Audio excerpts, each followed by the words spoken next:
I'm coming. Hello, what's up? Hi. Hello. Sorry, I'm late. I wanted to come in loud with a bang after being so disturbingly late.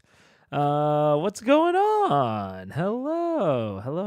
Let me put up the disclaimer. Hello. And let's see if something else works. No, it didn't. What the fuck? Why is it so small? That looks so silly. Why is it all cut off at the bottom? Okay, well, we can fix that. Hey, look at that. It's fixed. Maybe 9:30. That's maybe a little bit too much. That's a little too much. There we go. That's a nice middle. Okay, and we'll just throw that down there. We'll punch that up a little bit. Punch that down a little bit. And we've got a highlighter, ladies and gentlemen. What up? It hates my comments. So true. Let's get it out of here. What's up, Tap Rock, Crazy Smith? Hello. We've got a little bit of a new layout. I wonder who the channel could be sponsored by. But it also looks very pretty. I like it. I didn't see this the first time. It's in like a separate little streamer kit area. I think it looks very, very pretty. Super clean. Yeah. And then at the same time as we get super clean,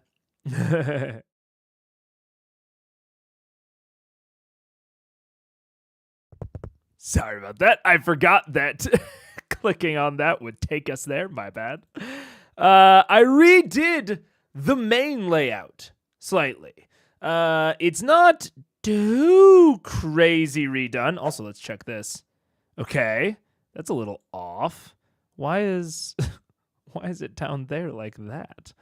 All right, we're gonna put it up there, and we're gonna take it above the disclaimer. There we go. And we're just gonna make it big as hell. I think that's good. Yeah, I think I know why it all kind of went weird, but there we go. Yeah, a little bit of a rearrangement. For reasons. Mostly because and this might even get reworked a tiny bit. But when I'm editing down shorts, for reasons that are stupid but relevant, it's way better if my camera is above Critical Role as opposed to below. It's stupid, but it saves like 30 minutes of work. And so I was like, okay, well, I'll take a look at like rearranging some things. I'd already kind of been like looking to rearrange slightly, and this is I think it'll be good. Like I said, it might get slightly tinkered with here and there, but probably not a crazy amount. But this layout will take getting used to. Yeah, I mean, in general, you will probably be seeing my camera on top more. It's mostly because when to summarize the stupid reasoning very quickly, it's better for the active thing on screen in a short to be at the top rather than at the bottom, because on the bottom it gets covered up with a bunch of UI stuff. Like on TikTok or on YouTube, it like puts the title in like the lower third. And so you want to have the less active portion of the screen be the lower third as opposed to like the top or middle third. That's basically why. And so if I'm trying to make a short, I have to like edit and then flip everything, and it's a whole process. The black blends with the corner and would look cleaner. That's true. I might shrink it a little bit, but I agree. It's a good point. Yeah. There's a little dark corner over there. That does look better. But With that, also, the World Anvil, like taking notes in the World Anvil, there wasn't much that was established last stream. So I don't think it mattered overly much last stream. But I will say I've figured out a way to like make the access rights work. And even with that, even with it not creating a lot of content last stream, it was still easier to like manage things afterward. So I think we're probably going to keep using World Anvil to take notes midstream. Probably even if they drop their sponsorship, just because it's easier. They're not, as far as I know, but even if they did. Let's see. Okay. Yeah, I think with that, I'm going to quickly get the takeaway. I need to just make a general takeaway file. Why don't I do that right now? New script, takeaway, and then I can just copy and paste it to and fro. Okay. That just means you could always get responsored if you keep using it. It's true. It's true. It's always an opportunity. I might put this. I like it over there. Regardless. Okay. I think we're gonna do the takeaway now. Let's do it. All right. Everyone say hi, YouTube. All right. My takeaway from this one is short and sweet. I'm becoming more convinced on a particular general heuristic. You should not end the session with roll initiative. I find that most of the time I have seen it, both in, at this point, CR and Dimension 20. It is actively worse than if initiative had not been rolled.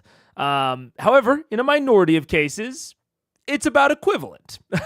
But I haven't seen a situation yet where I thought it was actively better to have rolled initiative than to have not. And I think this is broadly because not locking the players into initiative before the session ends leaves their options much more open than if initiative is rolled. They have time to possibly do pre-combat spells or features if the combat does look imminent, but more pertinently, both the players and the DM are given more flexibility on how to engage the combat, or if they even want to engage it at all. They also have a lot of freedom there. And I want to reiterate, I think that rolling initiative at the end of the session can be equivalent to not rolling it. I think that the Kevdak fight is a good example, but I have yet to see an instance where I thought it was actively better than if the session had stopped just a few seconds earlier, just before the initiative was called. I totally get the instinct for roll initiative. It's typically like a big moment, as combat is one of the main times that our characters are actually at real risk. But placing it at the end of the session removes so much room from the creative planning that both sides of the screen can do between sessions. And I would argue actually removes a bit of tension and kind of nervousness from between the sessions, where you don't know if you're about to go into combat, or if maybe you can say that like one extra thing that maybe tips the scales back towards peace. So, like I said, I think it can be equivalent, but I have yet to see an example where I was happier that they rolled initiative right at the end of the session, as opposed to when they don't. And that's it. That's the takeaway. Da-ba-da-ba-ba-da-da. All right. Thank you very much, chat. Say bye, YouTube. And I will take that off the screen so that I can see the screen better. Gonna get everything pulled up. And we're going to get going into episode 76 here pretty quick. Especially because that takeaway, not super novel. You know what I'm saying? Not super novel. I've said it quite a few times, so people that have listened will probably be expecting something generally around there. Oh, I also fixed the chat commands. So if you have like a command that you want to put in, should work. Not to review your general point, but I think Dimension 20 actually never rolls initiative at the end of session. It's always in the middle. They just cut up each of their sessions into 2 episodes. Oh, so you're saying that the initiative like between episode 1 and 2 was not a real end of session initiative. It was a mid-session, but we just, as the audience, experienced it as like a mid-session thing. Okay, fair enough.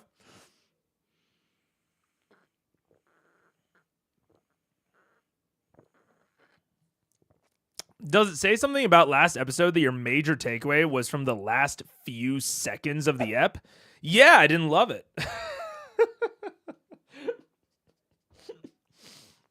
I don't know, man. I thought it was pretty boring overall, unfortunately. And I really didn't love the first half, but it is for reasons that are pretty contextual and pretty hard to work into like an actual table takeaway, I would say. Like a lot of the reason that I didn't like 75.0 is because of meta factors, like meta factors that imposed weird restrictions, and then I think Matt not handling those weird restrictions well. in you know, again, very like I don't think there's any place or there's any good. I think that was me, by the way. That little badoop. I don't think there's any like good actual takeaways from it because I really doubt that anyone's going to find themselves in that sort of situation in their own, home games. What's up, Albie? You did call the card game or its revolution the worst thing in CR since the Underdark. Yeah, I agree. It's more that the reason that is not in the takeaway is because like I even on reflection I really not a fan, but I don't think that there's any real risk of most people's home games ending up that way. if that tracks. Yeah. it's not a like I think that there are some things to be learned, but none that are in like a nice tight package. Yeah. CR reaction streamer Megaphone Man is already bored of Critical Role. Yeah. I'm already bored of Critical Role. And it's just about episode 75. Dude, it's so funny because also like half of the reason that I was, kind of bored of 75, even though, it's like worst Critical Role, whatever, big fun title, is because they are avoiding the part of Critical Role that I really want to see. They're like actively avoiding the plot that I'm actually very invested in at this point. So I'm kind of like, no, go back to real Critical Role. But yeah, I mean, even kind of speaking of that, I don't know how this episode is actually like gonna go because it's gonna be a lot of combat. This isn't to say that Matt can't do it, but I am not expecting a combat in a market to be overly interesting. Again, not that it can't be. I think it actually has a ton of ways to make, like, I think markets have a lot of opportunity for interesting combat. But given what I've seen from Matt so far, and I would love to be proven wrong in about 20 minutes. I would love to be proven wrong about this, but I don't foresee this being a wildly interesting arena. And I don't think, if I remember correctly, that like fiends have that interesting of like features and abilities that they can really like make up for the lack of arena. So we'll see. I don't know. But my expectation is that I'm not going to be overly hooked by this combat in this episode. With that said, John mentioned that there's not a great like place to cut it for 2 parts. That might mean that I just cut it at a bad point. He sent me like, the time code middle of it. It'll be like an awkward cut if I do cut it into 2 parts. There's also the possibility that we just do a full ep. It'll mostly probably depend on how much I end up talking. But I could see this being a lower talk episode. You can't make a takeaway about Ashley. Yeah, pretty much. Yeah. There's no takeaway to be made about Ashley. The only takeaway there would be like around doing your guest players like integration, or not guest players, but doing the like inconsistent player integration better. But I've talked about that so much, and I don't even think there was anything particularly like revealing in this episode about that. It was just like, that's like an always problem with Ashley, is that they have to integrate her back into the story and the game as a whole. And I think this is just a particularly bad instance of, I do think that Matt handled it kind of poorly, but honestly, even it's just an awkward and bad time in the story. Like, a lot of the meta constraints that make a lot of the decisions feel strange is purely just like where we are in the plot. Which, like, if they, unless they just say, no, Ashley, you can't play with us. Unless they do that shit, I don't see that there's a great way around it,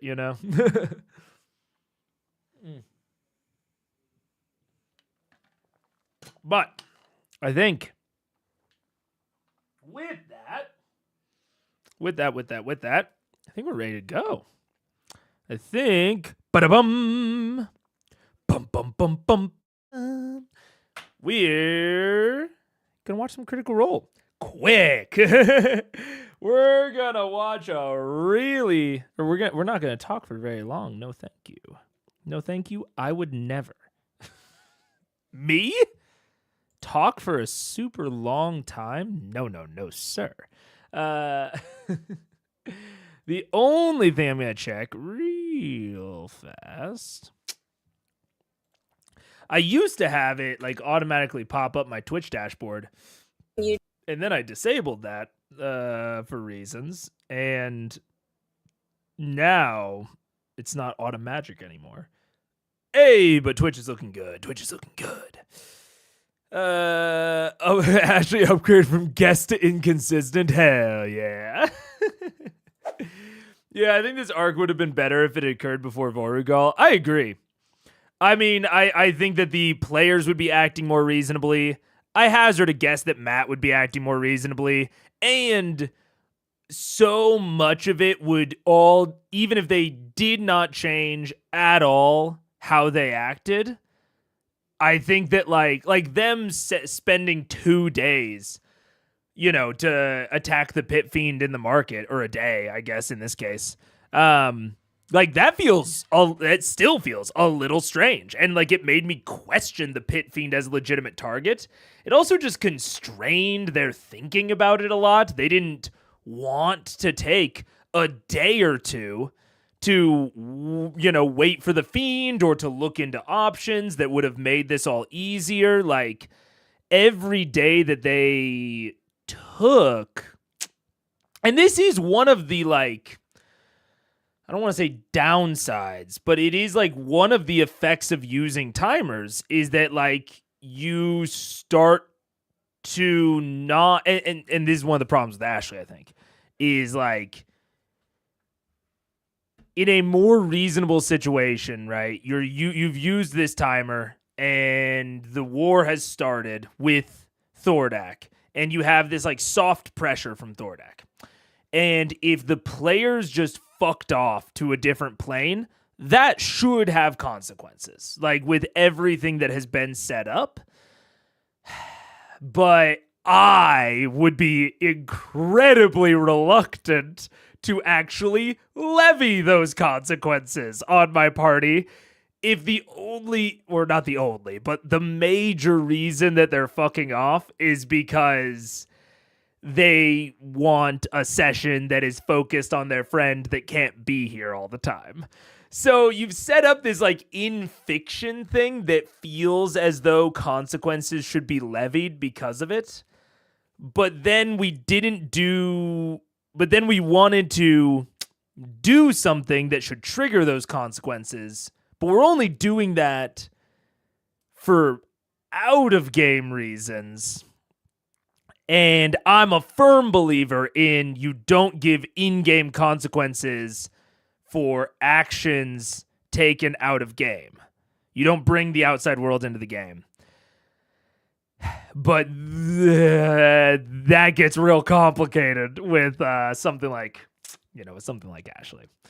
So it's I don't know. It's a lot of conflicting ideals that I think made for a bad session. But like, I don't really blame them that hard for it being bad, you know. That's a 4-minute recap. That's longer than normal, isn't it? By a significant margin.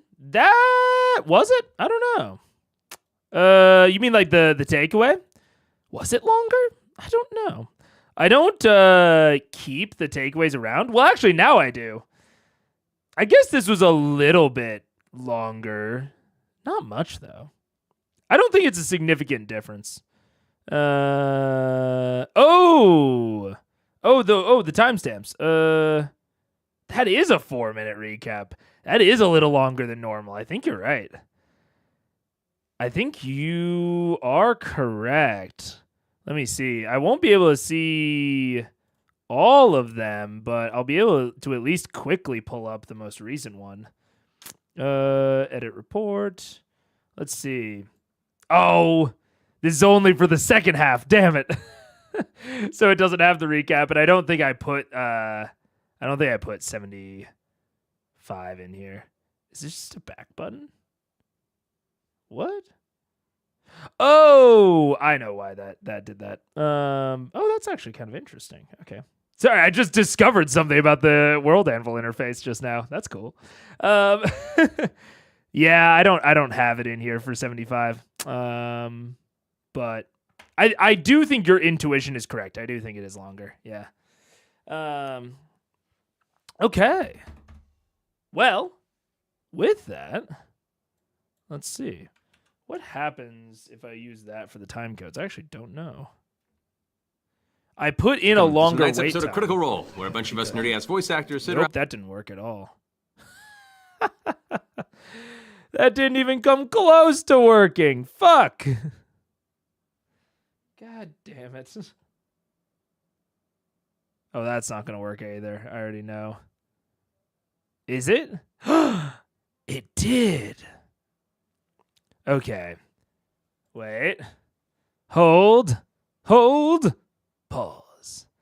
We're going to do a second of auto hotkey editing. I don't want to do a lot of it.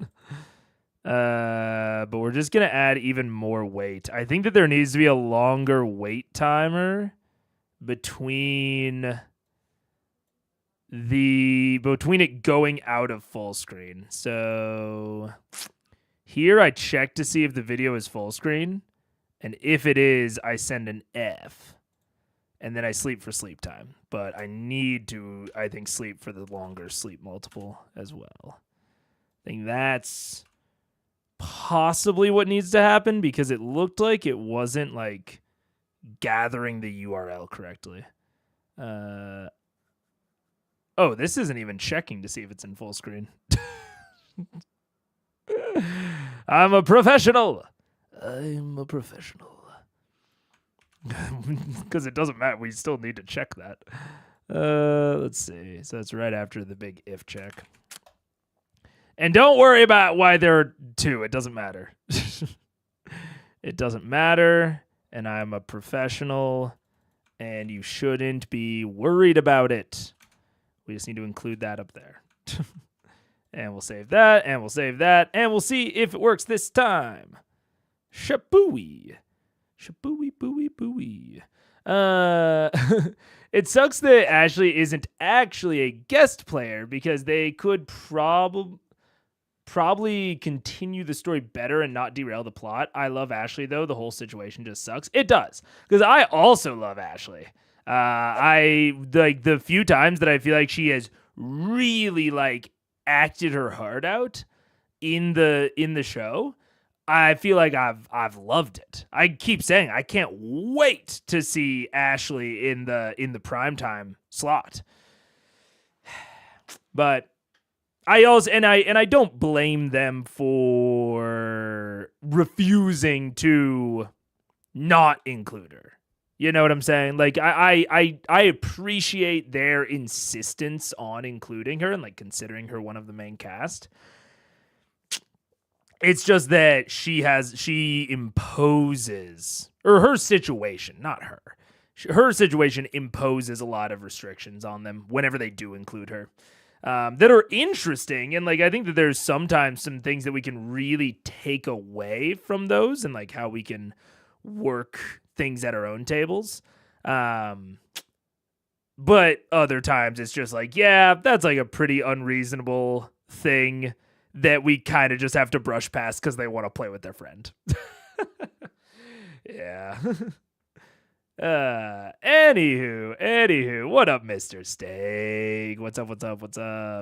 And especially this early before CR was the powers that it is, it'd have been insane for Ashley not to prioritize a TV acting gig. Oh yeah, it would have been absolute lunacy. So I get it from everyone involved. I don't blame them. But yeah, I don't know that there's much to do about it, unfortunately. Yeah. Anywho.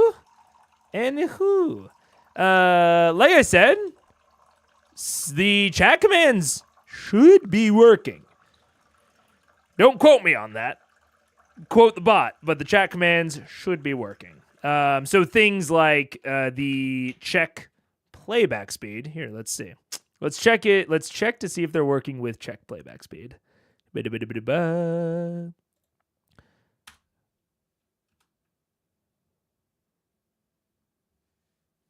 Oh, well. Oh, no. Oh, no. Everything's gone. It minimized all of the windows on my computer. How did it even do that? Okay, I'm almost positive that it's because there is no speed because it's not playing. But I don't know. I don't know why it did that. The commands were not... Well, the command worked, to be clear. The script that the command is tied to, that shit didn't work. Description or... Hey, we've pushed the can of problems down the road. Hell yeah. And it's because I accidentally said it twice, I think. So it got weird about it. Okay, let's try it one more time. Wait, we can do it, I believe. Check playback speed. Okay, no, that was just exclamation point che. Check playback speed. Let's see. All right, hands up. Hey! When there's not two versions of it running simultaneously, it actually works. Let's go. I will say, it probably won't work if any of you try to do it right now, because it is on a 15-minute cooldown. It's on a 15-minute cooldown to make sure that people don't spam it and cause what I accidentally just caused. So I don't know. Try something like !Discord or something. Or just !commands.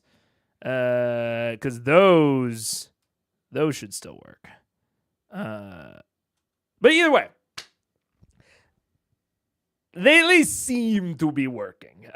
So hopefully I can continue to work on that, because I think that's a big part of stream that like I could do a lot more with, is the commands. I think I could make it a lot more interactive. Yeah. Okay. At least that exclamation point worked. Let's go. All right. All right. As I'm into Discord. Beautiful. Okay. Is the CR video really dark dim? Yes, that is not me. That is their lighting.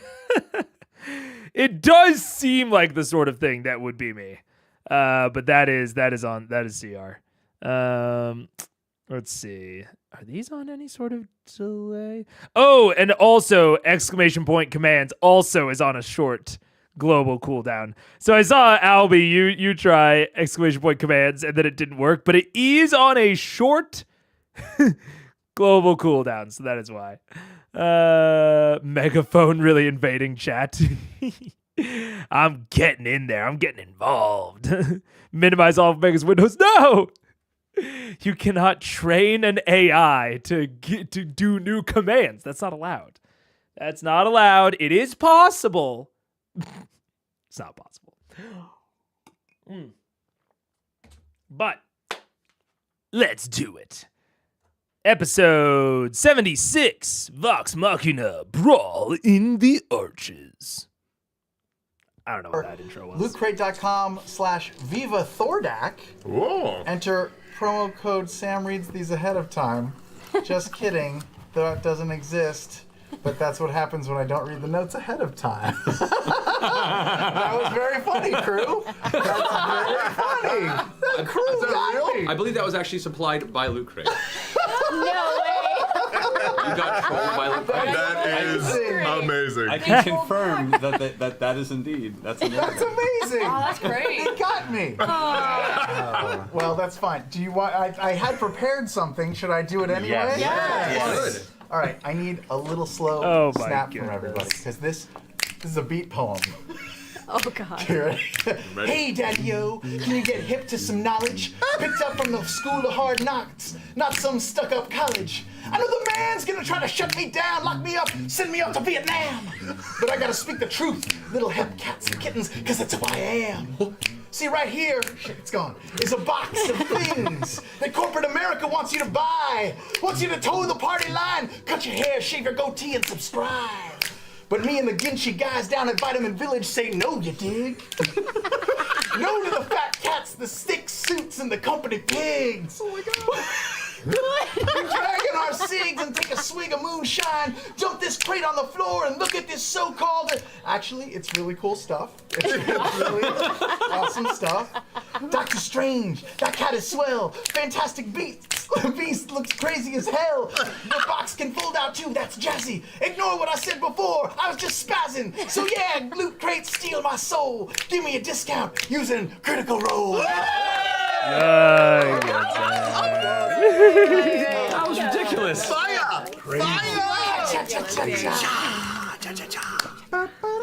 Wow. That was the Do not expect my ad reads. Do not, unless you know what? Actually, how many years is this? This has been like, what, 2 years at this point? Episode 76. Maybe in 2 years of World Anvil sponsorships, they can get a beat poem. Maybe at that point, I'll I'll invest the time a little bit. Also, Albie, thank you for the membership. Thank you for re-upping 9 months. Thank you very much, Albie. I appreciate it. But that's crazy. That's crazy. That's crazy. And I also, speaking of another thing that I need to get better at, it is, or not better, but I need to like work in some sort of like on-screen is for the members because they freaking deserve it. The thing I really don't know how to do is pick up resubscribes because YouTube is kind of weird about sending out info for that. But is it working? It worked! Let's go! Fuck yeah. All right. The bada. Is that your 9-month message? I'll take it. The bada. I'm fairly certain I've subbed for a while. I don't think I've seen the prompt to announce an anniversary. YouTube is just weird. It is. YouTube. It does make one. It makes one curious about life over on Twitch. It makes one curious. I don't know. Welcome back. I've thought about also just investing more time into the Twitch end of things because it's a little bit better about that. Click the money, then the thingy. Oh, you have to like send it. That's crazy. Yeah, because I did just see Daniel Grace, member for 5 months. Thank you for the 5 months, Daniel. I thought it would proactively prompt me. I also would have assumed that. Yeah, that's very dumb. It should at least like tell me, even if it doesn't put it into chat, like, oh, and there's Beckliz. Thank you for the 10 months. Maybe I need to put out like an announcement of like, hey, if you're a member, reminder that you have to like proactively whatever. I thought it'd be funny if the subscriber jingle was Wacky Smacky Doo. Yeah. Okay. Wacky Smacky Doo for sure. I can. Okay. Get that ass banned, Withering Yacht. Goodbye. I'm really racking up a banned user list over on Twitch. Thanks, YouTube. Thank you.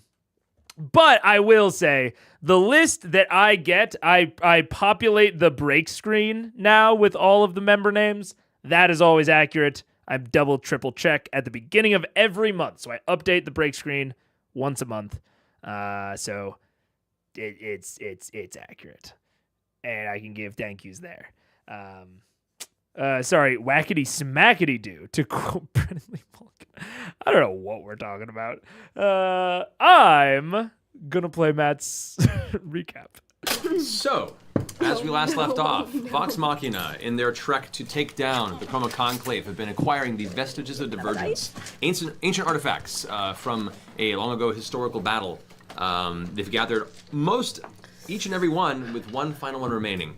They kind of pushed the timeline for their encounter with the Chroma Conclave forward at a rapid pace, and in the process of getting ready for this final encounter with Thordak the Cinder King, the great, swollen, powerful ancient red dragon who lords over Iman and Taldore, you took a trip to the Fire Elemental Plane to retrieve the final vestige known as the Plate of the Dawn Martyr for your fantastic gnome cleric, Pike. Upon making your way there to the city of Brass, a very tyrannical society in a large ancient city run by Ifrit, you encountered some interesting characters in Senokir and Uten, a fire genasi and a tiefling, two partner jewelers that brought you into their establishments, decided to help you out, threw you in chains to give the image of you being slaves to his business, brought you guys to speak to a number of the currently free fire giants in the city, as apparently the armor belonged to or was won by a fire giant. You managed to, upon asking one named Waska, got the information and sent it to Juriel, a gambler and very well-off fire giant, one of the few responsible for selling the rest of their people into slavery here in the city of Brass, in which a card game was not won. It was this close. It was this close every single time. Yeah. That was kind of absurd. Yeah. However, you were given the option, as opposed to now having sold yourselves into slavery to the giant, to instead do this grand favor for them. Apparently, the past lover of this giant was destroyed, was killed in the streets by a pit fiend named Gurix, who occasionally wanders the slave district called the Arches here in the city of Brass. You agreed to go find and kill this pit fiend out of vengeance for the giant, and as such you would be freed from your current illness and be given the armor that's in the possession of Juriel, this giant as well. So everything should be great. You guys applied a seeming enchantment across the party, allowing most of you to look kind of like just copies of X and Vax, the sexy sex couplets as you put it, the kind of things you want to purchase. Worth it.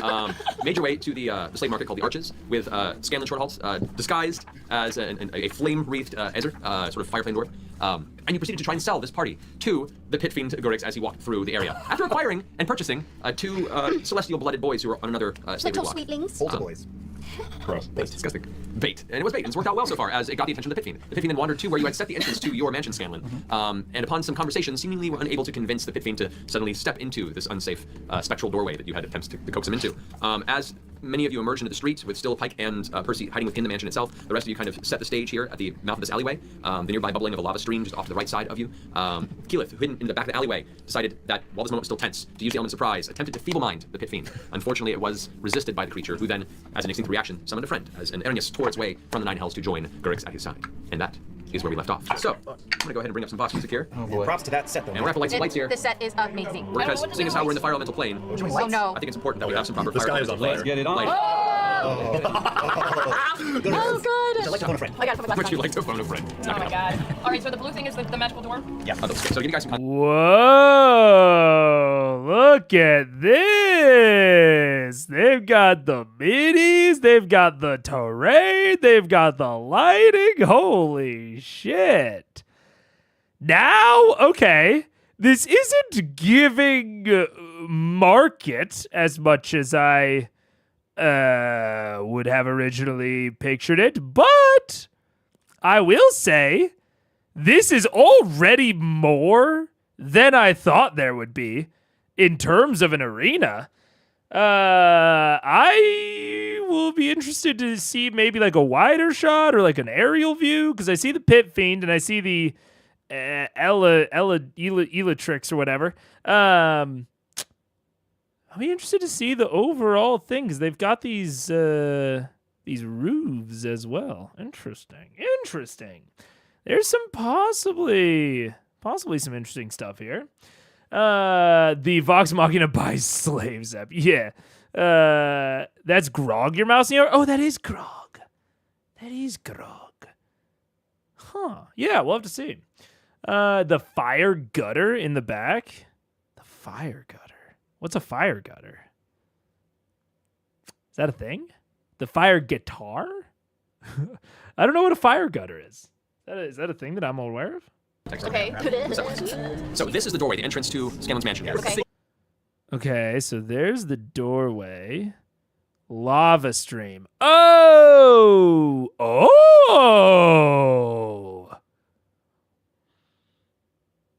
That's interesting. Ooh, a little bit of dangerous terrain. Okay. These are the doorway you could have made. Also dangerous to them, but probably not to the Pit Fiend. Back here's Keyleth, who'd fired off the spell. Ah! Ah! Whoa. What the asshole is that? Okay, wait. I'm gonna grab a snip just in case they don't show a better aerial view at any point, because this might be the best we get. Let's see. Oh, okay, wait.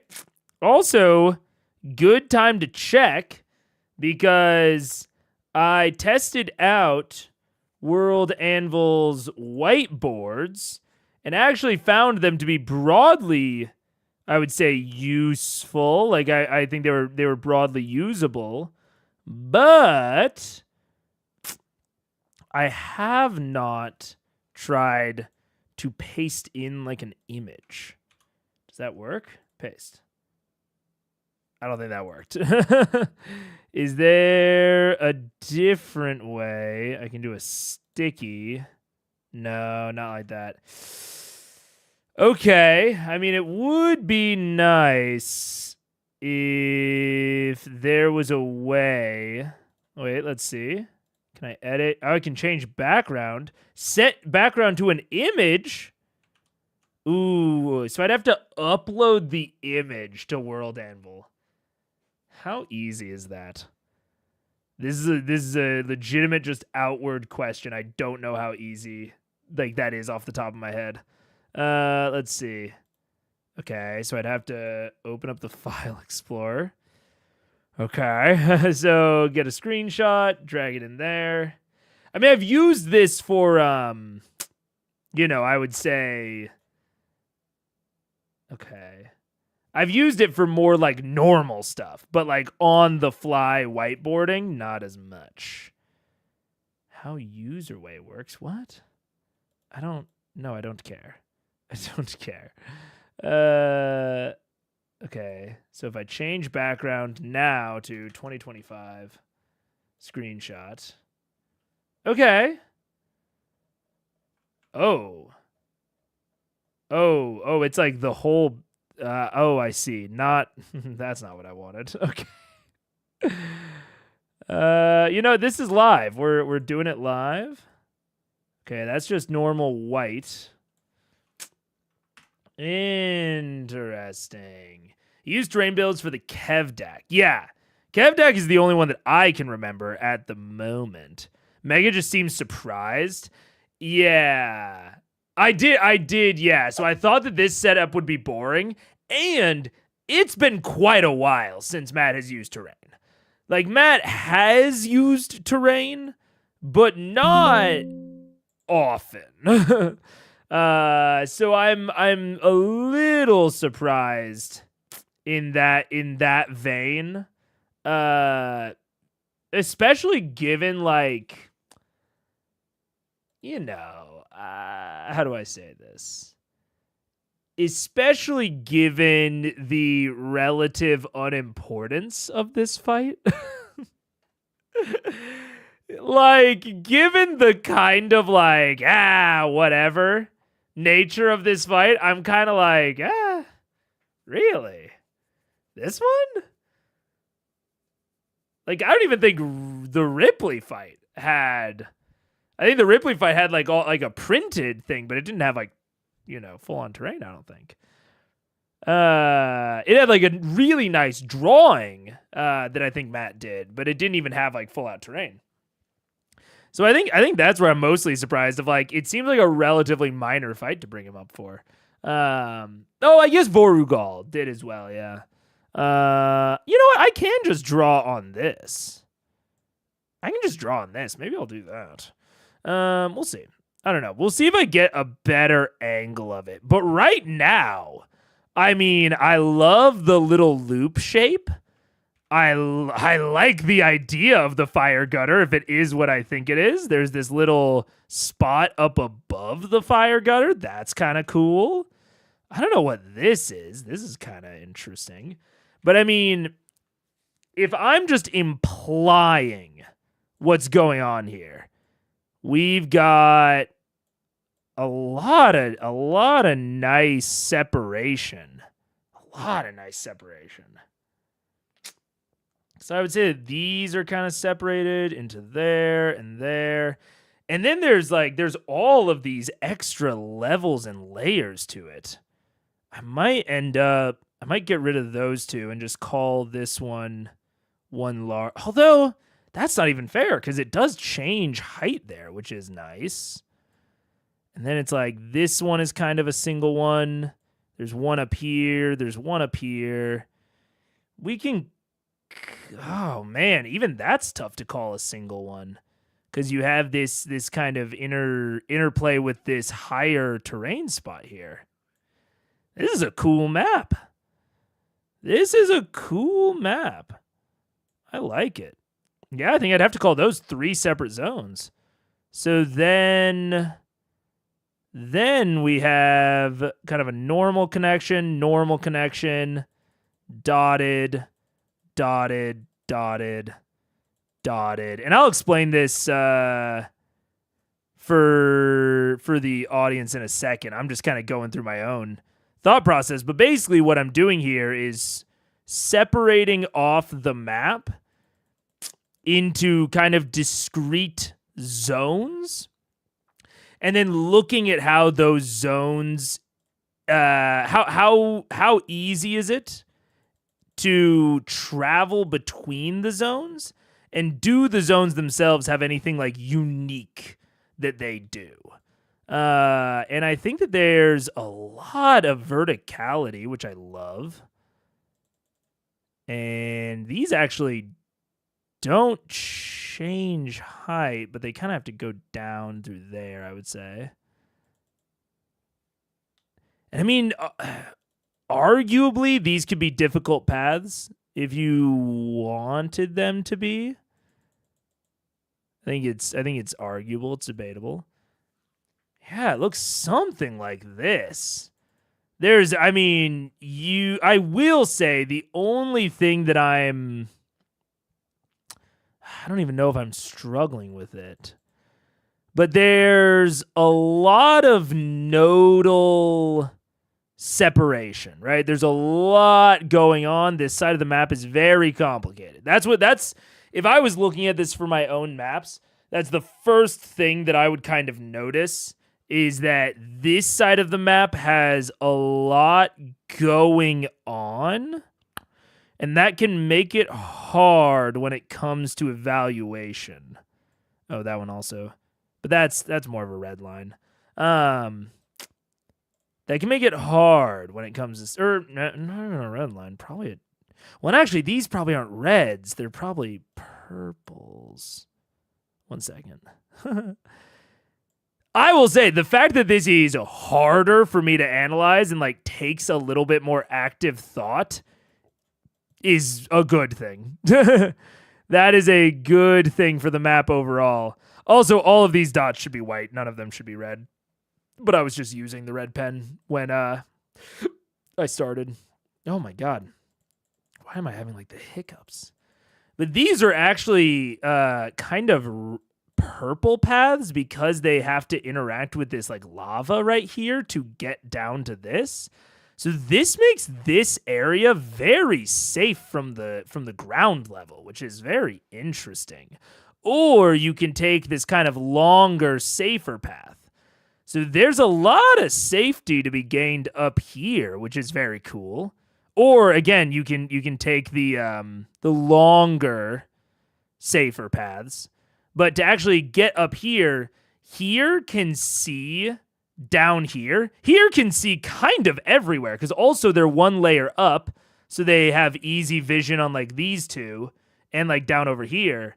But it's very hard to access it without going around some longer ways that you could easily have someone like a grog or a pike kind of stand watch over. Like I can really imagine someone like a pike or a grog like hanging out right here.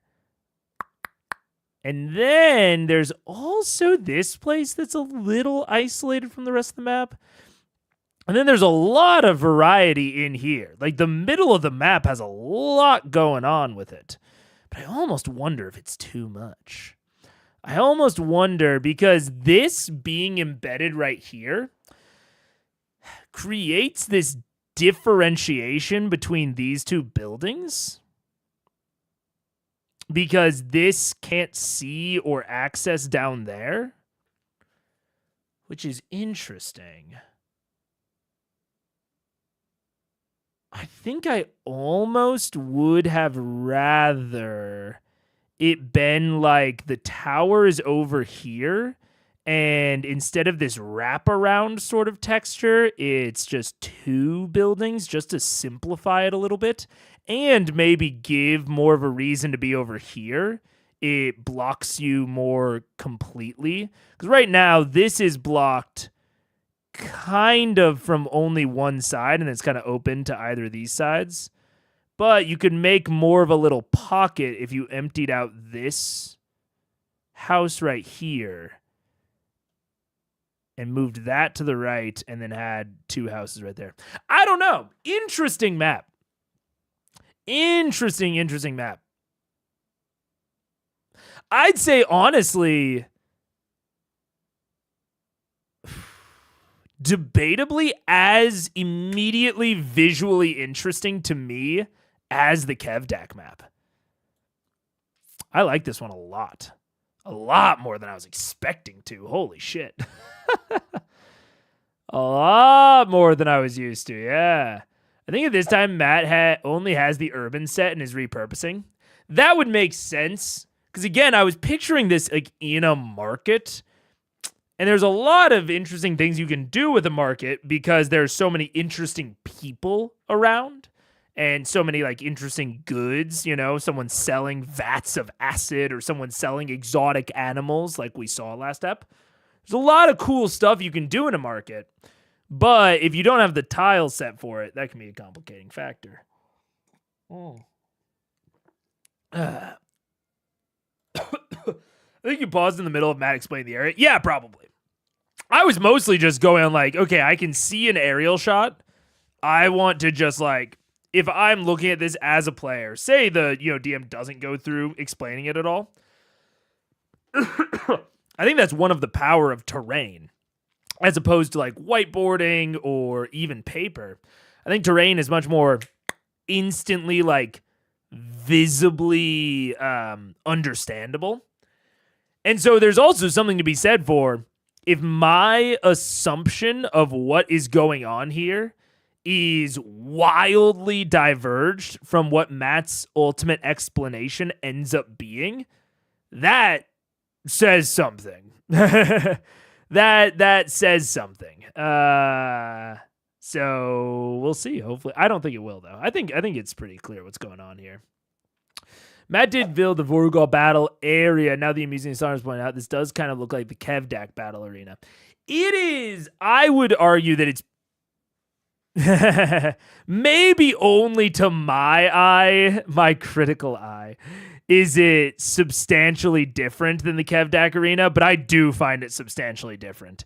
I find it different in that, number one, the spikes, I don't think were as obvious with how to interact with them. So I like the lava moat or the lava gutter more as a terrain hazard, and the terrain hazard does not actually take central stage on this map. It's kind of cut off and it creates a safe area. The safe area on the Kevdak map was where the players started, which is very, very different, very interesting. And the rest of the map involved them getting over there. But I will say, like it's very different in like a very key way, I think, because it has these two kind of clumps of houses, which I think is the immediately visually similar thing. And then it has the lower area, but the Kevdak map had this area in the middle here. It had it moved up and connected off to this right area. And then it would have had like the moat like moved into the center. I think that at least my gut instinct is that this is going to result in a lot more movement overall. And I also think that this is going to hopefully, although, we'll have to see. I don't know. I'm hoping, my gut instinct hope would be that the enemies are somewhere around the middle in one of these four kind of segments. I think they will be. And I'm hoping, I think this is a reasonable hope to have as if you're designing this map, is that the Kevdak map resulted, because the Kevdak map kind of looked like that, and then there's kind of a pit in the middle, and then kind of an area over here, and an area down here. And everything about this funneled attention into the center, right? Everything about it funneled attention into the center, which I thought was good, like from the perspective of the fiction that it was sitting in and how we like came into the fight. It meant that Vox Machina could start up here, whereas Grog started down here, and they could kind of come in and out of that central area. This, on the other hand, has much more of a kind of donut-shaped action area, right? And then rather than these houses acting as I think they acted more as a barrier in the other one. I think they act as their own action area with a much stronger barrier between them and the main action area. And then we have like kind of a little mini area over here with very little barrier between it. It's like basically like a subset of this. It's very interesting. This little tower here is the thing I'm most interested in, because I think that most of the action is going to happen around in these streets. So the question for the players is getting someone into the power position, and how do you exploit that as a player? How do you exploit that? Especially with all the flying that Vox Machina has, I think making this a 3-leveled, honestly, like 3.5 levels. I think making this have like 3.5 vertical levels with the pure just amount of flying that Vox Machina has is very smart. Yeah. Interesting. We're about to run ads. But I'm gonna see more of this. Yeah. For reference, what is your CR battle map ranking? Right now, Kevdak Battle Arena is my favorite arena. We'll have to see how this one plays out. But it goes Kevdak first, Ripley close second. I think the Ripley one went really well. There's other things about that combat that, whatever. But I think the actual battle arena worked, I think, exactly how it was intended to work. And I think that its intention was well placed and well designed. On visuals alone, I think this is already my number 3. Just there's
what's up? Hello. What's up? Yeah. I think without seeing more, my main concern with the map so far is that there is possibly too much going on. Well, maybe not too much going on. possibly that the amount of stuff that there is going on might distract and potentially overwhelm and might lead to just clumping up on the ground, which is not, what I would want. But even if I'm a little bit more generous, I think, and do that, there is still quite a bit going on. How far was your guess? What was your guess? 18 minutes? 14:44. Your guess is pretty close, I would say. But the overshot you did. But yeah. I think that's probably a little bit more generous. It's probably a little bit better. And even if I combined those two, which I probably could, that makes it a little bit simpler. Yeah. I think I might have, you know what? You did bring up the Kevdak arena similarities, and I do think that's fair. And I think there's an argument to be made for just cutting this segment and making it more open, making like this entire kind of side of the board a little bit more open. And so then there's some kind of interplay between if Vox Machina wants it to be more crowded and chaotic versus more open. They have a little bit of, like, Grog could try to tempt out the Pit Fiend, like, into this kind of area, and then you have, like, Vex down here just, like, raining down arrows where the Pit Fiend isn't going to get, like, incidental cover from all of the structures. Although the Pit Fiend's really tall, so it's probably not going to get that anyways. But that's honestly just nitpicking. Purely visually, I think it's like my third favorite map that he's made. And it maybe Matt just like needs to think in 3 dimensions, or he needs, that physical aspect to help him. I don't know. But I like it. Just off rip. Hi. Here we have Vex and Trinket, who you had pop out, Yes. as well as Vax, who had just stepped out of the portal. Scanlan, with in front of you the 2 boys. In front of him? They were in front of him? Yeah, we're sending them off to be Yeah, sold. wait, I thought you were holding up the chain and they were standing behind you. No, I was holding the chain and they stepped forward. Fucking shitballs. And Grog was off here to the side. Here we have Gorix himself, as well as his ally companion, and a number of other slavers and/or slaves that currently line the streets as part of this, who are now watching as this conflict may seem to erupt here. Narrator Stress. / dungeon master? Yes. Are there, what are those guards? There's guards in the city. You free? right? No, I no, looked they- for them the last game and they're not around. They're right not now. There's something else that changes things? Is it the fact that the Celestial Boys are there? Matt explained just before the pause? Let's see. Good. I like to phone a friend. I got it from the Would last you time. like to phone a friend? It's not gonna- Oh, the fact that the mansion is there? That's fair. And Matt did place the mansion. Oh, God. How would I even represent the mansion? That's like, we would have to take this into like a 3-dimensional space. I need to like turn this entire plane like sideways. And then we have a fucking, we have like a curly path leading off this way into the purple dot. Yeah. Pocket dimension your sketch, yeah. But it is, to be fair, I do think it's fair to bring up when we're looking at this, because I doubt that Matt had this map, planned last session. So he's making this entire battle arena with the knowledge that Scanlan's door is in it. And so where they are placed in this is purposeful. And with that said, I like the placement of it. Gonna be really hard to represent on a 2D plane. But if I'm going to place an extra dimensional safe zone where the allies can enter but the enemies can't, I am absolutely putting it right here in the middle. You don't want to place it in too much of a safe zone. You want it to act as this kind of in-between safe zone, this like potential stopover point throughout the rest of the map. And I think that in general, the map is more interesting on this side of it, which you need a variable amount of interest. That's not a critique. That's a good thing. Like this side of the map has a lot more wacky, weird stuff going on than this half. And so placing it well within the wacky stuff, but also in an area that obviously makes sense of the fiction. You can't place it on top of a roof. They weren't on a roof when the fiction started. So it's got to be on street level. It could pretty much have been in like one of these 5 spots. And I guess one of these 6 spots. And out of those 6, I think this is absolutely the top one where I would have put it. Yeah. Because it's the center of all that action. And it's right next to potentially the most hazardous area, which introduces a slight bit of risk reward, which I like. Yeah. I only said that because you probably weren't focused on the narration at the time. I did notice it, but I didn't think about it in terms of the map, which I should have. I think it's fair and important to. I do think it makes a big difference. So thank you for bringing it up. Yeah. Technically, the Pit Fiend might be able to enter the mansion. That was their trap. You know, that's something that I would probably litigate with the player ahead of time. Is like we would have to both look at the text of the mansion and clarify, can an invitation be revoked? Yeah, exactly. How very, like, if Scanlan whitelists someone, can he take that away, or would he need to reset the mansion?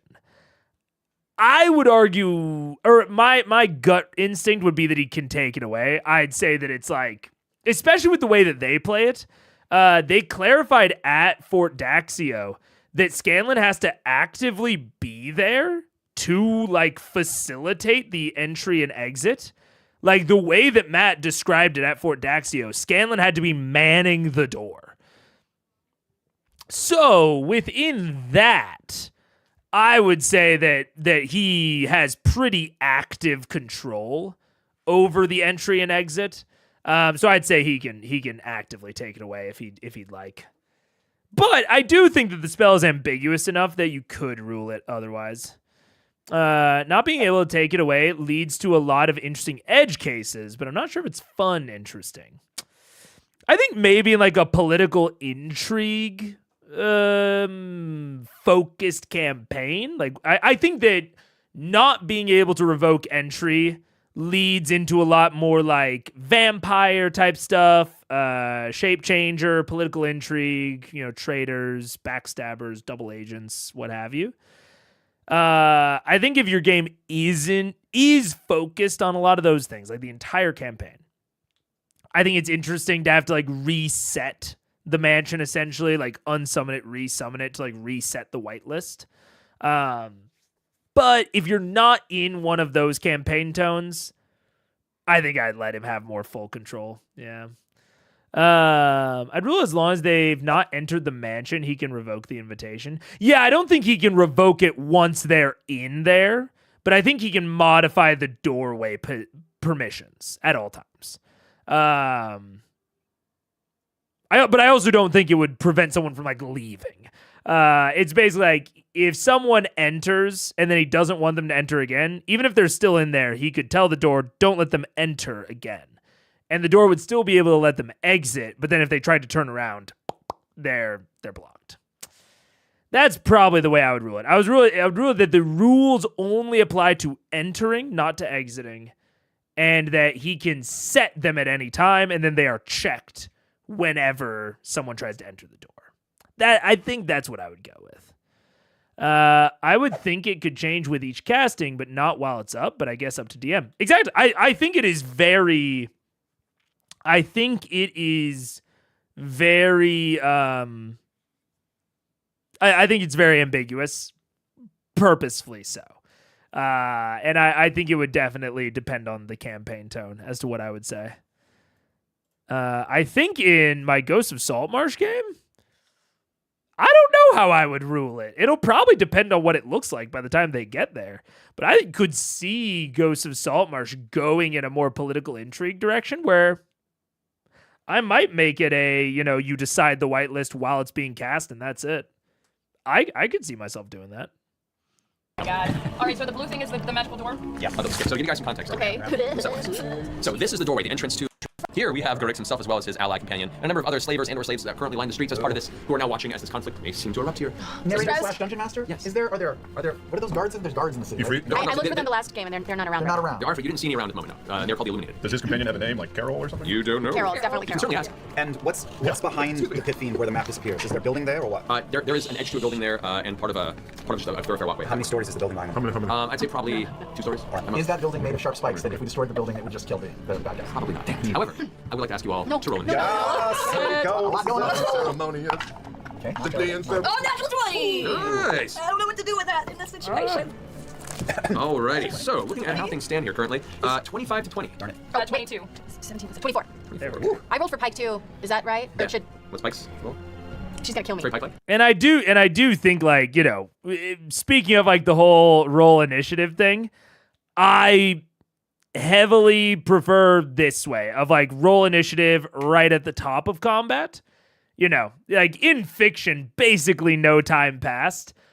But if there was something that either the players really wanted to do or it allowed Matt to have maybe more autonomy over like where things are placed, if he wanted to work in any of the slavers, anything that would like be implied there.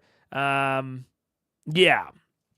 And obviously they went into it very quick. They took basically no time. I still like it more. Yeah. What if in the PHB spells worked like that, where they listed certain stipulations on a spell, like Monster Manual, as possible options depending on your campaign's tone? Would that be nice? Ooh, you gotta. I would. Okay, I'll put it like this. I'm generally not a huge fan of the fact that like Magnificent Mansion. I see what you mean, John. I'm not a huge fan of the fact that D&D has 3 separate books. I'm a proponent of have one book, that's like a core book. That said,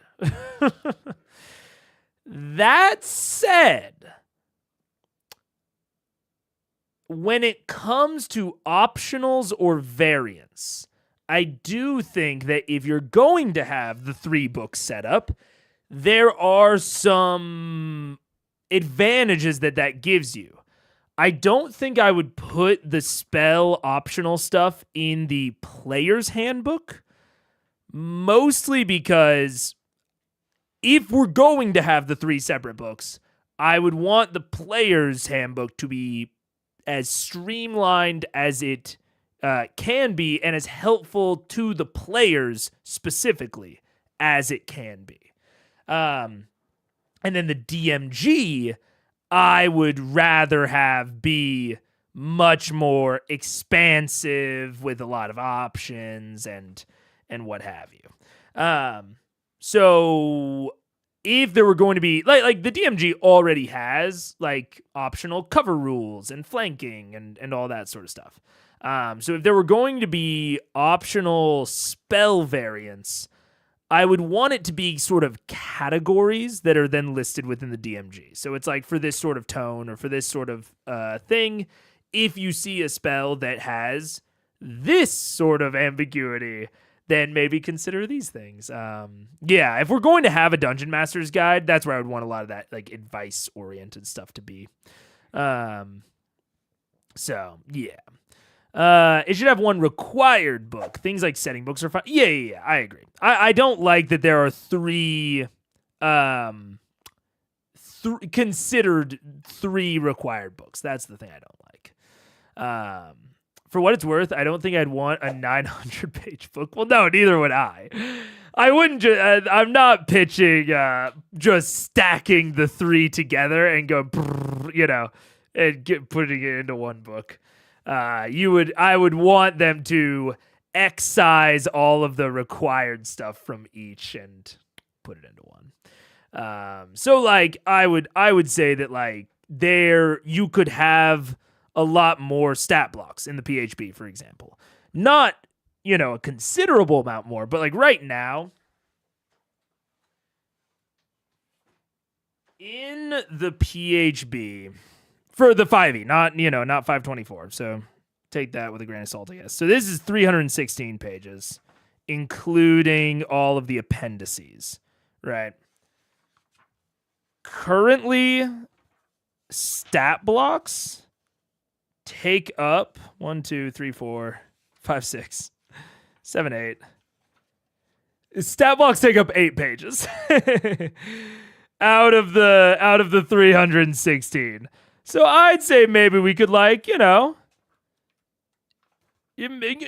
that by 10. Give me 10 times the number of stat blocks. And I think that would not add an unreasonable amount of pages, truly. And it would, and I think I would like that. And then I'd say you could even cut out some of the spells. I'd say you could cut some spells. I'd say let me just take a quick peek at what I think I would cut. Because I think there's quite a bit that you could cut. If I were running it. Yeah, like why is there a variant for encumbrance in here? Carrying capacity. I mean, this is also there's an aspect to this as well of like what things do people just not actually use compared to like what they actually need. I can also actually no, never mind. I don't know. I'm looking through here and thinking about what I would or wouldn't cut. That would have to be its own video. Because honestly, most of this is just the classes. It's just that the classes in D&D take up so much room. So like if you're actually a player playing D&D, you're not using most of this book. Which I do think could actually use some looking into, frankly. Because like I'm sitting here thinking about it, and it's like a bit D class. Here, I can directly compare. So like Bard, let's just take Bard as an example. I don't know what the results are. I'm thinking about this as I look at them because I think it's kind of interesting. So Bard takes 1, 2, 3, 4, 5 pages. 5 pages plus its required spells and spell list. Whereas a Blades in the Dark, which Blades, for reference, this is the only book for Blades. And it has about the same number of pages as the PHB, but it's also smaller. So like physically smaller. I don't think that's necessary. I think it's like fun for this. It feels more right, like aesthetically, but I don't think there's any reason that it needs to be that. So, by comparison, a Blades in the Dark class with all of the equivalents of like spells and such, like the Slide from Blades in the Dark.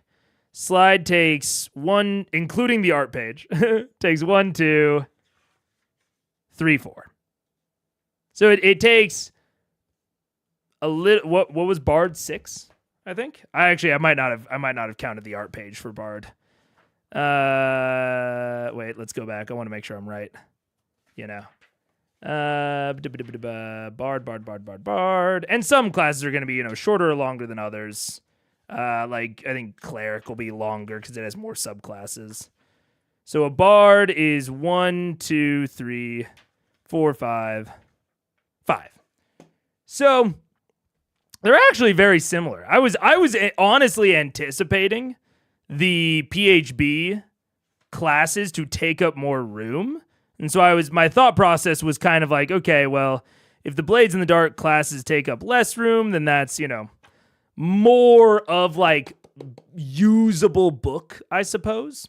Because one of the thoughts I was going down there was maybe you could split off all of the classes into like, here are the class handbooks or something like that. That are like free little online things. Almost like the spell cards that we have. And not include them in the actual rule book? I don't know. Because it is long. Like, it would be... If you tried to put all of the DMG stuff into here... You know what? I'm looking at it right now.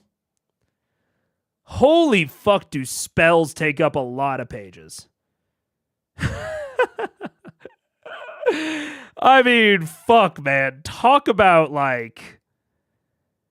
something that not every player is using, because, like, classes take up pages 45 to 112.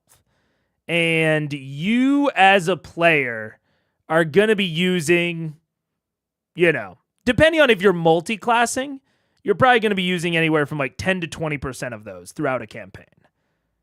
And then you always have the option to go back and look at them. But like for like a practical, like running a campaign sort of usefulness, you're only using like 10 to 20% of those.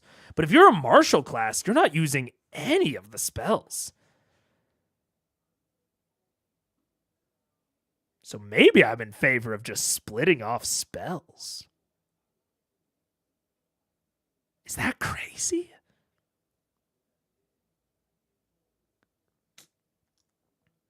Because, like, why do spells need to be in here?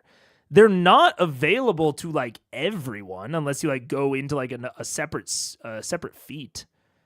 Like, to me, it seems like a spell book. But, yeah, I don't know. It's tough to say, because you wouldn't want to split them off and make them inaccessible to people that just bought this and want to play their class and, don't have, like, say, like, an internet connection. It'd be nice if this came with, like, spell cards, But I don't know. To me, I've always held the belief that the books themselves are not very usable.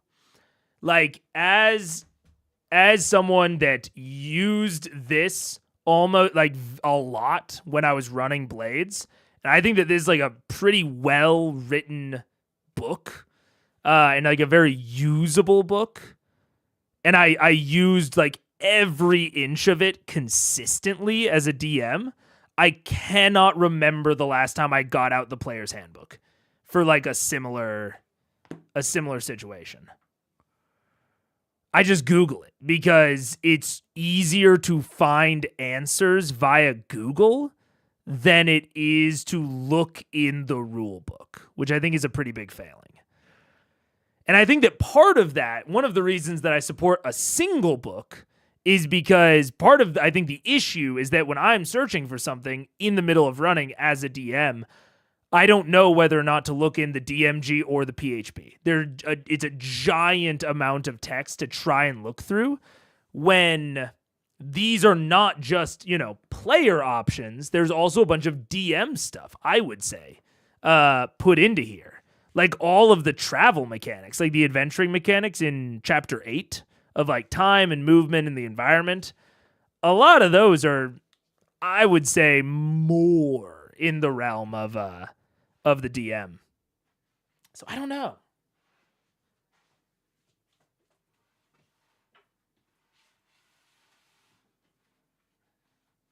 And I have heard time and time again that is an intimidating book. Like, and I will say, I compared it like 4 pages in this compared to 4 pages in that. They are differently sized pages. So that is something to keep in mind. But yeah, man, I don't know. I don't see it as a very usable text. I don't know. Let's see. Let's see what you guys have to say. I don't know. Oh no, did my books just fall? Oh, the comics did. That's fine. But the Binti book is smaller, so it still takes up less room. Yeah. I should have realized that sooner. Yeah. Yeah, the Binti classes are just like, they're just made to take up less room. So I do think that that's part of it, is like, if you could split out the things that are not required and just like make like a common book. I don't know. You could still have an advanced GM book that went over tips, tricks, etc. I agree. I would like to see everything required to play, player and DM, being in a single book. It wouldn't have that many monster stat blocks or get into that much detail, but it would still be an easier on ramp. I think that's what I would like too. But I think part of it is that each class does have just quite a bit that goes into it.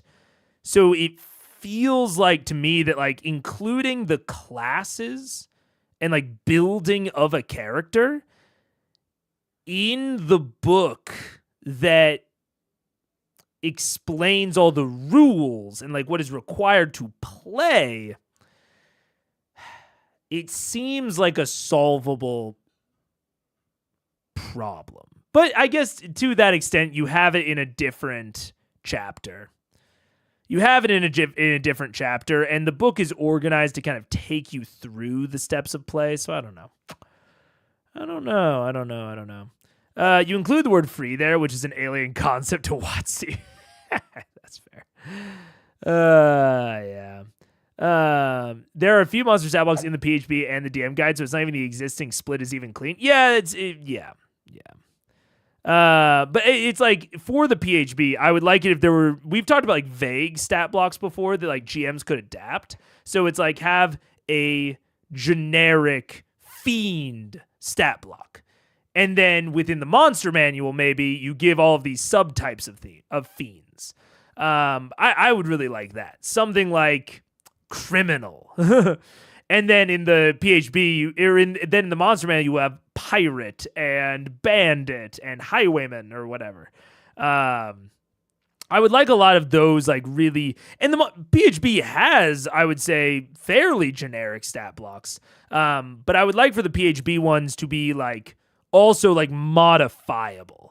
So again, everything you need that is like required to run the game. It's like, okay, with these generic stat blocks, you don't even really need the monster manual ones because you can kind of adapt the stat blocks to whatever you would encounter. That'd be nice. Spells are crucial to some classes, still matter to many more, and through feats and ancestries are available to marshals too.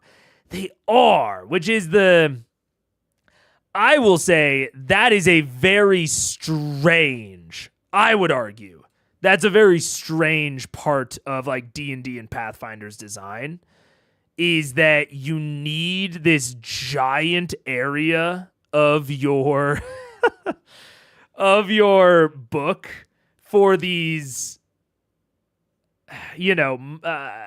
slottable abilities that are not consistently necessary to all of your classes. And to Wizards of the Coast credits, they tried to patch that up in 4th edition. And people hated that shit. So I don't know. I mean, people have talked, ad nauseum about the whole divide. But I don't know. D&D is not that complicated of a game that I will that I think it needs a handbook that is that long that also says that little. I don't know. Aren't some spells also vaguely worded to a detriment? A whole book could give the explanations room to breathe. It could. I agree. But then you would have to kind of bundle those books. And you would and they would need to be cheaper. But also, again, spells are quasi-necessary. So, but it's okay. I will say this. I think it could actually be nice if the PHB's spell book was separated off and call it a 4th required book, because we already have 3 required books. Why not? Theoretically, they should be priced, well. Who knows that they are? Like, I think that this is running into like weird practical versus like ideal. It's like, I already think it's bad that they have all of these required books, but if we're already going to split out what is required to play, then why not split it out in a way that like makes things more like distinct and like actually easier to look through and easier to use. Like if a spell book was actually separated off, I actually think that would be incredibly useful. Like just having the 5e PHB spells as a separate spell book. I mean, that's why they have things like spell cards, is to make them like easy to slot in and out for players. But a separated spell book would be really easy to like look through as a DM, and they could organize it a lot more like in detail and give like more detailed appendices. Like you said, give spells more room to breathe.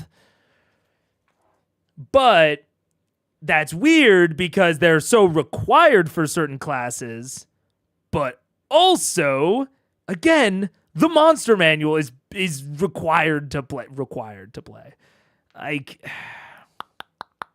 I don't know. It's a strange problem. I don't know. As a player, I did look at my book when I started the first few sessions. Yeah, but I'm saying like I looked at the Blades in the Dark handbook every single session the entire time that we played, because it was legitimately just a good like reference guide for like how to play the game. And I have not looked into my PHB or at an online PHB. I think since my like first couple months of running, just because it is incredibly cumbersome.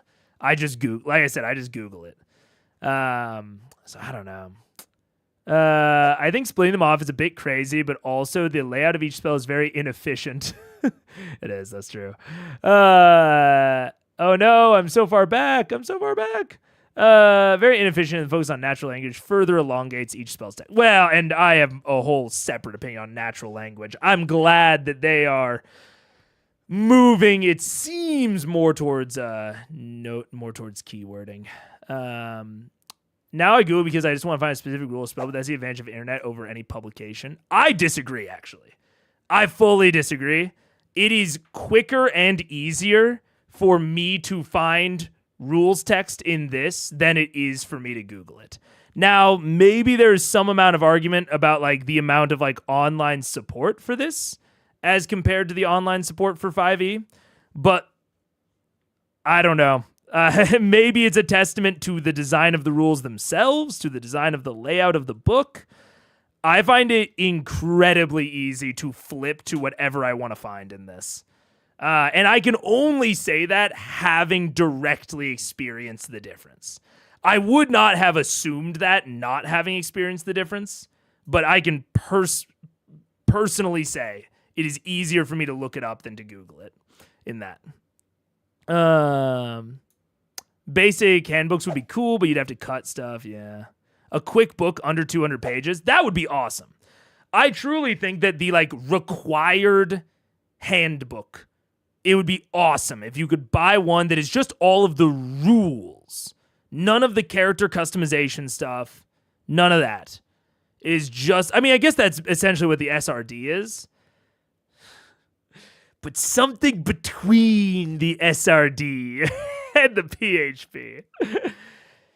I don't know. I guess that is kind of just what the SRD is. I don't know. It's interesting. Lol, no fighty people want to be Magic too. Not according to 4th edition players. This conversation now makes me curious about the Daggerheart core book. I cannot wait until Daggerheart goes. When does Daggerheart fully come out? Daggerheart release date. because I will be looking at that when it comes out. May 20th. I'll be very interested in Daggerheart's what core rulebook and what it looks like. But it looks like the core rulebook like comes with the cards, which does offload a lot of what we were talking about with the spells, to be fair. Is the fact that everything with Daggerheart is all on those spell cards, yeah. Red Predators. The size of a book doesn't actually change the price of a book. I think broadly, yeah. I don't like the idea of separate spell books because it means you're adding a tax to play certain classes. I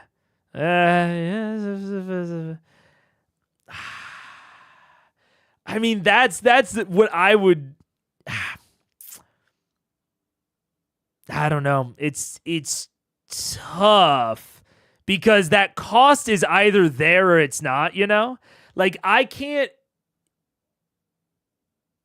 Right, that's where I say like it runs into like practical reality of like I am sure that however much the PHP costs, it would not cost like an equivalent amount less if they split things off into a spell book.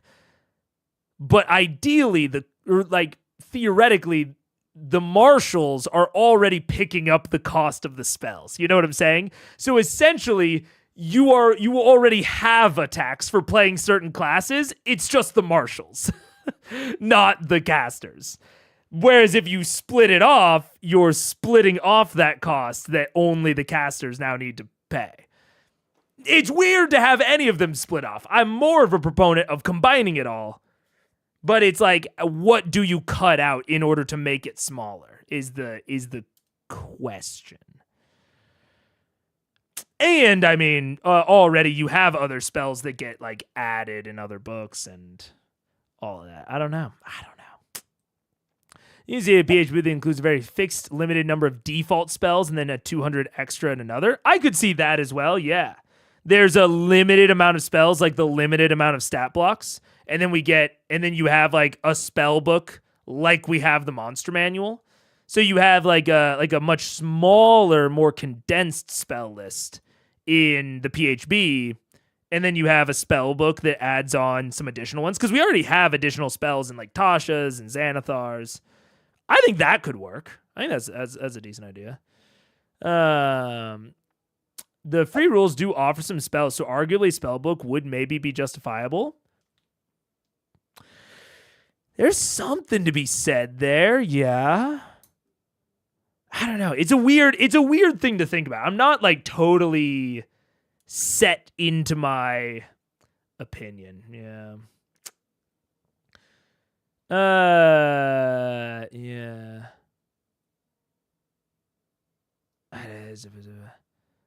Just that they mirrored a lot of history before easy access online. Well, that's fair. Yeah. Just put the SRD into the book and sell it. A little bit of a buffed out SRD. There's maybe something there. I don't know. I already pre-ordered 2 copies of Daggerheart. I'm ready to commit. Fuck yeah. Hell yeah. Holy. Daggerheart's minor spoilers. Will you still read it at release? Probably. I can imagine their equivalent of the dwarf could be a PC from CR. I'd probably still read it. Yeah. Like, if I do get that sort of thing spoiled for me, then I think it happens. The main things that I would be actually, like, the whole predicting C2 characters is fun, but, like, ultimately, it's kind of whatever if it gets spoiled. Yeah. It technically had spoilers he didn't realize. Oh yeah, that's true. I have entirely read through the playtest. So I might have missed it. It being the playtest book in general, not the campaign specifically. Yeah. Marshall's paying because the players pick a class, and the fairest way is to have all classes available at the same point. I guess what I'm saying is if there is a cost to the spells, right? Theoretically, it should be baked into the price of the PHP currently. So depending on the class that you pick, you're getting more or less value out of that. But if you split them and you pick a class and then you need the spell book, then like, you know, you're getting the same amount of value for what you paid, assuming that splitting off the spell book actually made the PHP's price go down, which is, again, where I say, like, you know, the practical reality of it probably wouldn't. Even if they split out the spell book, it would not probably proportionally lower the amount of the PHB, so then you would just have people paying more. I'm more trying to explain my, like, frame of reference when talking about this, but I recognize that the practical reality would probably work out somewhat differently. I want to learn how to play Draw Steel. Is that MCDMs? Am I correct in that? Draw Steel. The MCDM. Yeah. I've heard good things about the monster design in this. Because MCDM also released The Monsters Know What They're Doing, right? Oh, is this what you were talking about? That's a nice steel beam. I like that. Yeah. It would be cool to learn how to play Draw Steel. Yeah, like I said, I've heard good things about it. And I want to do more non-D&D TTRPG content, which could be coming in the future. I will say, even beyond Daggerheart, in fact, mostly not Daggerheart, there's some non-D&D TTRPG content on its way, currently being done. It's not Draw Steel, but it's some cool ones. But anyways, that argument is assuming you only play one type of class ever. It is assuming that, like, the idea here is, like, when you pay for one of those books, you're paying for the ideas inside of it. So, like, I am acknowledging that, like, in the reality of how Wizards of the Coast runs their business, it would not work out this way because they're greedy pigs. But in theory, what I am saying is that if there is $100, I don't know how much. If there is $100 of value in the current PHB, some portion of that is all, because I'm specifically saying this because I don't think that applies to what my actual argument or thought process is. Some portion of this is spells, and that is, I don't know, let's say $10 of value, and then everything else is $90 of value. In a theoretical world where you split up the PHB into the spell book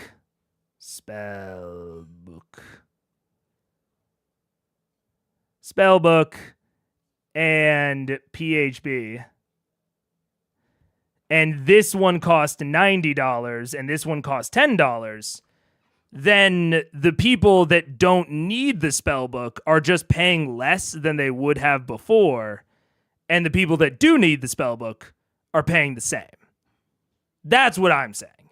So it is not assuming that you only play one type of class. It is basically just that if you need it, you then acquire it.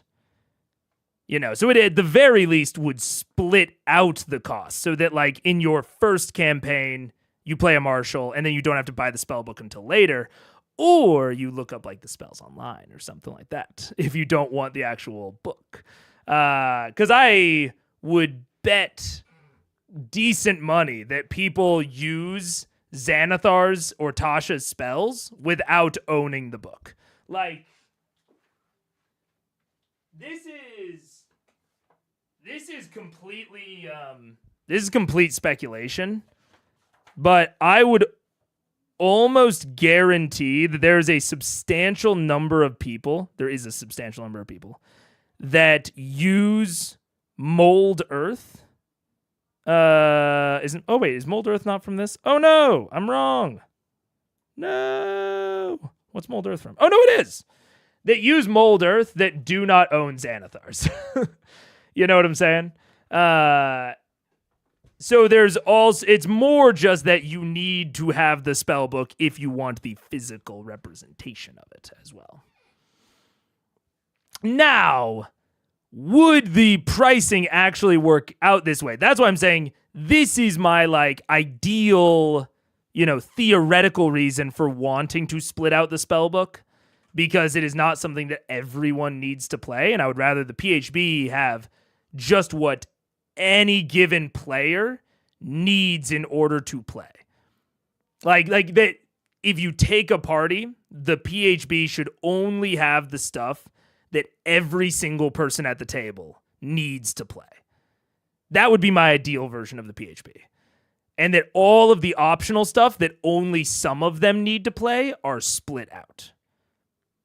But I recognize that the way that Wizards of the Coast runs their company is that this would probably just be $100 and that, there's no difference. So I don't think that my mindset here is, I don't want to necessarily say that there's no argument against my mindset, but I don't think that this argument falls apart in the face of greedy business practices, not in terms of like theoretical arguments, is what I would say.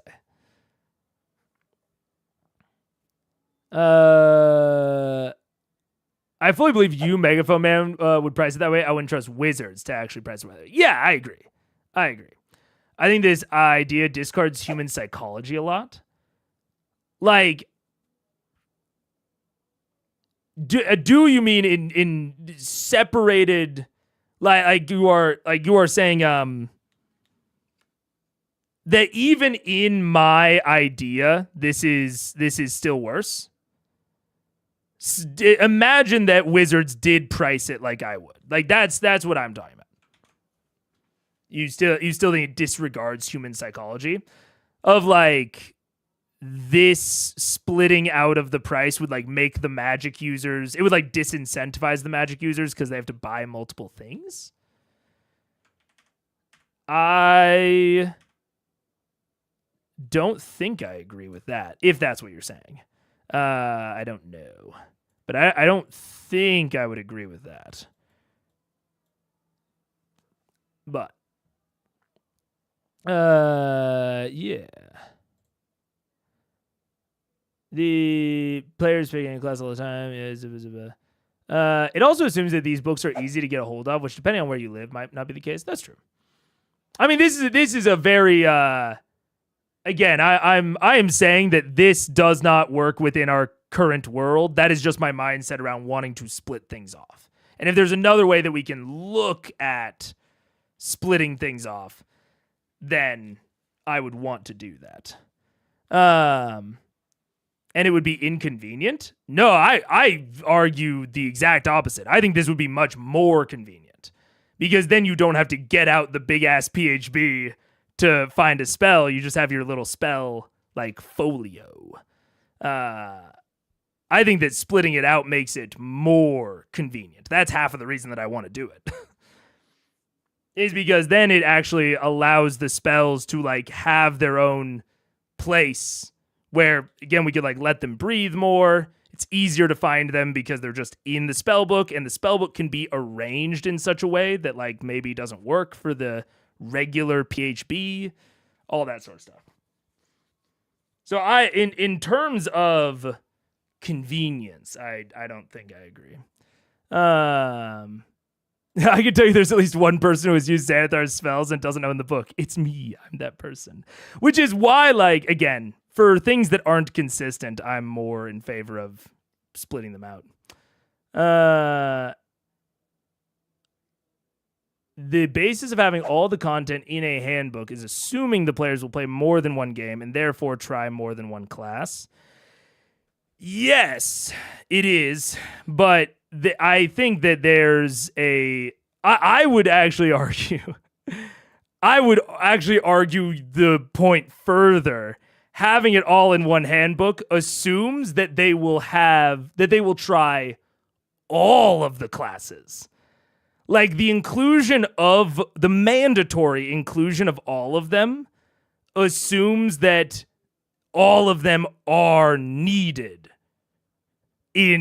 for any given player, which they are not. Like, I can tell you with all of my chest, I will never play a Paladin. The Paladin pages in that book are wasted fucking ink for me. I'm never going to play him. I'm never going to use it. Every book that I own has pages about the Paladin, and they are never going to get looked at by me. So I'd say that including all of the classes in the same book does not only assume that they will play multiple games, that they will try everything, but that it assumes that they will play enough games to try all of them if you don't split them off. It's why, like, Blades in the Dark, insert Blades in the Dark here. Blades in the Dark has all of the player sheets. Like, they don't even include all of the player sheet stuff in this. A lot of it is just included on the character sheet for any given class. And you just have to look at that character sheet, and that's not included in here. You just have to download it online. And then like print it off if you want, or access it digitally. So like it has like the Hawkers, but like this assassin, the assassin area. I'm checking to make sure I'm right. Yeah, it does not tell you the default items that you get as an assassin. Oh wait, no, sorry. These are the assassin's crew, not the. Those are the assassin's crew, not the. Assassin isn't a class. Sorry, the Whisper is here. The Whisper is a class, dude. Oh, no, never mind. They do give you the Whisper items. Never mind, I take that back. But, I don't know, man. I don't know. And I think this might starting to get circular. I don't know. Why the Paladin hate? I don't like him. I don't like him. I mean, number one, they're very powerful, which I'm generally not attracted to anything that would, if someone were doing a power tier list and the thing would get put in S tier, I'm generally immediately unattracted to it. It has to overcome that in my head. But also, I just don't think... I think that their unique thing, mechanically, is Smite, and I don't find Smite to be a fun and compelling mechanic. For me, personally. I think it's pretty fucking boring. I just think Smite's boring. Some people are into it. Big number. I ain't. And, I mean, to put it more comparably, I'd rather play fighter than rogue. So maybe that also explains some things. Because I like multi-attack more than sneak attack. But I also, if Paladin's committed more to the auras, I might kind of be into that as their primary mechanic. But I also find their oaths to be clunky. I like the idea of the oaths, but I find their actual, like, implementation a little strange. They feel like warlock packs, but whereas a warlock should be actively trying to, or not should be, but can like actively try to subvert their pact if they hide it from their patron. There's like an intelligence that you can like kind of get around with a warlock or like interact with. A paladin's oath is just ever present, always there. And that's fine, but I don't like the result for breaking it just being the Oathbreaker Paladin. I wish that there was a little bit more granularity to it. Because, like, the Warlock Pact Patron, being an intelligence adds, or at least allows the DM to add granularity to what happens if a Warlock breaks or tries to subvert their pact. The intelligence of the patron can provide a lot of granularity to how that interaction goes and what the consequences of it are. I don't like the binary mechanical nature of you break your oath, you become an oath breaker.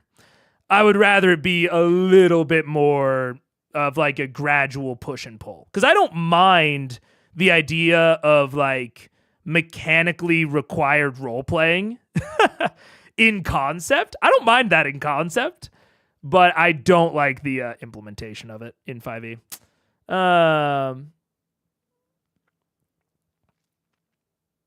I disagree that it's a good idea universally. I think we might just disagree. And I think we could probably find a more...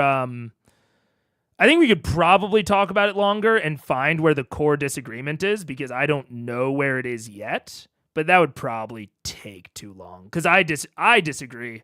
I think it is a good idea universally and is only not a good idea for a subset. But that I think that would take too long to litigate, unfortunately. For me, I often only play a rogue with the spells, the images, the storytelling embedded in the full book, and the full options. Markets the game to me. Stat blocks and quick starts aren't it for me. Takes all kinds. I mean, I guess, is it also like the DMG and the monster manual that does that for you?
Whoops, that was the wrong screen share. I got confused. Okay, let's get into the episode.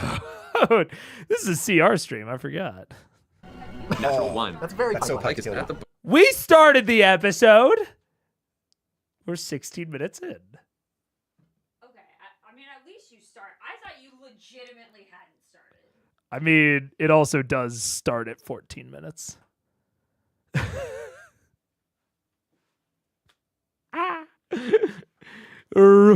bottom? Rolling in character form. That's great. Yeah. Sorry, Great. sorry. So 20 to 15. 19. 19. Also 19. Yeah. Yeah, baby. But you know what? That'll give her more time. I don't know what to do. me, that's bad. Fine. So Grog and Vax 19. First 18. 18? That's not good for me. Just keep touching it up. One of the bonuses of this. All right. What'd you have? Scanlan, what did you get? 13. 13. I'd be dead by the time I go. Perfect.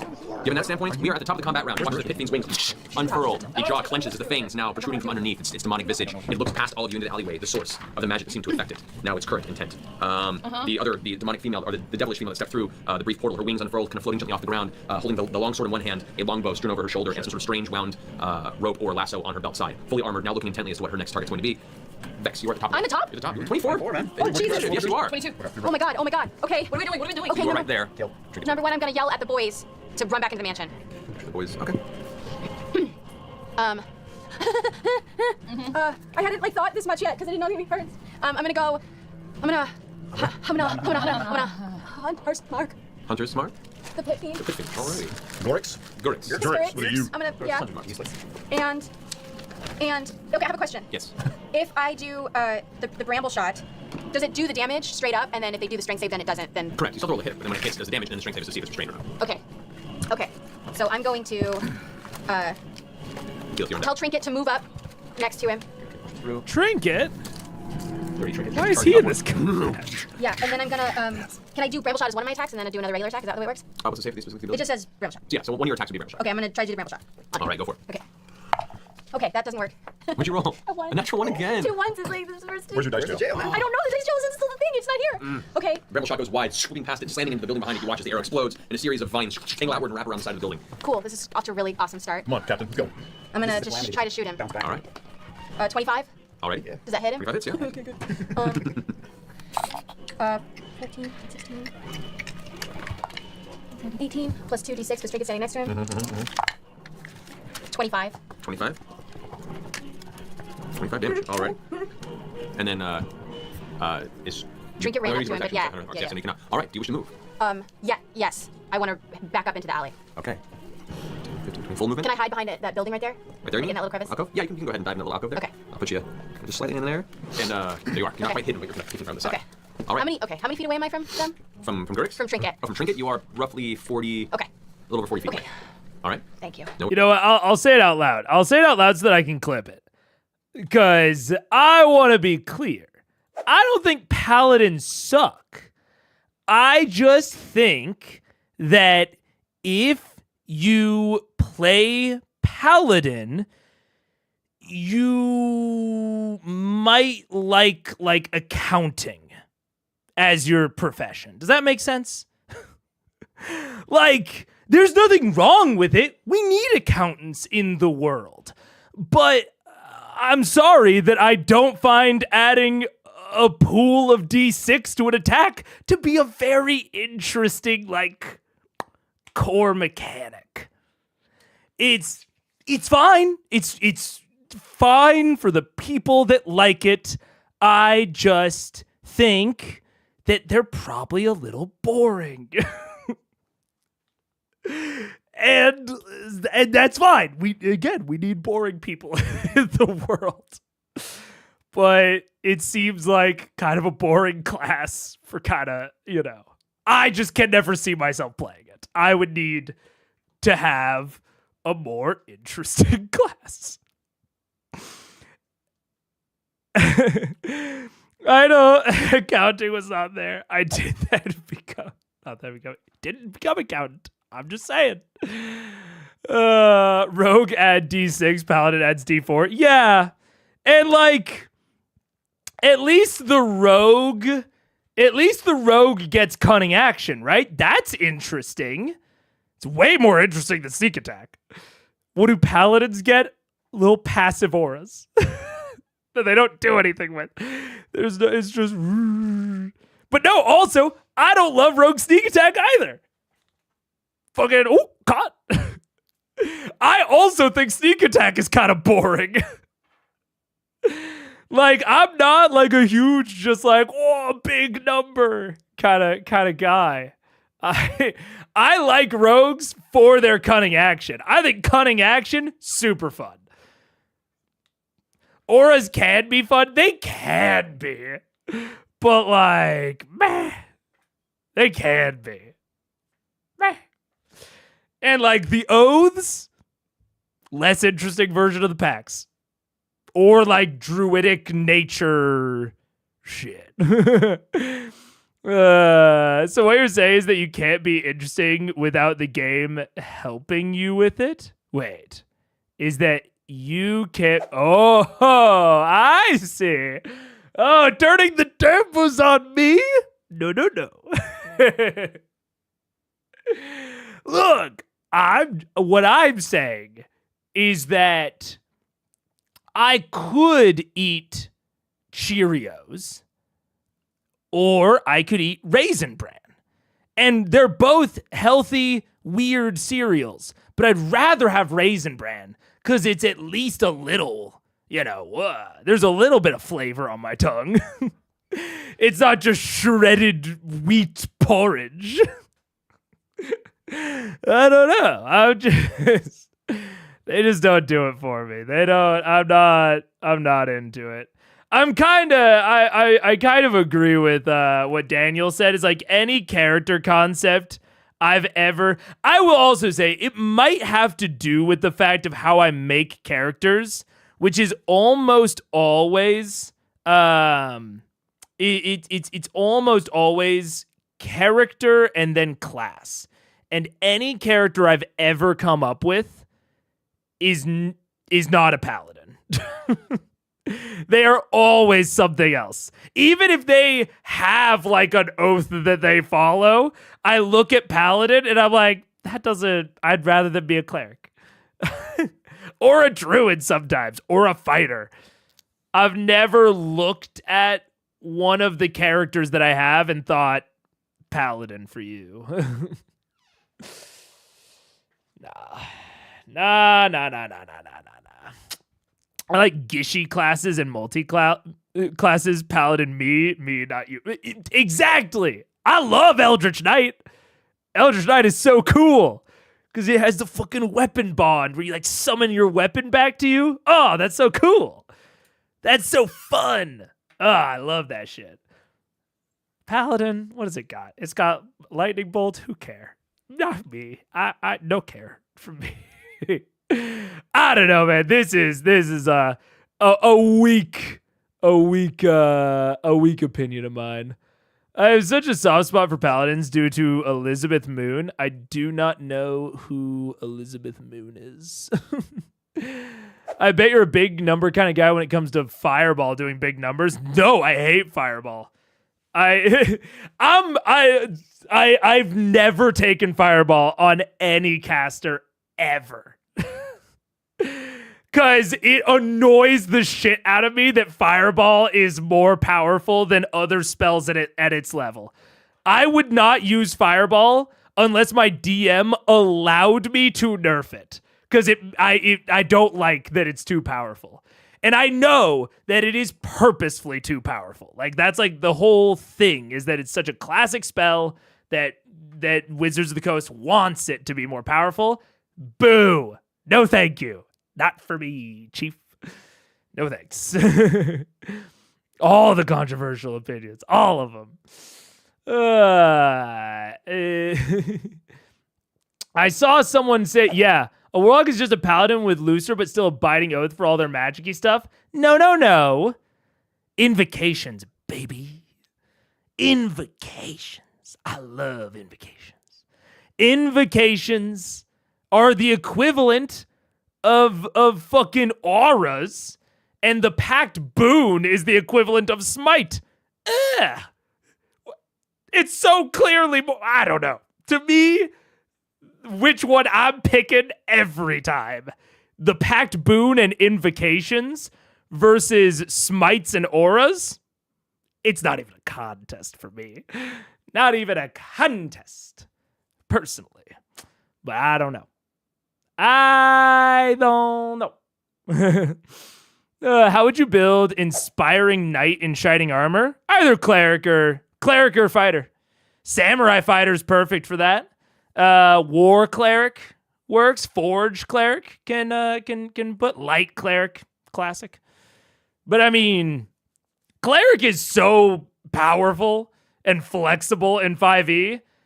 Any paladin concept I have seen, I think can be accomplished with cleric pretty seamlessly, which in my opinion is kind of an indictment on the class. Mega delays combat 3 hours due to his hatred. I mean, if we want to be real, because I'm not, that excited for the combat. So I did fireball on a ship deck, and the GM only counted damage to the enemies, not actually dealing with a fireball on a wooden ship deck. I'd say he's buffing it for you in that case. That sounds like a buff. That entire ship should have been on fire, and you should have lost everything. That sounds like a buff, I would say, personally, to fireball. Like, the fact that it light things on fire, I think is, in most cases, a bad thing about it. Or not a bad thing, but like a more risky thing, yeah. She's a fantasy SE fib author who wrote trilogy about someone who becomes a paladin after having this conversation with her D&D group. Fuck yeah. All right, you know what? I'll throw my hands up on that one. I'll be the bad guy in that story. That's fucking hell yeah. That's fine. Paladin could be a cleric subclass, probably has been. Paladin was, if I remember correctly, Paladin is a fighter cleric multi-class in AD&D, or maybe not. Maybe it's like is it a druid multi-class? The AD&D where like Paladin originates from, it was some kind of like weird either like prestige class or multi-class. It was not like a core thing when it was introduced. Maybe it was called the Cavalier. Am I remembering that right? I don't know. But it was a weird like multi-class, subclass, prestige class business. Bureaucratized warlocks now. Well, that's the fun part about warlock, is that you gotta find the loopholes. The Paxenarian saga holds up well, and I love that as a female main character who has no romantic interest. Fuck yeah, that's sick. The Paxenarian. I'll have to check. I might check that out. That's cool. But anyways, if you want to know things that I like, like the fact that Eldritch Blast is the most like powerful fucking like cantrip in the game, debatably, actually like makes me hesitant about using it as a warlock main. I get nervous about using Eldritch Blast. I don't like it. A lot of times I will look to like spec my warlock into other stuff. It's why I love Blade Lock. Because it's so cool and evocative and also not very strong, which is my favorite shit. My favorite shit is stuff that is mid. I don't want it to be super weak either, because I don't like throwing. But I like solid B tier, C tier type stuff that is also incredibly like evocative and flavorful. That's my favorite kind of shit. Yeah. Assuming you know Constantine, he's nowhere as popular as Superman. I know John Constantine. Yeah. One is obviously more interesting to 99% of people. Yeah. John Constantine is definitely more interesting. Yeah. One in Brindley Mullen Wired interview. I saw that on my feed and I didn't click on it because I was worried. But I was also debating possibly watching it on stream because I think that would be kind of cool. I loved it when he said the difference between a warlock and a cleric is really an aesthetic one, but let's not discuss moral theology and such. I fucking agree. I agree, dude. I really like cleric. I like cleric a lot. most of the reason that I choose Warlock over Cleric is purely invocations, is purely mechanical differences. I love the idea of a servant of God like a servant of an extraplanar deity within the context of D&D. I think there's so much to explore there. I think it is a never-ending well of interesting conflict and drama. Because the options just scale into infinity with the infinite number of gods and patrons and extraplanar entities that they could serve or follow. So I like Cleric. Aesthetically, I like Cleric as much as Warlock. But I like the mechanical implementation of Warlock more in 5e, personally. Watch the interview on stream? I don't know if Wire would let me. Guess we could take a chance. Look, I said it on another stream the other day. I've realized I have this big sense of like power differentials of like punching up or punching down. Wired is such a massive company that like I'd be willing to risk it. And then if they told me to take it down, I would, whatever. No harm, no foul. But they're so big and I'm so small. And they are so much less personal, than someone like CR that I feel, if they had a public like React policy like CR does, I would follow it, no question. But I would be more down. It's like why I watch CR even though I haven't technically asked, and I watch Dimension 20 even though they don't have a content fan policy, but I won't watch like Pointy Hat. Just because I'm always like a lot of my evaluation comes from like power differentials and like dynamics. Yeah. I mean the way you couldn't watch the Smosh ep with Matt and Sam where things got disabled. I'd have to test it. It'll give me a warning before it takes it down, so I would probably have to have like the warning screen up on a side monitor, and it may or may not work. Yeah. But anyways. That's your turn. Keyleth, you're up. Okay. Shitty turn. That was great. You killed him. Let's actually watch CR for a second. Where's his friend that we summoned? Right next to him. Behind him. The little winged thing? Yes, like a parrot on a pirate's shoulder. Okay, Right now, and right now. this guy over here who's like, "Arr," with there? that guy, is he angry at us too? No, he's currently standing next to this block with a slave that's in chains that's holding the chain to, and was in the middle of barking before all of a sudden it watched the summoning Okay, so he's just like, fight. Okay. Well, he's looking over right now, just kind of watching curiously about what's going down. Is this guy, is the pit fiend considered huge or large? Large. Large. And in charge. Yeah. Okay, I am going to cast water. Okay, and then this is lava. Oh Jesus, I'm shaking. Okay, I'm gonna cast watery sphere right on their faces. Just get them all wet. Get them, Give him the watery sphere. Yes, they both have to make strength saving throws. or else they're wet. What happens? Or else they are restrained In water. in water. All right, so we'll use And this I is can the watery move sphere. them around. Take a dip and take Set that. right there. All right, what's the save they have to make? Huh? What's the save they have to make? Strength. Both of them have to make strength saving throw. Alrighty. I'm so nervous. That is a 21 for the pit fiend. What's the DC? 19. 19, so it succeeds. Okay. That was a strength, too. Yeah. The Arrhenius makes an 8. Ha! Succeed. So while the sphere seems to splatter and try to encompass the pit fiend is unaffected by the torrent of water. However, the winged Arrhenius is floating in the air, seems to be pulled into it, and is now thrashing about within the water itself. Good job. Hey, Can that's I great. now move it now? So you conjure the sphere, go to the ground, any creatures from space. It says as an action I can move the sphere up to 30 feet. So, from what I can see right here, no, you create the sphere, and they're restrained, and then future turns as an action you can move it. Okay, Nice. good job. It's restrained. Got some bonus shit to do? Not right now. I'm gonna wait You for got it. some bonus shit to do? Don't you got some bonus shit? You know, some bonus shit. On my good days, I always have bonus shit to do. Take your turn, you're gonna move, you wanna... Is that I'm going distracting? To, can I just kind of maybe hug like around the corner a little, kind of hide a bit? Sure. Just a little, kind of tuck in. Yeah, There. that's good. That's good. I don't want to like lose too much vision. Yeah, that's good. Alrighty. Yep. Alright, then your turn? Yep. Alright, that brings us to Vax. We're tied. You both, you and Rod are both at the same initiative level, so you both go at the same time, but it's up to you who goes first. Let the big man go first. I want to light this candle and get the party started. I would like to fiery rage. And can I bust out in a straight sprint towards a pit fiend? That you can. And in the immortal words of Bob Ross, everybody needs a friend, and I want to give him a big fucking bear hug. And I would like to try and grapple him if I could. Yes, we can totally do that. I can grapple a creature one size larger than myself. That you can. Alright, there. Slow down. D&D Bob Ross reference is like a PlayStation trophy. Sounds good, man. Achievement unlocked. Just saying.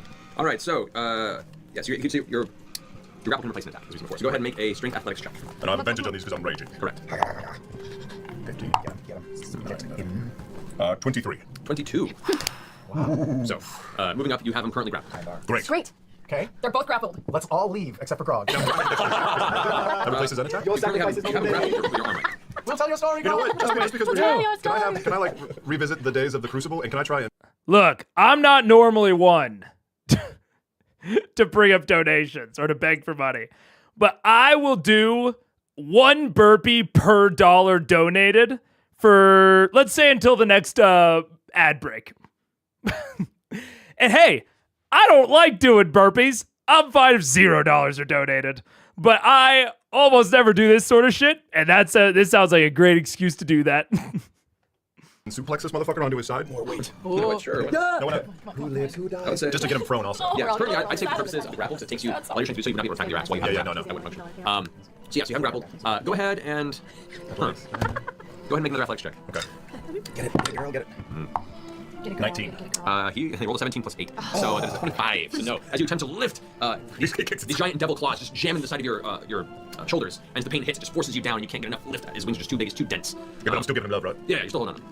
All right, That is Buster. all right, there's Buster. Okay, I'm standing right in front of Scanlan, right? Yes, you are. Well, you're right next. Right next to him. All right, I'm gonna take my hand, I'm gonna palm him by the face and cast heroism on him. And then I'm going to, that's the first action. Oh, wait, no, first I'm gonna click my boots of haste, which they've seen me for the last 30 minutes. We slept, I put my boots on, I've not been invisible all day. So, slap my hand on his face, cast heroism, then I cast it on myself. Then I'm gonna take to the air and fly up and over them and behind them and sort of hover over the building behind them. So maybe we should just imagine that map, because I'm gonna go off the table and throw a whisper at the back of his fucking head. From Yeah. about 40 feet in the air. Yeah, but I mean directly behind him. Like back that way? Yeah. Yeah. So you wanna just We'll say imagine. this purposes of this, you're just not behind it. All right. Okay, so how All right, I do need to pause, CR. I was like, am I going to do it? But these will get in the way. All right. All right, I want to make sure that everyone can see that I'm actually doing them. All right. Oh, I touched my ceiling. All right. 1, 2, 3, 4, 5. Hooray!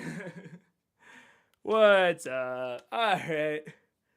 That's 5. Look, this is my gaming groups. Whenever we're feeling out of shape, we do burpee grinding, where we grind like Marvel Rivals, and it's 10 burpees per loss.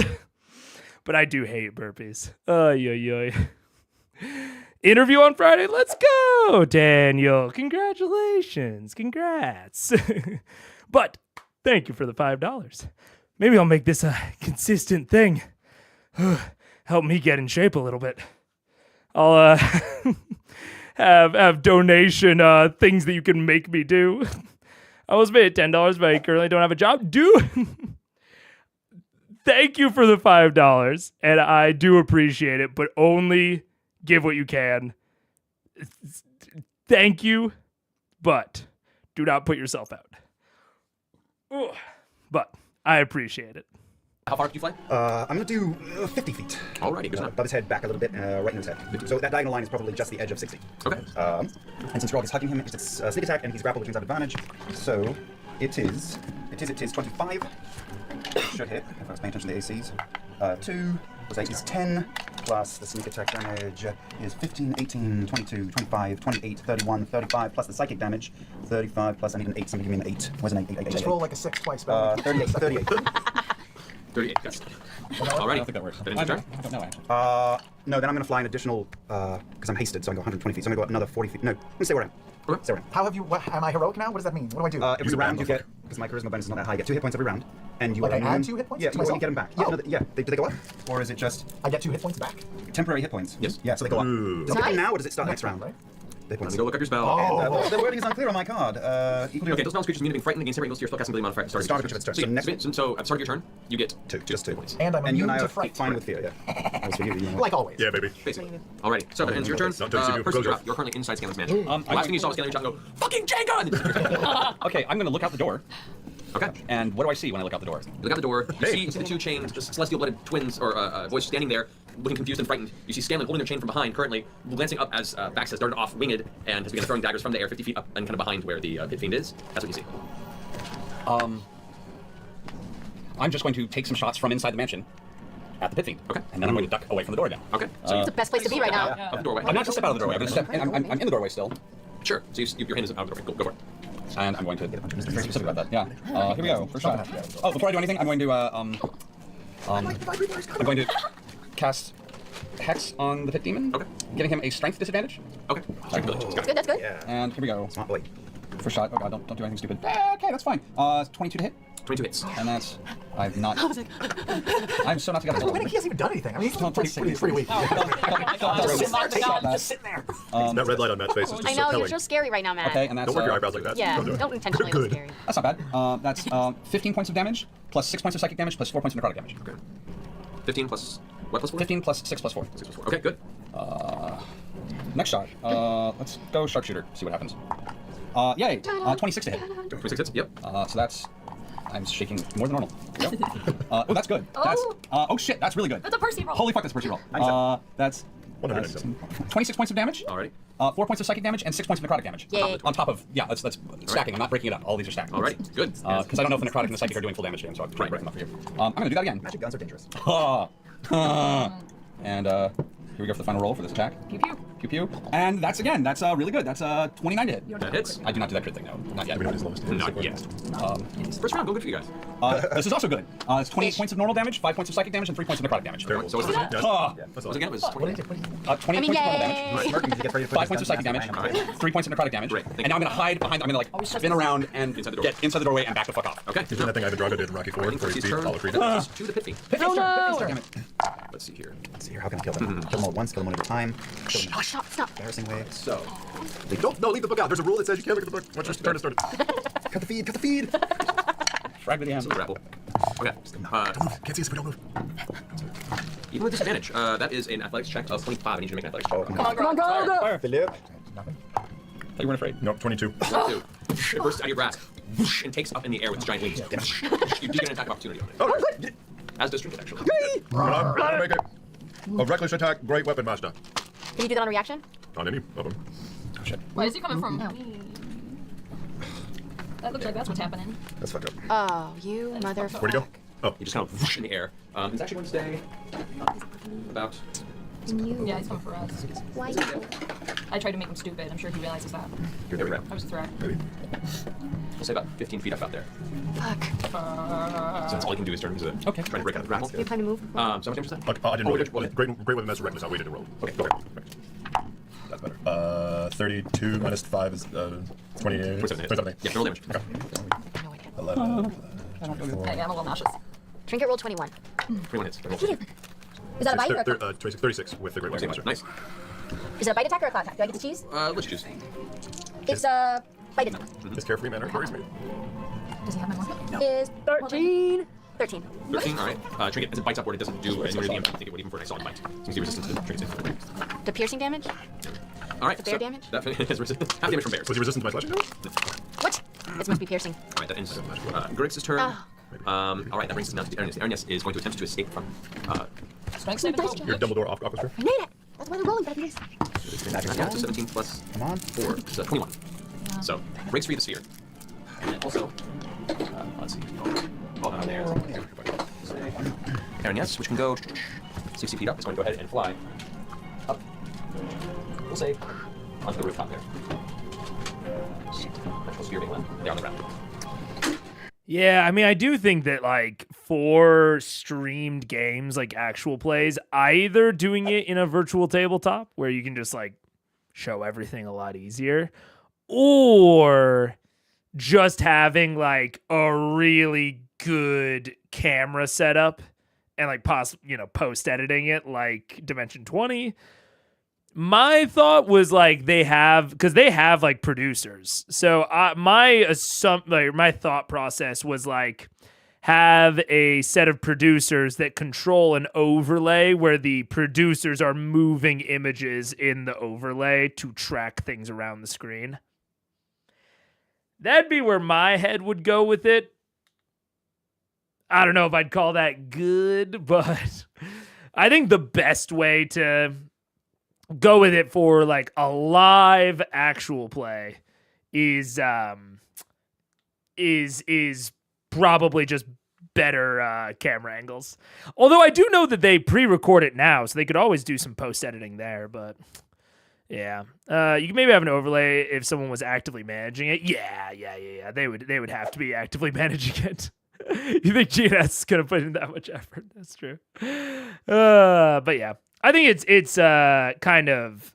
I don't know that it's super solvable for like the performance angle, but I think for the actual game, they're probably super into this. So even though it's kind of hard for me to tell what's going on, I'm kind of having to construct it up here. I think it's probably going fine for the players. However, wasted the action to try and break through. So, all right, that ends their turns. The two celestial boys try and pull against the chains. Do you let go or do you hold them? I let go. Okay, they both just run this way. No, I'm at the mansion. I'm at the mansion. Do you yell to them to start to run away? I said yes. I'm at the mansion. Stupid. Okay, they don't really know what the heck is going on. I know. I'm gonna roll to see if they recognize that the panic. Okay, both roll 10, so yeah, they both kind of hear you stop and turn and bolt into the mansion. Yeah. I don't let them in. All right, Scanlan, you're up. You get 2 hit points. Hey, I got 2 Temporary hit points. 2 big ones. I'm doing That's gonna save his life. better than I was before this fight started. Oh my gosh, I get to hit 100 hit points because of that spell. Whoa. That's amazing. How high up is the pit fiend? 15 feet up off the ground currently. And how far away am I from him? You are currently about 55 feet. Oh shit. 50, 55 feet, yeah. Can't even get close enough to do shit. So you can move. I can move, but my move is like nothing. It's 25. Just so you know, Vax, you didn't get temporary hit points. At the start of my next turn I do that, don't I? You cast on yourself or on On Scanlan? both of us. Action, and the bonus action was an attack. Hasted. You can have 2 concentration spells at the same time. Oh, it's a concentration spell? Yes, it is. I'll leave it on Scanlan. Okay. Okay, wait. So he said action, and the bonus action was an attack. So maybe they're implying that he clicked the Boots of Haste before combat? Because I believe that clicking the Boots of Haste is also a bonus action.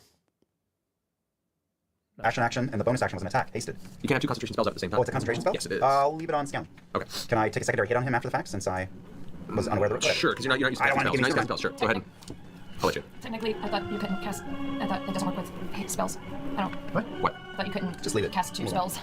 I thought it was only melee attacks. But I, Right, which is what he's saying, which is why only one of those Right, one spells- concentration. You can only cast because it's an action spell. Okay.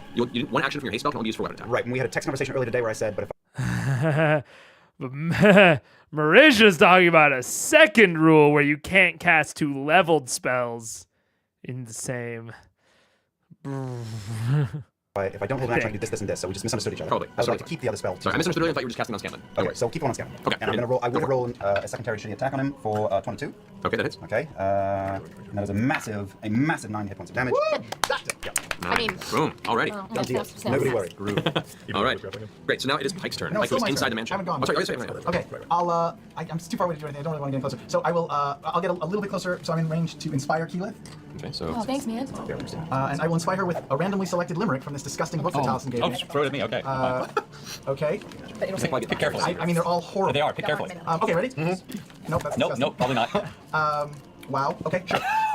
Maggie is such a sad sack of shit. Oh no. That no one will tickle her tit. It would make her so glad to be had by a lad. Her drawers cream at the thought of it. Oh my God! Taliesin, what did you do? The only thing I knew you'd love. The only thing I knew you'd love. Holy shit! Wow. That's incredible. Keyleth, do you want to take an inspiration dice? That's like in the restricted section of Hogwarts. I wouldn't understand half of those references. It's very in character.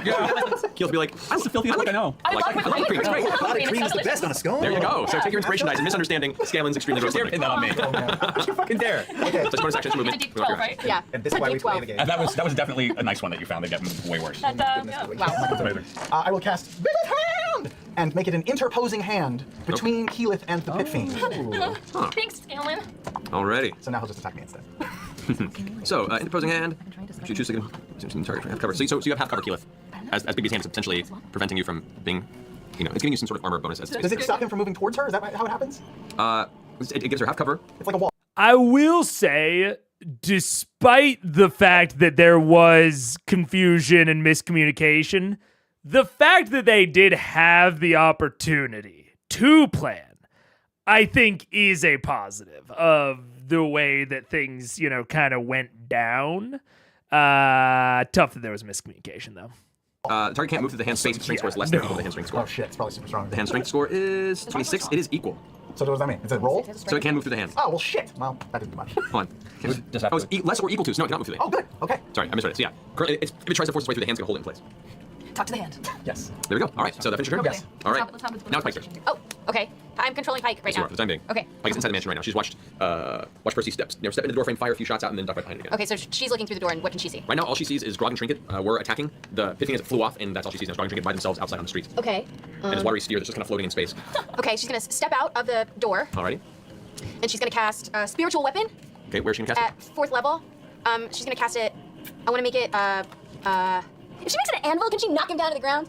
it? It's more of a flavor No? element. Okay, We can see what we can do. I want to make it a barbed like noose to go around his neck. Okay, in true Serenade fashion. Alright, so for the purposes of that, we will say that this glowing yellow. It's a yellow noose, so it looks 60 feet. spiritual. Alrighty. So we'll say that it's kind of in the same space as where you conjure it there. At a 4th level. So at a 4th level, that means its attacks do 4d8 plus 5 per hit. Awesome. Alright, so now that it's landed, so you cast a spell, it makes a melee attack. So go ahead and roll a d20. Okay. Adding 10 to that. 23. That hits. So go ahead and roll 4d8 plus 5. 26 points. And is that all the bonus, or is that? That's all the bonus action. Okay, cool. She cannot cast any other spell lower, or unless it's second level or lower. Oh, okay. One sec. Paige sent me a voice message, which she literally never does. So I'm going to make sure that she's not being, like, mugged or something and could, like, only send the voice.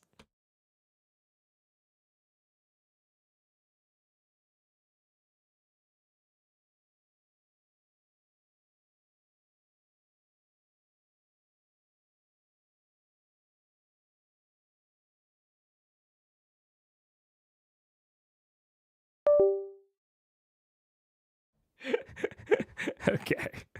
So I'm going to play this, and hopefully she doesn't get mad at me. I don't think she will. But she just went to go pick up our dogs from daycare because we're boarding them at a new place, and they require like a daycare stay before they will board them. So they're doing their daycare day. And Paige has never taken them both somewhere just by herself. I have before, but like just with how things have gone, she's never done it. And so she just sent me this. This has got to be the worst day of my life. My life. Ooh, boo. That's it. That's all that was on the message. Oh my goodness. Is Beacon of Hope? Oh, it's 3rd level. So awesome. Can you please do this as Ashley, please? Oh, okay. Hold on. I guess. That's really good. That's really good. Hold on. Things that are helpful. Aid. Aid. Let's see. There is prayer of healing. Okay, but nobody's hurt just yet. Full blisters allies with toughness and resolve. What, doesn't she have like an evil thing, an anti-evil people thing? No? Does she? Anti-evil people. But at a second level, or? Let's all cross our fingers. That blind spot finishes. Tapping the shooting Very soon, very and soon. she comes back to. That radius, Julio? Great. She just texted. Oh, did she? What did she say? She said, she said, I have a power that kills all evil people. Oh, around me." good. I want to do that. Go. That's not how it works. It's not Sorry. But there's a radius blast thing. Radius blast, but that's not a second level or lower. You know what? We'll say for purposes of this, if you want to cast 8 on somebody, otherwise right now you have to miss the turn. We have to keep this going. Oh, good. Oh, shit. good. Okay, fine. I'll do 8, I guess. Why not? Okay. So up to 3 creatures within 30 feet, you have their maximum points increase by 5. Okay, that's gonna be huge. So the only people that are in range are Trinket, Grog, and me. Well, Scanlan, Pike, Scanlan I mean. technically. Oh, and Scanlan. Okay, so technically me. So you need Grog. But you're inside the door, so Grog, you're- Pike, and Scanlan would all work if you want. okay, then Grog, Pike, and Scanlan. Channel Divinity. You don't need it though. Do you need it? I'm gonna go Trinket. Or you could do Channel Divinity. What is that? That's no, it hasn't been 7 days. So she can't do it yet. Oh, wait, no, wait. It's just the word all Okay, That's Trinket, not Scanlan, and Pike. I'm gonna cast Trinket, toughness Scanlan, on and Pike. Okay, so that's 5 additional hit points to Trinket's maximum, to Scanlan's maximum. You're doing so good, guys. And then Pike's gonna run back in the door. Okay, and then Pike darts back in. There you go. All right. That ends the first round of combat. Next round, I'll actually be able to do some things. Vex, you're up. At the top of your turn. At the top of your turn. Okay. As you kind of glance up, you can see this hellish devil creature. Its presence itself quakes you to the core. I need you to roll a wisdom saving throw. Okay. Oh, okay. Plus 5, what is that? 13, 23. 23, okay. You managed to resist the creature's fearful aura. Thank God. Aura? Yeah. So, you may take the rest of your turn. Okay, good. Okay, if I already tried the bramble shot, it's gone now. It's gone. Okay, then I'm gonna attack him a couple times. And that was 1. I'm gonna be real. I would have to think about this more because I'm not entirely convinced that this is like the right way to handle it. But I think that if I were in their situation right now with Ashley or with Pike being like instrumental to the scene, like needing to be there, I would probably have her played by a player out of combat. And then in combat, I think I would work out some sort of passive, like with Ashley, being something to the effect of she channels her divine magic into this aura around the battlefield that has this effect. Because one of the players, why Matt isn't playing Pike, definitely, I would say metagaming reasons. It's difficult for him to play Pike intelligently while also playing it against them. Although Hanover makes a good point that he doesn't always have that problem. I think it's layered in that he would have to try and play them intelligently while not having full control of their personality. Like when he plays Allura, he has full control over Allura and her personality and like her intelligence, so to speak. But I don't think he wants to walk the line of playing Pike to her best ability as well as Ashley would play Pike without stepping over the line into metagaming. But it's really hard to ask a player to pick up Pike right now. That's tough because that's a lot for them to manage. And so either giving them like a crash course, like a quick reference, but even then, I think that's a little iffy. I think I would just turn Pike into like a battlefield-wide passive that just like gives all of Vox Machina like a little buff or something. Maybe she is like putting out like a constant bless spell or something. I don't know. That seems a little bit overkill, but it's tough because, I mean, an entire extra combatant, even, going from 6 to 7 is still a decent upgrade. So I don't know. Maybe consistent bless wouldn't be the worst thing in the world. But it's tough. It's tough. So you're turning Pike into a paladin? No. Wait. Roll it back. No. Look, I don't know. I guess it's why he went with the pace things up and recommended aid. Yeah, I agree. I think like in the moment without having prepped things ahead of time, I think like recommending aid is a decent one. They're clearly waiting for Ashley since the TV is up. Oh, I didn't actually consider that. Okay, if Ashley's going to be there later, then I guess maybe having just someone try to control her in the meantime, it's not the worst thing in the world. I don't know. But if she's going to be there later and this is a super temporary thing, I think I'd control her as Matt at that point. I think it's asking a little bit even. I think, especially if it's only for like a turn or two and you think she's going to be there pretty quick, I think I'd go with Matt controlling them temporarily. I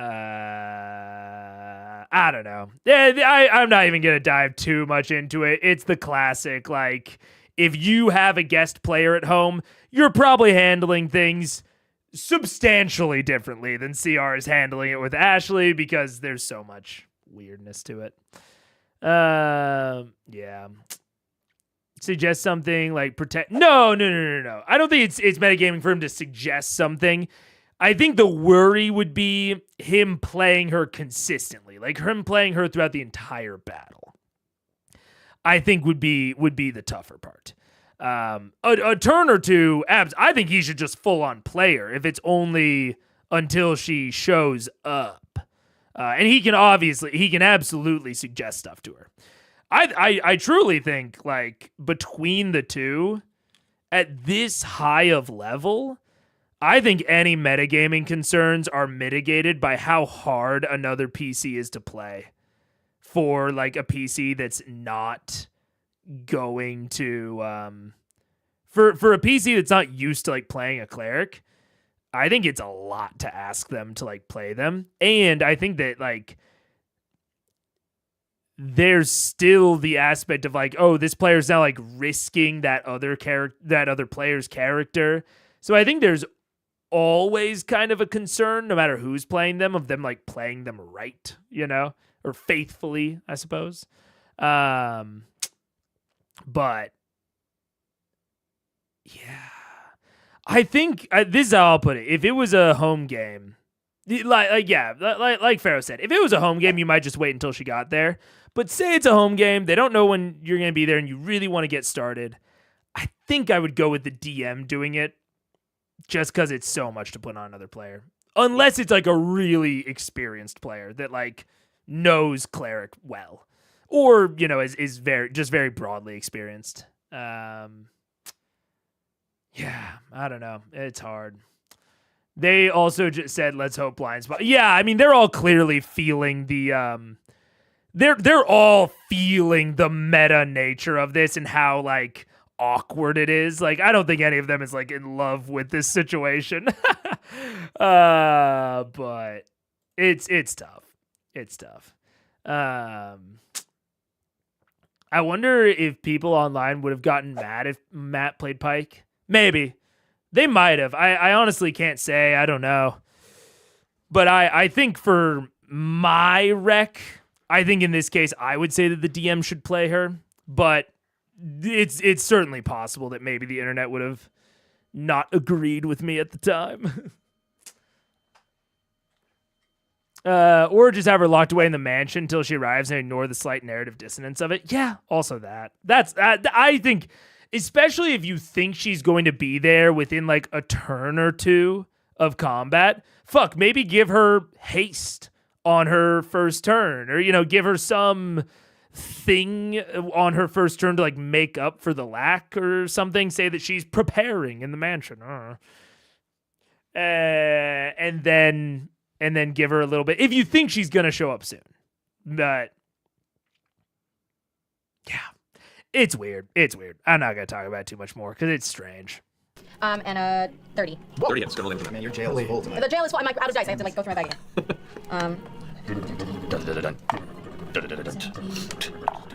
21. All right. And then I'm gonna move.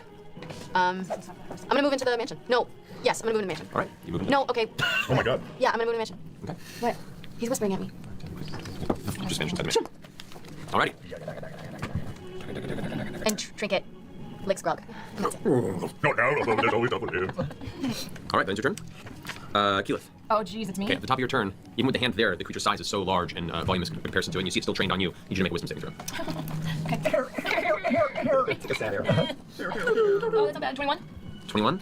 Just succeed. You guys are rolling real well tonight. It's frustrating me. Don't make that face. More than the beholder fight? We haven't slept in a week. That's on par. But we've only just begun. So continue. What are you Oh doing? my god. Okay. My water spear is all over there. Your water spear's still over there. Bullshit. I'm gonna drop the watery spear. All right. Show my chagrin. Splashes in the ground. Nobody's in anymore. I am going to try and earthbind this motherfucker. Alrighty. The fiend? Yep. That would make my life easier. Try and get him down. Alright, that is Earthbind there, and that is a strength saving throw against your DC. Check your saving throw. Not the saving throw. That is a natural 20. Oh, so yeah, fuck. no effect, unfortunately. The spell just gonna get shrugged off. Wow. Shit. Looks like we have an Ashley.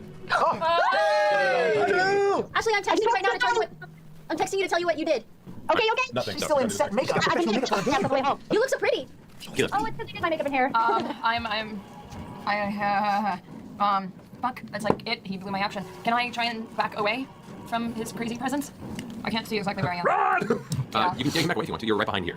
Is there a way I can kind of tuck inside the little tower that's right there? You see no entrance to the tower. You can tuck into this little alcove there if you want. Okay. Just come back the other way. Come back towards Can I us. go? Can I move towards them? Can I go towards? This way? Yeah. If you want to. Kind of tuck in this alcove, maybe. If you move around, If I move under him? He's high enough up, in theory, you can't reach. Yeah. oh, he's 15 feet above you. He's only 15 feet. Yeah. Okay, hang on. He's only 15 feet. It's a bigger creature. Moving beneath him, there's a possibility he may be able to hit you sometime if you move past him. Maybe, but maybe not. Underneath, not within 5 feet. It's not a. He's a big thing. He's big. He could have a His whip. attack is bigger. Only 10 I thought it was 10 feet though. Okay, can I try something? Sure.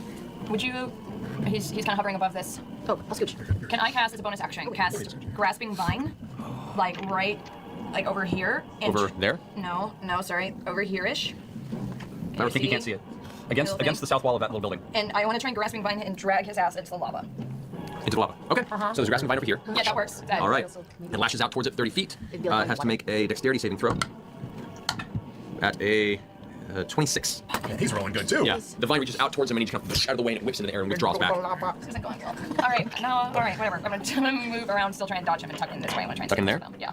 Okay. As you rush underneath him, heading down, he has a large mace in his hand and he sweeps down towards you as you go darting. I'm gonna actually roll a percentile dice to see if it manages to catch you at your height because you're a little over 5 feet tall. He's in half cover. I do have Bigby's hand. You do. The opposing hand is helping you against ranged creatures.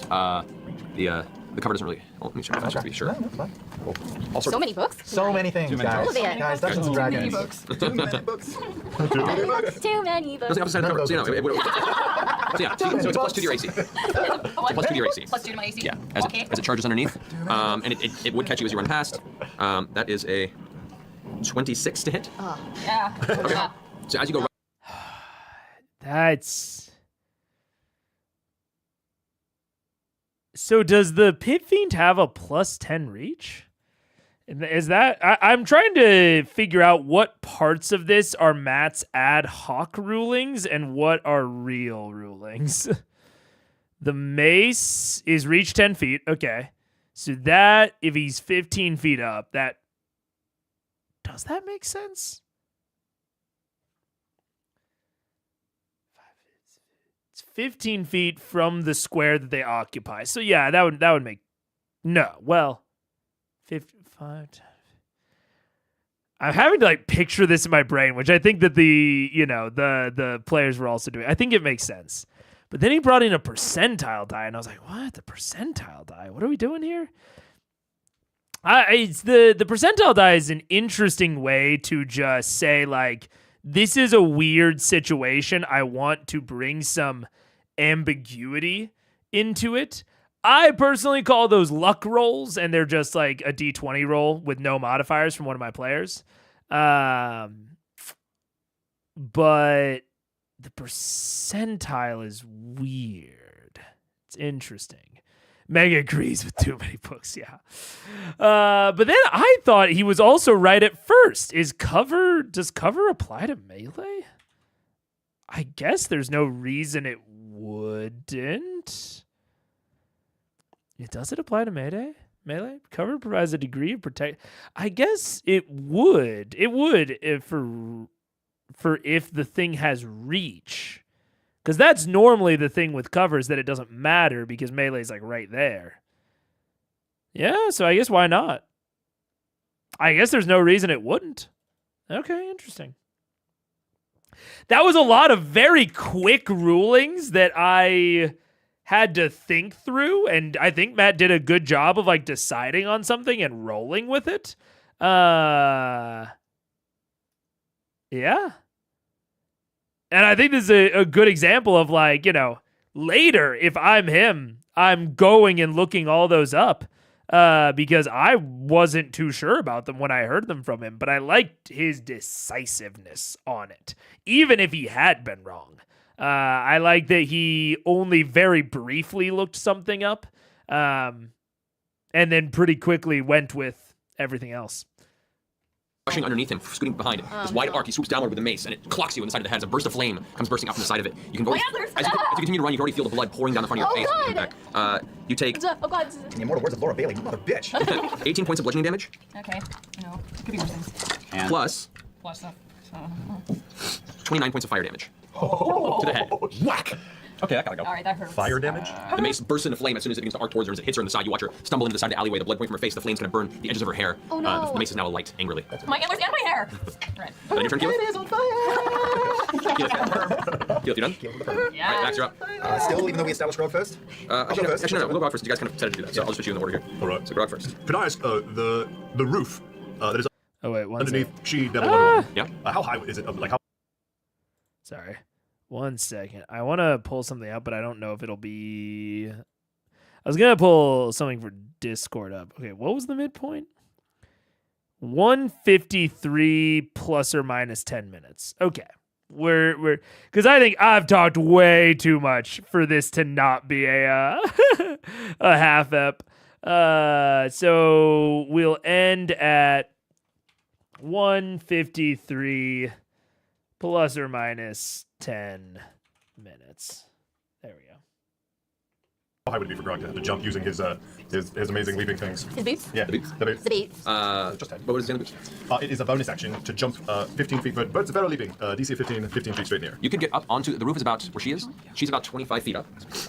You would be able to get up onto the roof and probably close enough to maybe get like a throwing attack on her. Or you could jump as Could I try and jump, run over to there, jump up on the roof, and run right underneath her? Leap up.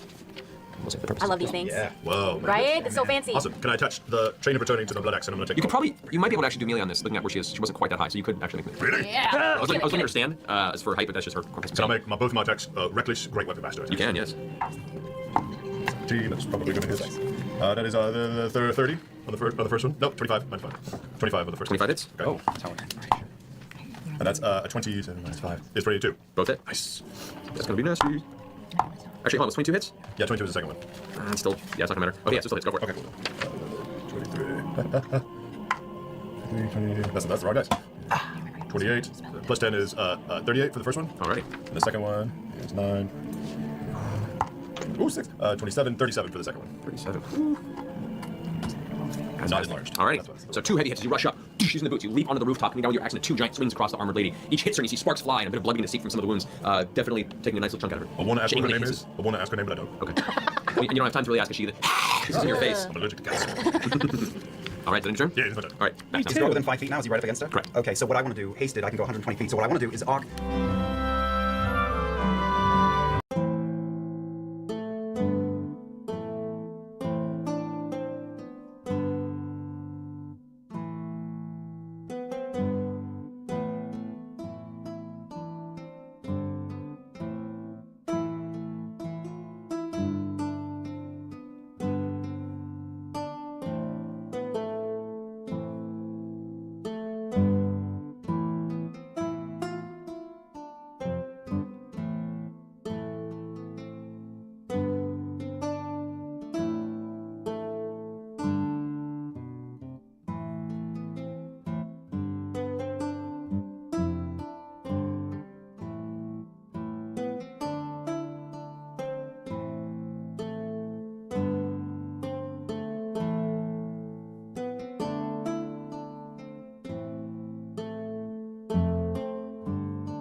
What's up? Dude, maybe I should have watched through the ads for this little combat. I don't know. So I can land behind Keyleth, but on the way I want to throw a dagger. Yeah, I want to land right next to Keyleth down that little nook. Okay. But on the way I want to throw a whisper at her. Okay. As I go. Okay. So as you arc around here, Okay, advantage. Okay, so that is very good. 28. that hits. Yep. So that is 1 plus 8 is 9. Plus the sneak attack is 14, 17, 20, 23, 26, 31, 32, plus Yes. the 32 plus the psychic damage is 33. So that hits her Nice. as I go by, and I want to land right behind Keyleth. Okay. There's not enough space. There's no to room. Just Can I land pull right right in front of her? in front of her, yeah. Okay, I land right in front of her, grab her by the face, kiss her full in the mouth, and cast heroism through the kiss, and then use the rest of, I'll use my bonus action for movement, and fly up to that roof, straight out across the street from him, from the pit fiend. So you go across the way from here, You're now immune to fear, and you get 2 hit points per round. and scaling you are not. Your heroism goes away. All right, and which way are you going? Yeah, still doing it. Okay, so which direction are you going? To the, that building, the tallest building across from the... Over here? No, I don't have the thingy. Laser pointer. Laser pointer, please? Why don't you guys laser pointers? Sorry. I do. He's focusing on this building right here. Over there? Yeah, but in a little gap right here, this little diagonal spot. Alrighty, so we'll say. But this will put you right there. How great is that thing? Okay, cool.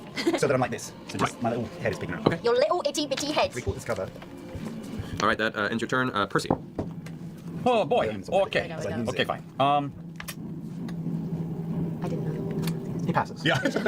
I'm going to. First thing I'm going to do is just tell the servants, get these children out of their chains. You either hide or help. Don't care. Turning around out of the room. Okay. My servants start instinctually stroking you, I'm already out of the room. touching your You're just doing hair. this to touch my hair. I know that. Lord. That's all they know. Okay.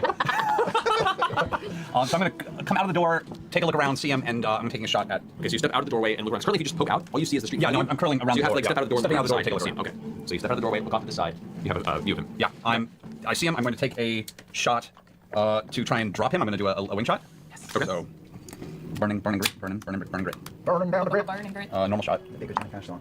Natural 20. Should have gone for that. Okay. That was one shot? That was the wing shot. It doesn't matter. It doesn't affect the wing shot. I mean, like, Yeah, it doesn't do damage, it just brings him down. Well, no, the shot still does damage. Oh, sorry, but yeah, so, yeah. so 20 does. But he's also a strength saving check. Correct. Yeah. Even on a crit? Yep. Crit? That is. But it's a disadvantage because of Hex. No, that's a strength. Fuck. It's ability checks versus save throws. So he rolls a 20. What's the DC? I can't find the DC. Where did the DC go? Say like 50. 50. No, it's not 50. It's It just says a strength saving throw. I think the difficulty. I can't find it. I think it's 18. Okay, you haven't updated it. That's your own fault. All right, so it succeeds the save. It does not give reduced, but it does take double damage. So go ahead and roll for that. Okay. I'm sorry. I'm so confused. That's what mine is. Here they are. So double damage. So that's Yeah, it's like, oh, wait. I can't do heals. 18. That's 18. 22 points of normal damage. Okay. Piercing? 3 of piercing damage. 3 points of necrotic damage. Okay. And 2 points of psychic damage. Okay. I'm going to try another shot to bring him down. Same thing. Oh, actually, it's a natural, so I don't even burn any grit. I'm going to try and bring him down again. Okay. That's 25. 25 hits. That is a 26 on the strength save. And that's not the right dice to roll. Wow, I'm really out of it. Here we go. And that's 14 piercing, 4 psychic, 6 necrotic. 24. All right, cool. 14, 4, and 6. Yeah. Okay, so 24 total. All righty. and then one more attempt to bring him down to earth. Here we go. That's 21 to hit. 21 hits. Roll the same. 26. Can you switch dice? That'd be cool. No, No, it's not going. no, 18 plus 8, yeah. I bought a platinum Fine. But face to Oh, compassion that's awful. 9 points of normal damage, Alright. 3 points of psych, 3 points of necrotic, 3 points of psychic. Okay, got it. All right, cool. And bonus round, I reload, and I'm going to finish running to the other side of the alley. Going this way? No, I'm going this way. Yeah, and just hiding against the wall there, like not like just by the front heart. Next to the barrel. Of, Next to the barrel. The explosive barrel. Yeah, there. certainly Yeah, explode. clearly. The red barrel that's Yeah, there you go. Okay, that ends Percy's turn. Next up is Gurix. Gurix, who currently the issue with the hand being a problem is frustrating. Watches this equally frustrating flying dagger machine flying about. After working on touching her, casting something on her, then darting off to the side. Versus Gurix, big farmer name. Gurix is going to leap in the air, Doctor. Oh, guys. and you watch as this giant devil comes swooping in towards you. Lands on the edge of the rooftop. You hear the top crack, and some of the nearby obsidian that marches the side of the stone roof kind of shatter and break as dust and pebbles begin to break off and tumble down the sides of the roof. Dustin off the roof. It's going to go ahead and make 4 attacks on you. Slightly nervous. Bite, claw, mace, and tail. So, Parsley, sage, rosemary, and thyme. I'll use uncanny dodge on the first one, I guess. okay, the first one is the claw. Yep. That is a Maybe use it on me. 32. Not on me. Uncanny dodge. Alrighty, so that is not too bad. 13 points of slashing damage with the claw. Is that what's halved? So half that would be Okay. 6. Sure. Okay, got it. The bite attack against you. I will say, I'm assuming that the other devil can also fly. Which does... And this guy doesn't have any ranged attacks. I don't know. I'm thinking about how the...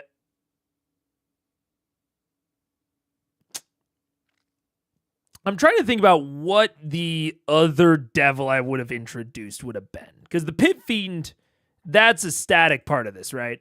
That is always that they are here to fight a Pit Fiend. So there's something to be said about he has to be in there, and these only range stuff is Fireball. Fireball's the only real ranged thing that he's got going on.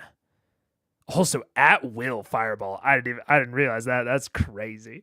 But I think I would have had whoever he brought in probably be groundbound.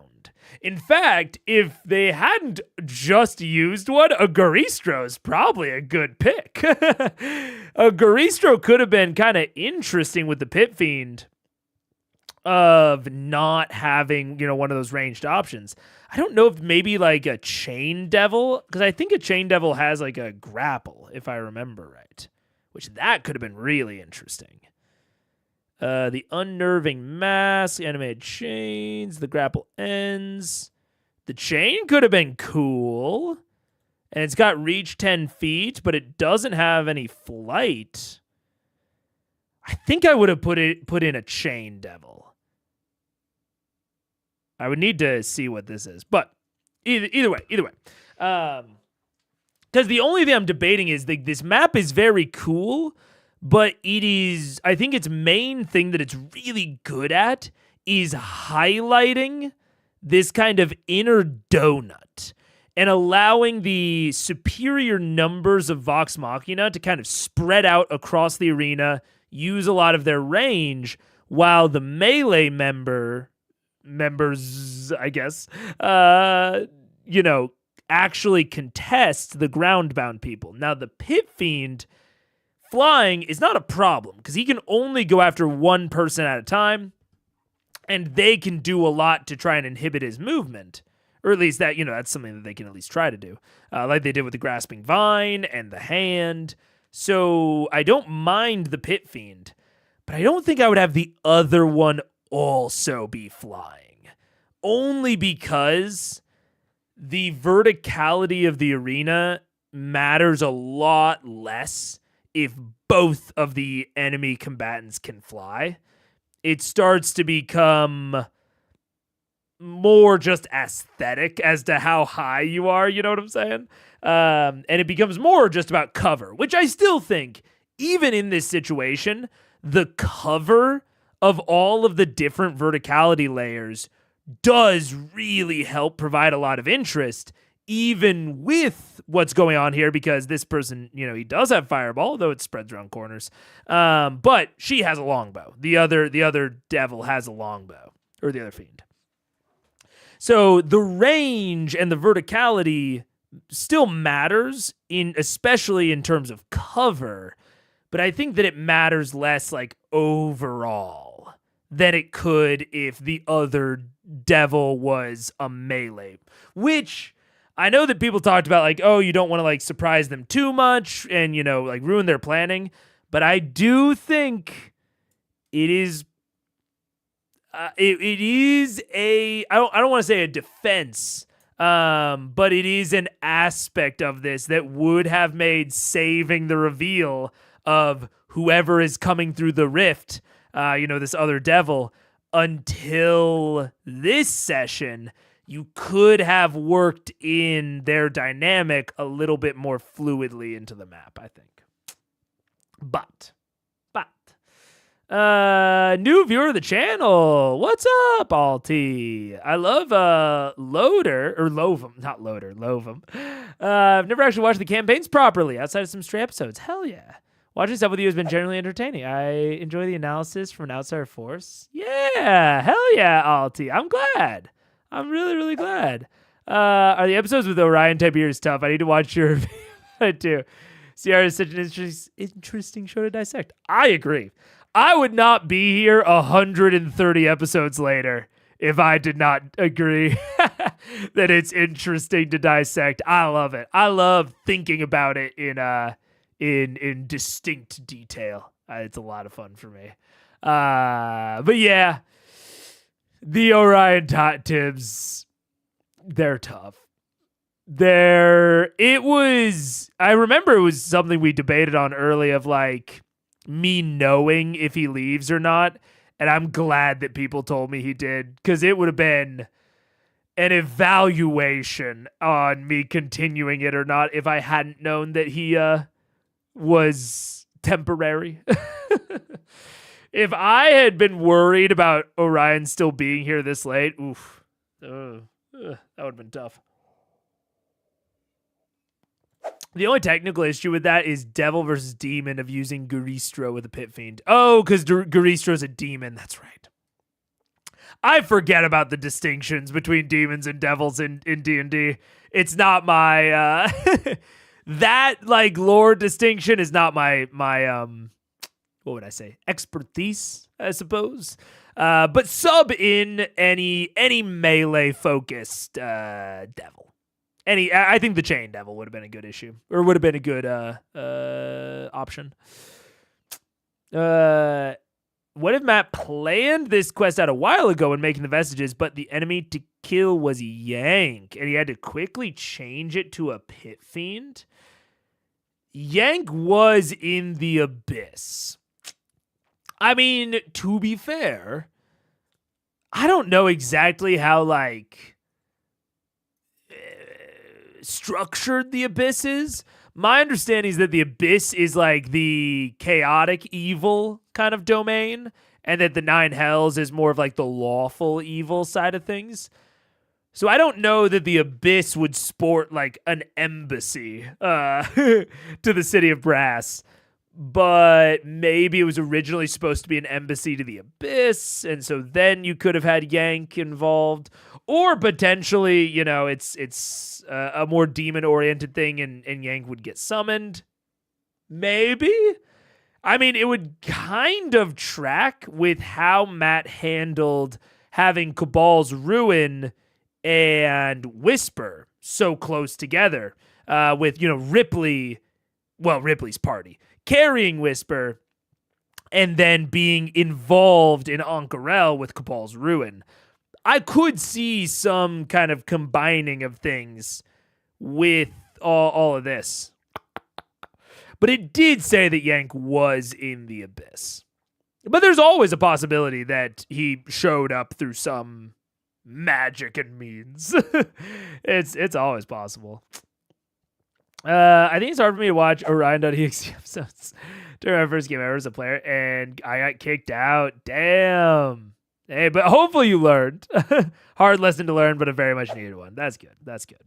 And I mean, I think that based on what we know of how Orion responded to Super Geek Mike's episode on him, because he watched it, it sounds like Orion's in a similar place. And yeah, sometimes you need a big, strong lesson. Sometimes, things get to that point. I've had...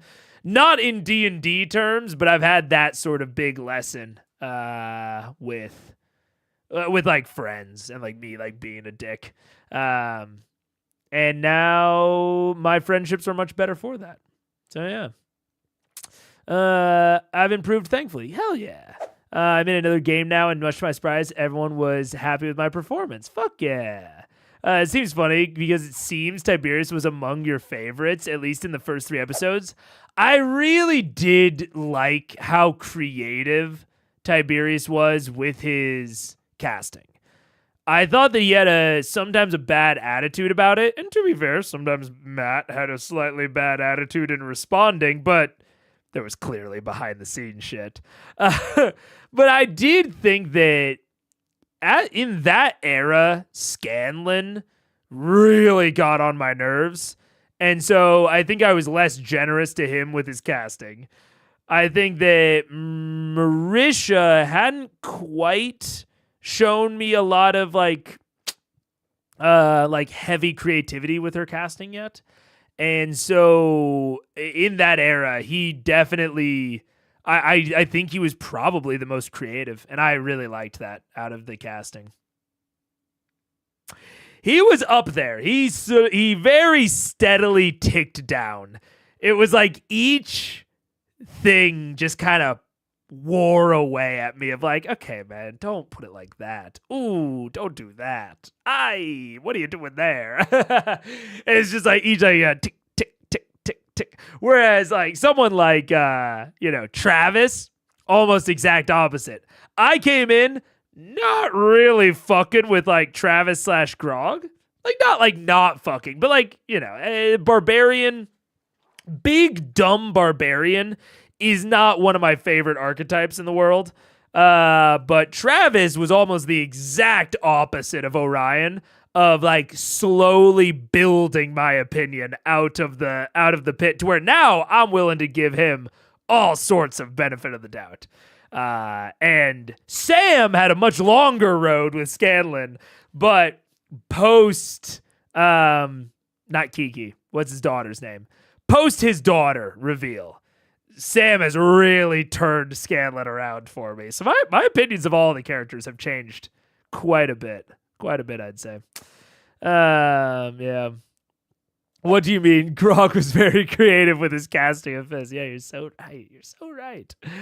I said that Scanlan is the GOAT of C1. I wouldn't know since I know very little of it, but it seems right. It's tough. It's tough. Scanlan has won his way back into my heart, but I was... Ooh. Me and him were not seeing eye to eye early on. But I can thankfully say now that I am a Scanlan enjoyer, but I did not used to be. Did not used to be. Yeah. Why we ended up with the counter. Yup. Kaylee, not Kiki. Kaylee, his daughter. Yeah. Yeah. I didn't like Scanlan for like 40 eps. Yeah. Also, Mega just is Sam. I am, out of the players at the table, I am easily the most similar to Sam. So I always said it was like a funhouse mirror being held up to me, and I was like, ah! What the fuck is that? Get that away from here. That is... I'm going to use cutting words on that one. Okay. I'm going to try to distract. 26 to hit. What's the range on that? 60 feet, right? Yeah, 60 feet. Yeah, so that's fine. It's 26 to hit. 26. I'm going to yell up at the thing. We never decided where you would send a check for those boys. My address is 1 Grayskull Keep, Iman 90210, courtesy of Francois Bertrand, Jean-Luc, Australia. But you should really forward it to Percival von Frederickstein von Musso de Rollo. Go ahead and roll your D12. D12. Oh, that's good. Just need to go down 4 points. 12 points. Hey, there, do it. Where was that shit during the card game? So frustrating. Okay, so as he goes into the bite, you kind of duck out of the way. It's going to grasp for your throat. However, the shouting Scanlan causes his eyes to dart to the side, and it just misses by an inch. Love that little man. It's going to go for its tail attack now. Yes. That is a natural 20. I'd like to use my first luck on him, so he has to roll again. All right. Oh, what's up? Natural 20. Oh, I'm not even joking. You can come look if you want. Go fuck yourself. I'm not even joking. Bro, honestly, Sam was on Broadway. He probably got fucking some award on Broadway. I got a blue star for Kansas City local theater. Ooh. I really am the cheap wine version. I'll take that. That feels accurate. I'm going to take a picture. That's fine. Meant to be. That's meant fine. to be. That's just fine. It's fine. I'll die. Wow, 2 in a row. Was that a study No, guide? no. Oh, yeah. That's Stop. one of these my Maybe actions. oh no, Oh, it's happening already. He died. just died. Oh, no. Max just died. I'm a half Nepo baby. That's so good. I'm the cheap wine version. I'm like half and half Nepo baby. All right. This comparison works. This is where it starts. It knows. Hey, that was the tail, right? Yep. So that's 3d10. Wow, 220. That was amazing. I wish I was using another mace, but it's fine. Avenge me! If you fall unconscious, try to fall unconscious the other direction. Could you okay? politely fall Just towards fall. us? Also, to your more death? convenient. Fall down on the That's mocap mattress. 46 points of bludgeoning damage? 46. 4d6 or 46? 46. 46. Oh my Great. God. Oh, sorry, 44. Take it, sorry. Oh. Oh, that's much different. Yeah. There you go, 44 Yeah, points of okay. bludgeoning Meaning of damage. As the tail just life, you're good. whack slams into you as it kind of spins around, and as the tail hits you, it already has its mace, the flames curling off of it, swinging a backhand motion towards you. And that's going to be a 22. Doesn't hit. Doesn't hit. Doesn't hit. Nice. Because I just got knocked down, so it went over my fucking prone body. Okay, so that... Yeah, 46. that ends its turn at the moment. Everyone hears, oh! And you know what, actually? Yeah. It's going to do some shit. Does he leave a Cleveland steamer on me as well, or? He's still got movement left. It's going to go ahead and fly down a bit. Behind there. Oh, what a dick. What's he doing? Is Dick he gonna move. go for lava? You do get an attack opportunity if you Oh, like. sneak, no sneak attack. Yes, Yeah, no okay, sneak fine. Ouch! Yeah, just reaching over towards it. Nah, probably not. No. No. 16 then. 16? No. All right, now, Aaron, yes, I'm going to do Grog. Is going to, let's see. Does it count if they left? That's the only distinction that I'm making. Does it count if they weren't there for a substantial portion of the time? It counts? All right, then it counts. All right. Hey, I'll take that. I can't argue from the inside here. That's fine. Yep. It's going to go ahead and first reach off the side and take its rope that it has and kind of throws it out in your direction. The rope suddenly sparks to life like a magical snake, begins wrapping around your body. Oh, nice. All right, go ahead and make either a strength or dexterity check. I have advantage on both. No, strength. Natural 20. Hey! No effect. So the I did not do that in a gloating way because I feel like that was very lucky. so the rope that tries to wrap around you just kind of bursts off and it whips back to the side. The Arias is now going to fly fast and away from you. It's going to offer it a Your attack opportunity, Brock? Oh, yes. Reckless and Great Weapon Master, please. Go for it. That's 2 natural ones in a row. Dang it. No, he's quite. My yin to your yang, sir. Yeah, apparently. Jesus. Wow. I'm going to take out 2 ones in a row. Yeah. To the air. You want to put that in my jail? No, I don't subscribe to that voodoo bullshit. That's the second time on the show, right? 2 ones. He's going to pull its bow out. Maybe? Okay. Oh, shame. Its long bow, all up in the air, and pull back. She's got a longbow? Loose an arrow, yeah, against you, Brock. Okay. That is 21. Hits. Yes. Alrighty. So you take 4 plus 3. 7 points of piercing damage. Halved. Halved. Plus 14 points of poison damage, which is not halved. Got it. And you need to make a Constitution saving throw. Wait, I have resistance to poison because of the Belt of Dwarven Kind. So you take half that, actually. So you take 7 points of poison damage. Good 10 remembering. points total. But you still need to make a Constitution saving throw. Okay. A girl who never forgets. 21. Yeah, you're fine. You resist the poison effect as it pulses through your system. Alright. Alrighty, that's going to end. Let's see. No, still a little movement. So it's going to go ahead and start over. She's got poisonous arrows! Poisonless? This. Here, what did you say? God. She's flying really far away? 20 feet. She's fleeing. I don't blame you. We'll say she darts down and then kind of vanishes behind this there. Damn. Alrighty. That brings us to Scanlan. I can't see any of our fucking opponents. This sucks. Fuck yeah, dude. There should be points on the map where if you are in one place and the enemies are in another place, you shouldn't be able to see all of them. Fuck yeah, Matt. I say it all the time. When we talk about battle map and arena design, the players need to have a reason to move.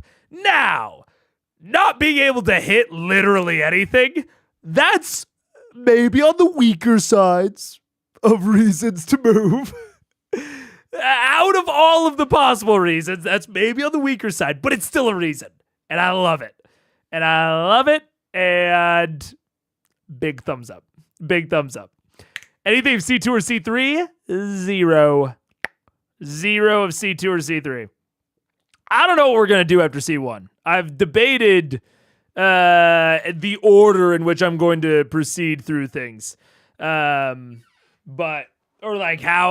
debated trying to do C2 and C3 at the same time after C1. We'll see. But as of now, nothing. Mapu Mercer. It's a good map. I like it. Even though, I won't lie, the combat's a skosh hard to follow. Skosh. But I think that's mostly a streamed actual play environment sort of issue. I don't think this combat has been hard to follow for the players, which is all that matters. Can we pick you up? Wait, where'd she go? Where is she? She jumped up on top of the tower. She's on top of the tower. Oh, bitch. We won, guys! Yay! Let's go home. They left. We could flee. No thanks. Okay. Shit. As my bonus action, I will have Bigby lift me up as high as I can go. See if I can see any of these fuckers. Okay, so you're changing from the in-person hand to a lift. Yes. Okay. So we'll say Bigby's pretty easy to lift you up. So how far can you move Bigby in a turn? 60-foot movement. It takes a couple feet to get to me, too, right? Oh yeah, so it would take 10, I'll say 15 feet to scoop you up. And so it's another 45 feet that you can rise up if you want to. Sure. Or we can hold until we see them, right? Yes, we can. But you can't move after you do your action. So Bigby's hand can lift you up to about there. I'm gonna go. So you can see with half cover the Aaron Yes stuff. Oh, hey, in Aaron there, Yes. And 3/4 cover from the. Oh, I can see them now? Yeah, a Oh, little that's bit, great. a How little far bit. away are they from me? It's hard to say. I'd say probably anywhere between 50, 60 feet. Fuck. So far. Aaron Yes is a little closer. She's maybe 35, 40 feet from you. All right. I will. Shit. I don't care about the fucking airness thing. I guess if I take a shot, like a lightning shot at the Pit Fiend, will I hit Vax? You can probably aim it so it wouldn't. Can I get it so close to him that he's kind of frightened for a second? Sure, you can do that. It's such a weak attack, though. Shit. All right, sure, I'll take it. I'll do a lightning bolt. No, I'm not. I'm just gonna hold my attack till they get closer. Till one of them gets closer. What do you hold? I'm gonna hold a spell. Do I have to declare it now? Declare the spell. And whatever the trigger is. You're up next, Mike. I will hold. Oh, you're up next, Ashley. I will hold Otiluk's Resilient Sphere until the Pit Fiend comes within range. Who are you casting it on? The Pit Fiend. Okay, good to know. All right, Pike, I feel you're like up. now it changes what he's gonna do. Okay. Hello, everybody. Hi. Oh, hi, Pike. Okay. Spike, Hi, guys. you're currently Okay, in, so where am I? You're inside the mansion, the doorway of which is right there. It's this tiny little spot there. You don't see any of your friends except for Trinket, who's across the way, and you just occasionally hear bouts of battle outside. So you have to really see what's going on. You have to step out of the mansion. Okay, so the door is open? Yeah. Okay, can I pop out? How close am I to either of the bad guys? Not at all. Not at all. And as you step out, Okay. you don't see either of them. They're currently not visible from your perspective. One of them's way up on a tower, and one is on the other side of like a row of buildings. From But she doesn't know that. Okay. Am I close to Vax at all? If I peek out? No, you don't see Vax at all. You don't even know how fucked up I am, probably. You're kind of close to me. It's the downside of hiding in the mansion. Good news is you're defended. Bad news is you don't know what's going You on. can see like me and Grog. And that's pretty much it. Pretty much it. Yes. It's Scanlan way up in the air above you, being held by Bigby's hand. Okay, I'm gonna pop out, and I'm gonna heal Kaylin because you're hurting. Yeah, I am. Thank you. Okay, here I come. Oh boy! Wait, don't forget, Coming up, Monster. you have the spiritual weapon up as a bonus action. Yeah, you can move it 20 feet. Okay. Stand up here Am right I close to her? now. You're about. Sorry, I can't see the map. It looks like It's okay, You you're all about- look like little pixelated blocks. Understood. You're about 30 feet from Keyleth. Okay, so I'm going to cast Healing Word then, since I can't touch her. Okay. Let's do that. Okay. Guys, this is taking a minute. Okay, well, you heal 9 points. Okay. There you go, Keyleth. Nice. That's something. Keyleth, your hair's And still then- on fire. Oh shit! No, damn it. So the bonus is the spiritual weapon still out there? It is kind of floating up in the air about 15 feet up in this alleyway here, and you don't really know where any targets are at the moment. But you can still move it 20 feet if you want to. Can I move it 20 feet and so closer to them? You don't know where either of them are. All right, I'll leave it if I can't see. Okay, so yeah, it's gonna That'll stay be my there. turn. All right, that's Endpike's turn. Top of the round, Vex, you're up. Okay, You're still inside the mansion. I'm in the mansion. I come out of the mansion. You step out of it. I want to fly out of the mansion on my broom. All right, fly out of the mansion on your broom. Where you going, Max? Max? I don't know. I fly up in the air and see, like, my goal was just to come out and like spin around and attack, but I don't see anything, so I want to be like about there. About sure. there? We'll say the person is pretty close to Scanlan. Okay. So as you swoop up kind of aside, you can see just barely aspects of the two of them hiding behind edges of Okay. rooftops and towers. I don't want to actually be that close to Scanlan though, for the actual like. Right, it's like over here. Yeah. Yeah, no worries. As she floats away, I try to grab her butt. I want to shoot a couple arrows at the 50. Okay, go Is he for it. under cover or? Yes, he has 3/4 cover. So he has +5 to his armor class. Can I be any closer so I wouldn't have that? Not to get high enough to even see him, that's going to be your full movement. Okay. Might not be a full movement. Doesn't take away from your actions. No, that's what he said. It's my full movement just to Oh, see for him. another full movement. Yeah. Yeah. I got your name right, didn't I? 0, 1. Nope. First arrows arcs off. Sure. This is the least amount of d20s she's ever had in that tray. This is. I have 4 ones that Oh my are right now in jail. Second attack. Second attack is a 29. 29 hits, yeah. Even with 3/4 Great, cover. cool, tight, awesome. Chaos! 20. Yes. All right, 20 points of damage. Nice. Looking pretty rough. You can barely see it. And then Ah! Oh no! I've been taken down! Ah! Doug! Doug! Let me get my headphones off! Ah! Ah! It's an attack! What's up, kid? How are you? Ah! No, no, no, no, no,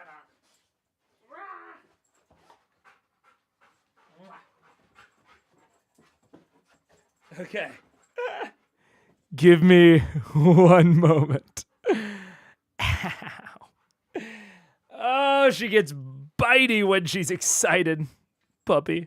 Okay, we're gonna do a quick early ad break and we'll skip the next scheduled one.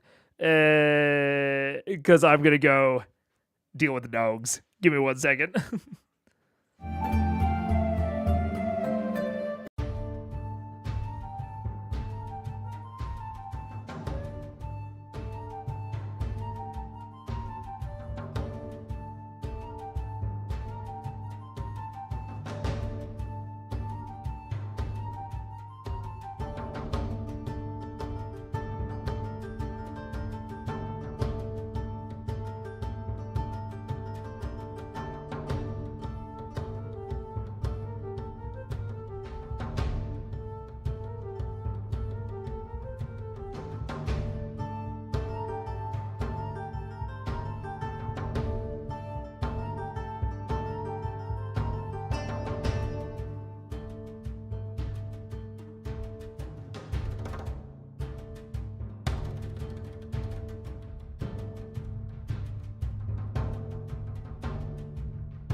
What's up? We're back. They are good. They are handled. We're good. OMG, such a violent attack. Gasp. Yeah. No, we're good. And we're back to it. The doggies don't understand. I gotta work at my very incredibly taxing job of watching a TV show. Let's do it. For Trinket's action, can he run up after Grog on the roof? Can he try to scramble up? Trinket's full movement. Can get there and start trying to climb. Go ahead. Go ahead and roll an athletics check for Trinket.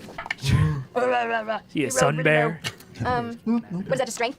Yeah. So you rolled 5. Trinket is leaving these giant claw marks on the outside of the building. You got it, buddy, next time. Not quite getting there, like starting to break the side of the stand. Wow, I've got to get some more 20s out here. Actually, at this point, too, a number of the individuals in the street that are watching, as they start to move around, people are starting to kind of back away and kind of leave the space. These two guys just kind of disappear and start heading out the street to get out of the way of everything. These guys all need to move this direction just to get away from it all. Pulling their various chained servants with them. Anyone staying and watching any popcorn? No, for the most part, once they realize this kind of the scope of what's going on, they're like, we should get out of the way. Well, not off. Right, ending Vex's turn. Keyleth, you're up.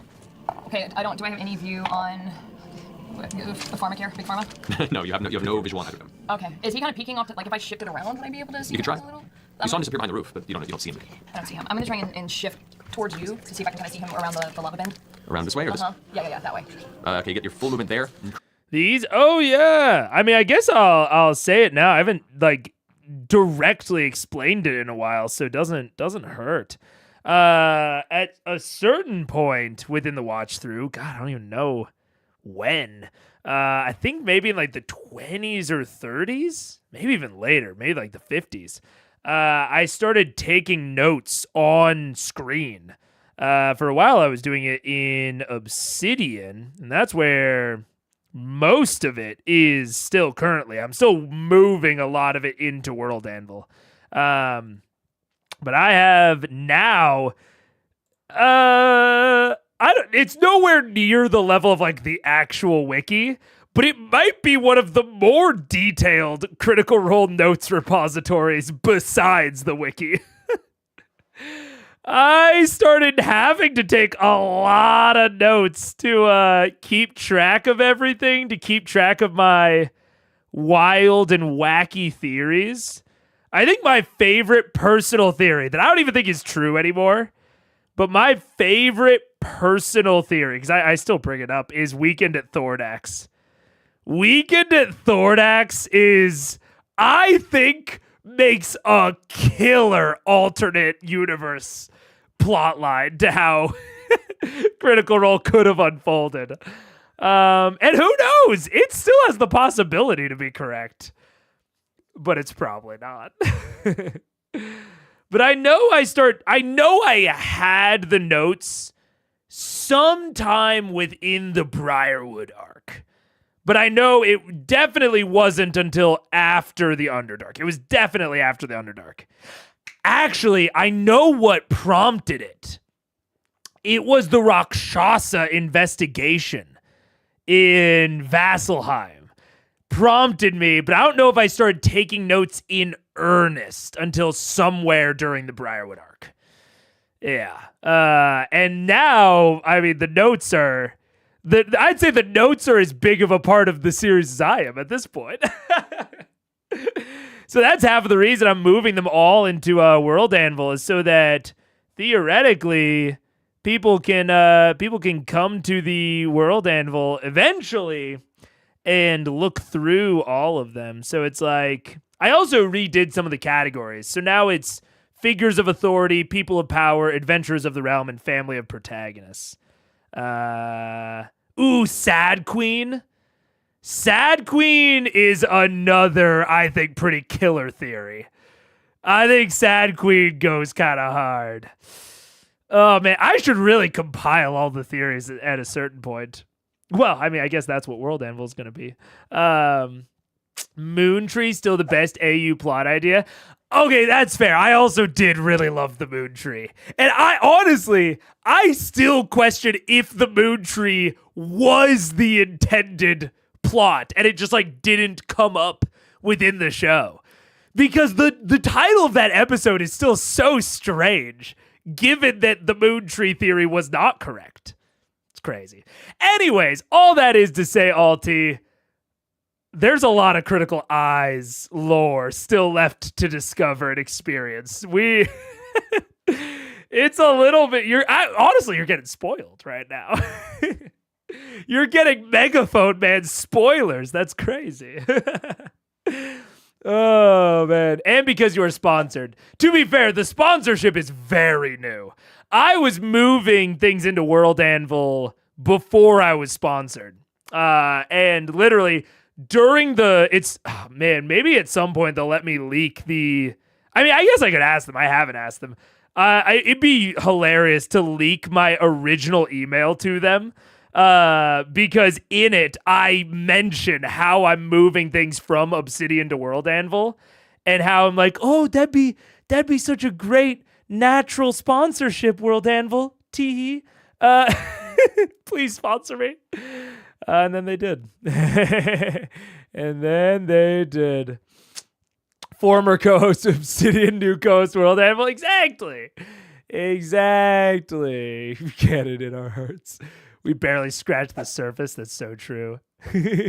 Yeah, dog, that's what I'm here for. The theories really explode, I would say. I'd say that early Chroma Conclave, I'd say was the golden era of Critical Eyes theorizing. Not to say that we're in a dark age right now. I think we're in a pretty good era at the moment. But man, oh man, those early days of Chroma Conclave when they hadn't killed Umbrasil yet, they're like in the Frostweald, we're learning about things from Kamal Jaori. That was a good era. And like all of that through to like Vorugal. I think since Vorugal, it's been a little bit of a slump just because there's not been like a lot of new stuff happening. But early CC. That's because I gave up on Cuba. Right, for sure. I'm going to start a critical eyes. Yeah. Currently no view of him. Okay, can I take my action to go ahead and cast Sunbeam and then hold it until I see him? Yeah, what you would do is you begin casting the spell and hold your action of casting Sunbeam. That's what I want to do. Okay, and what's the trigger for it? Whenever I see him. Visual? Okay, good to know. That's in Akil's turn. Grog, you're up. Yeah, can I move to the tippy top of the roof? And frustrated with my inability to follow this winged piece of shit, can I take the Titan Stone knuckles and slam them together and energize myself? Yes, you can. It sounds like a milestone of cracking thunder. These two sides of his gauntlet slam, causing Grog's size to swell to astronomical proportions. That's just a wee jump to that tower now. Yeah, now you It's can so try to big. jump up. That's a good question. Chat, have I? I mean, obviously no reveals if it hasn't happened yet. Has there been anything that I like 100% like binked? I'm trying to think. I've gotten close to some things, but I'm trying to think if there's something that has happened that I like 100% predicted. I can't think of any off the top of my head. Clearly nothing involving Raishan. Raishan is my weakness. Raishan is a huge weakness of mine. That's true.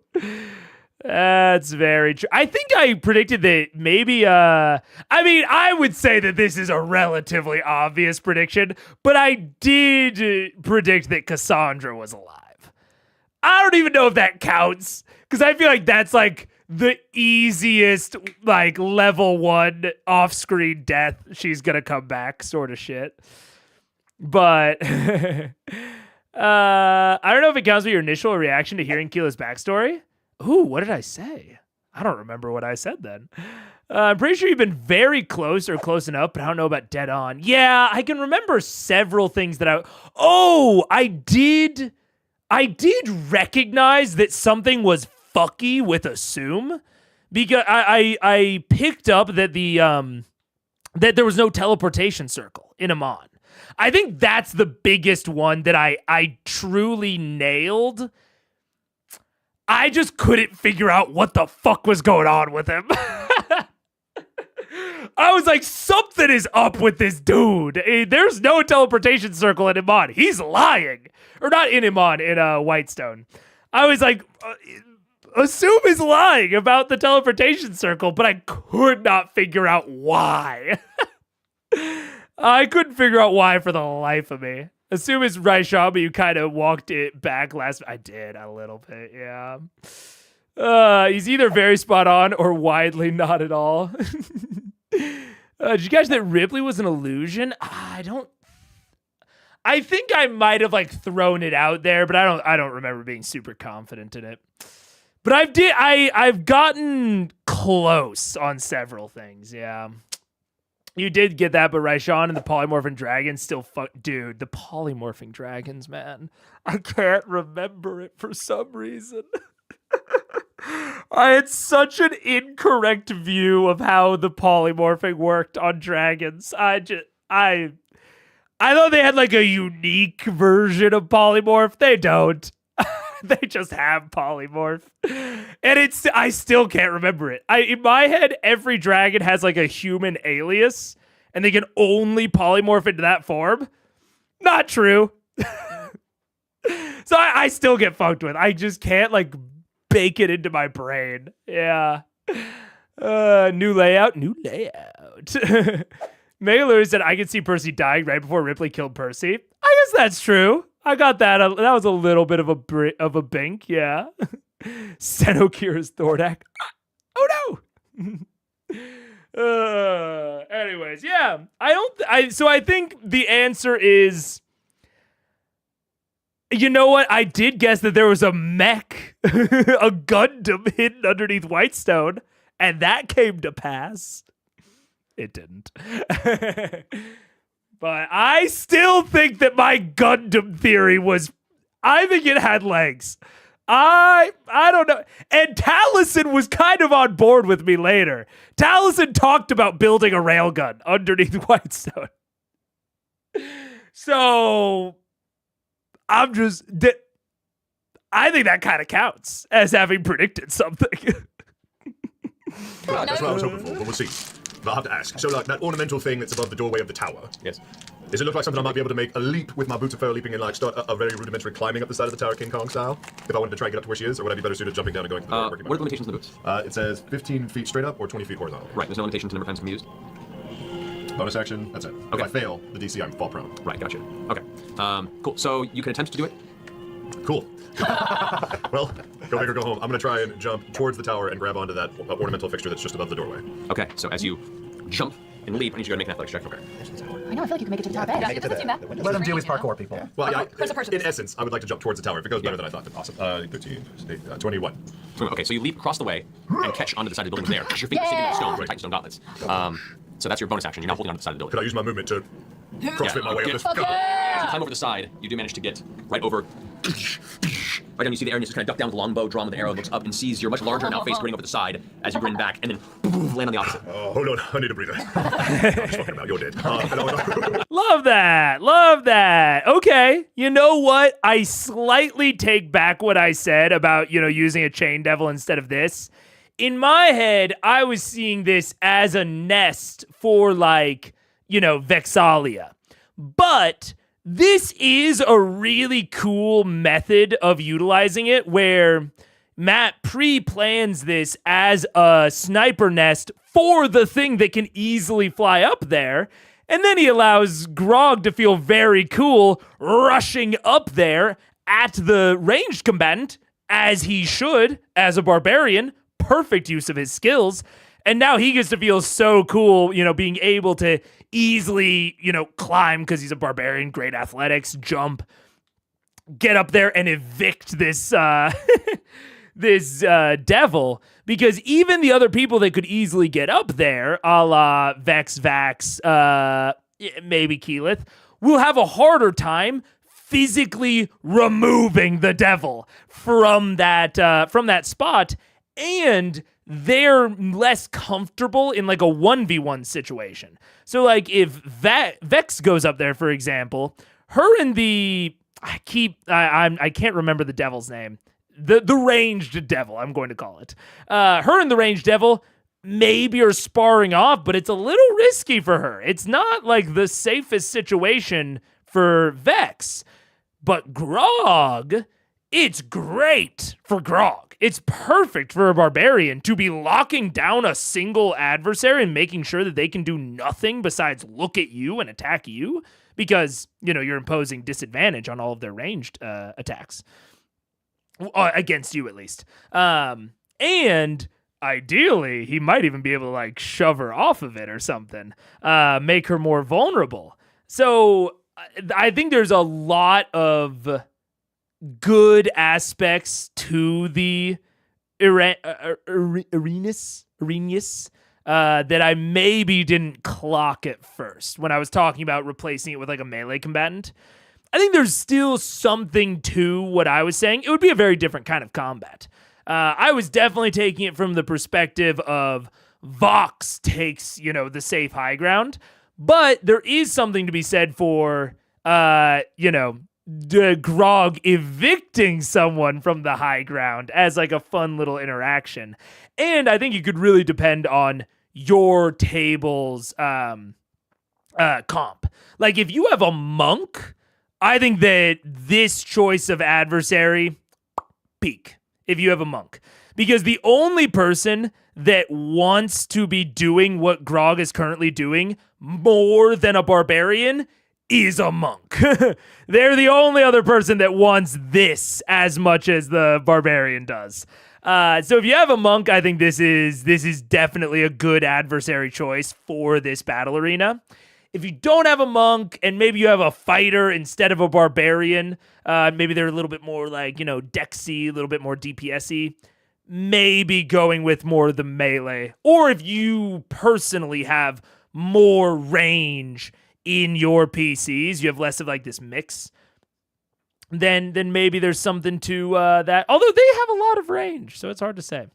But I give Matt more credit for building this map around the strengths of the adversaries than I did at first. It's a good choice to have the Aranus. It's a good choice to have if you're going to have the Aranus on this map. It should be straight up here, which he did. So as credit where it's due, I missed it at first. Yeah. You will never nail a prediction 100%. You fucking watch me, Daniel. Sorry, I got a little bit of a reaction there. Because you get so excited that you keep piling more and more insanity on. Ooh. Well, I think it counts if it's in there somewhere. You inevitably go too far even when you start by nailing it. Fuck. I can't hold myself back. I just have so much to express.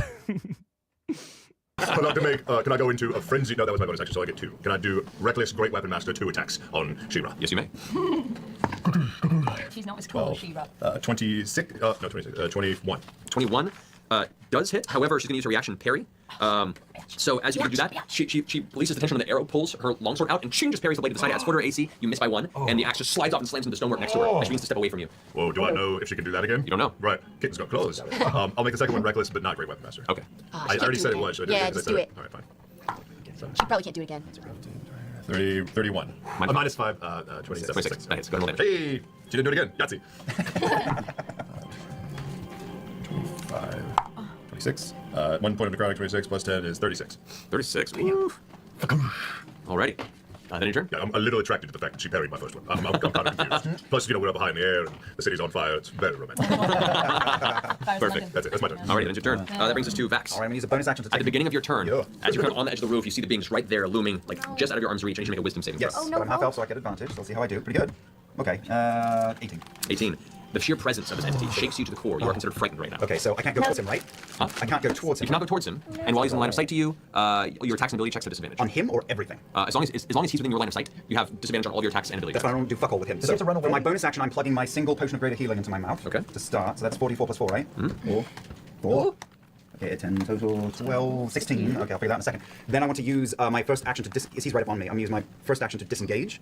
And then I'm going to arc, almost go in a straight line, but arc slightly around the tower. And since Grog is right on the Arrhenius, I want to throw Whisper again at her as I zing by. Okay. 20 feet away from her, yeah? Out there? Yeah, throw Whisper at her as I go by and land as far away from the pit demons. I'm so scared as I can. Over here? As far away as I can get. I can go 120 feet with movement. Okay. Hasted. In order to still be in view of Arrhenius, Yeah. he's still in view of you. So you have disadvantage on the attack against Arrhenius, but you can go ahead and do Against her. All right. Yeah. Yeah. All right. But that cancels out because I have advantage because Grog's right on her. So it's a You don't get straight advantage on roll. the attacks from hitting someone, you just can sneak attack them.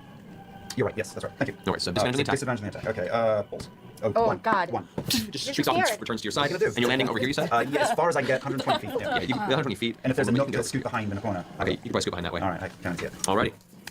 Come on. Great. Oh, is that her name? That's her name is. Alright. It's definitely Gamora. Gamora. I should ask her her name. Just, You should. You know, it's like You're right on her. Yeah, I'm gonna be right on her in a second. Alright. She has like a name tag. So that ends Max's turn. Person, Her right? name is. There's not much I can do. Nope. So I'm going to run towards that next set of buildings and kind of recover next to the fountain that you can't see. Which way? This way? No, the other way. Okay, so you're gonna run over this way? Yep, I'm gonna burn the whole thing and then see that fountain right there? Full movement? The full movement. And okay, not that far, the other side of the fountain. Right here? Yep, and I'm hiding in that corner. That's where I'm Okay, going. good. That ends your turn. What's your action? Did that burn my action or? To get there, it have to be a dash. Yeah, and it's a dash, so that burns. Yeah, it's a move and a dash. No point to it. Actually, how far could I have gone without burning my action? I'm so sorry. You would have gotten onto the bridge there. There. Stay true to yourself, Taliesin. Touch yourself, man. You're so sweet. Stay true to Percy. Yeah, no, that's fair. Yeah, I mean, I'm just trying to get somewhere. That's more advantageous. Okay. All right. So, beginning of this turn. Oh, I see. I see. Okay. So, the Pit Fiend CrEys is going to then its claws dug into We'll say the Pit Fiend's fright in general, solid, especially if it's paired with other combatants. Solid way to get your players to move. Like just like fright by nature of it being line of sight based. If it's on a map with lots of ways to break line of sight, can be very interesting. No, I think it's a little bit better in... I like it a little bit more, I should say. Maybe not, it's better. When there's a lot more adversaries and or the source of the fright is maybe not stationary, but pretty slow. And there are lots of other things like dodge around and try to hit. So it's like this like slow moving AoE that like changes where you need to be to hit the other things, which I think is kind of happening here. It's just that with the current position of the Aranus, that's not as possible to sort of evoke, but that just puts more potential pressure on Grog to maybe pitch the Aranus out the side of the tower. I'm not sure if Vox will think quite that tactically, but I want to highlight that all of that is only possible. Like all of that thought that I just put into like, avoiding the fright for all of these other combatants based on their positioning around the arena. It's because this is a good arena. This is a good arena. I give it a thumbs up. I think it's tied with the Ripley arena. It's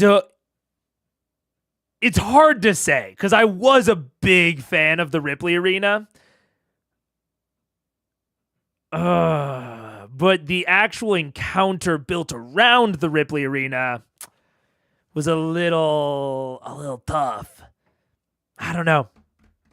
I'd say it's tied. I still think Kevdak takes number 1 for me, but this is up there. Not expecting that out of this episode. I was not expecting a combat I would like this much out of it. side of the roof.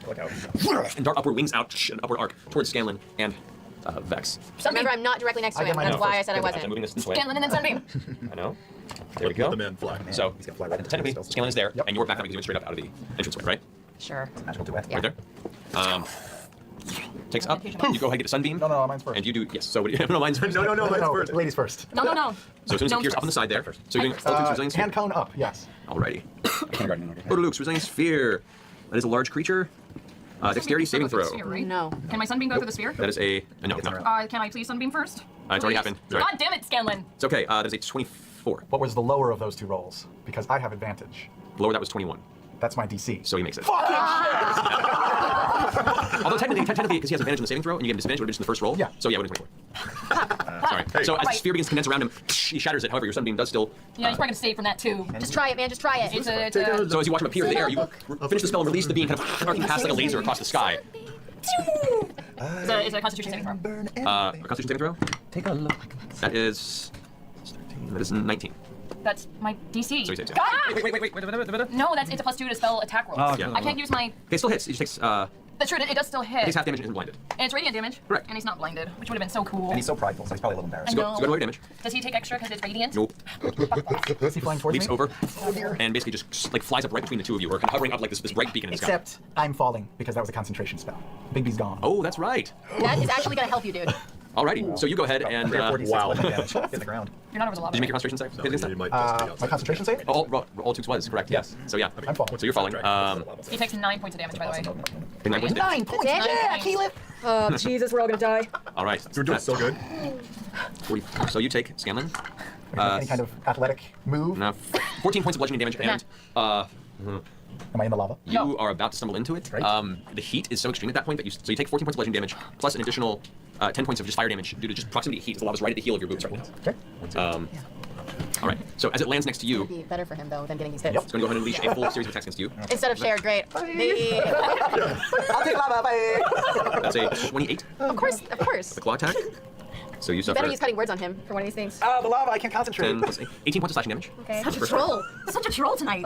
The bite attack is 25. Okay. This here, Nice. you take 15 points of piercing damage. Okay. Do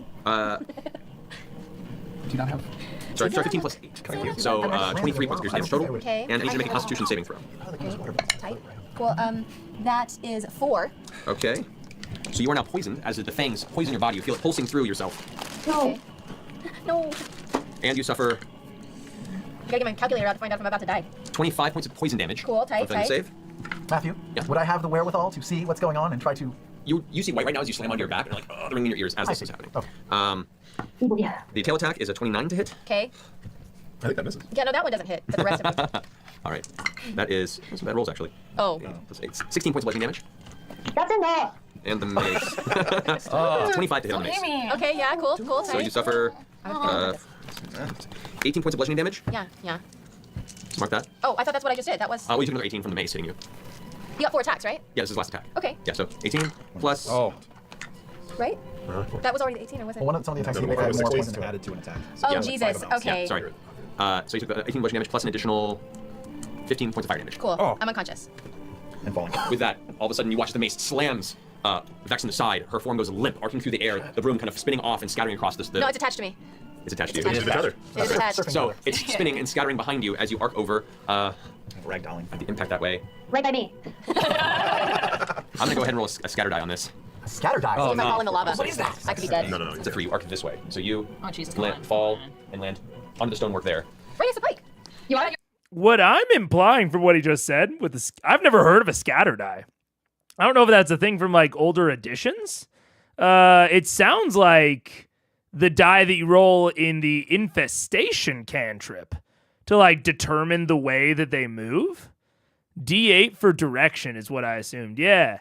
I would have assumed I guess D8 works because it's like cardinal directions, so it also like takes like north, like northwest, northeast, whatever. Yeah, I think you could roll a D4 as well, just north, south, east, west. But D8 if you want to get a little bit more granular with it. I've never heard of that, but I'm trying to think of a situation like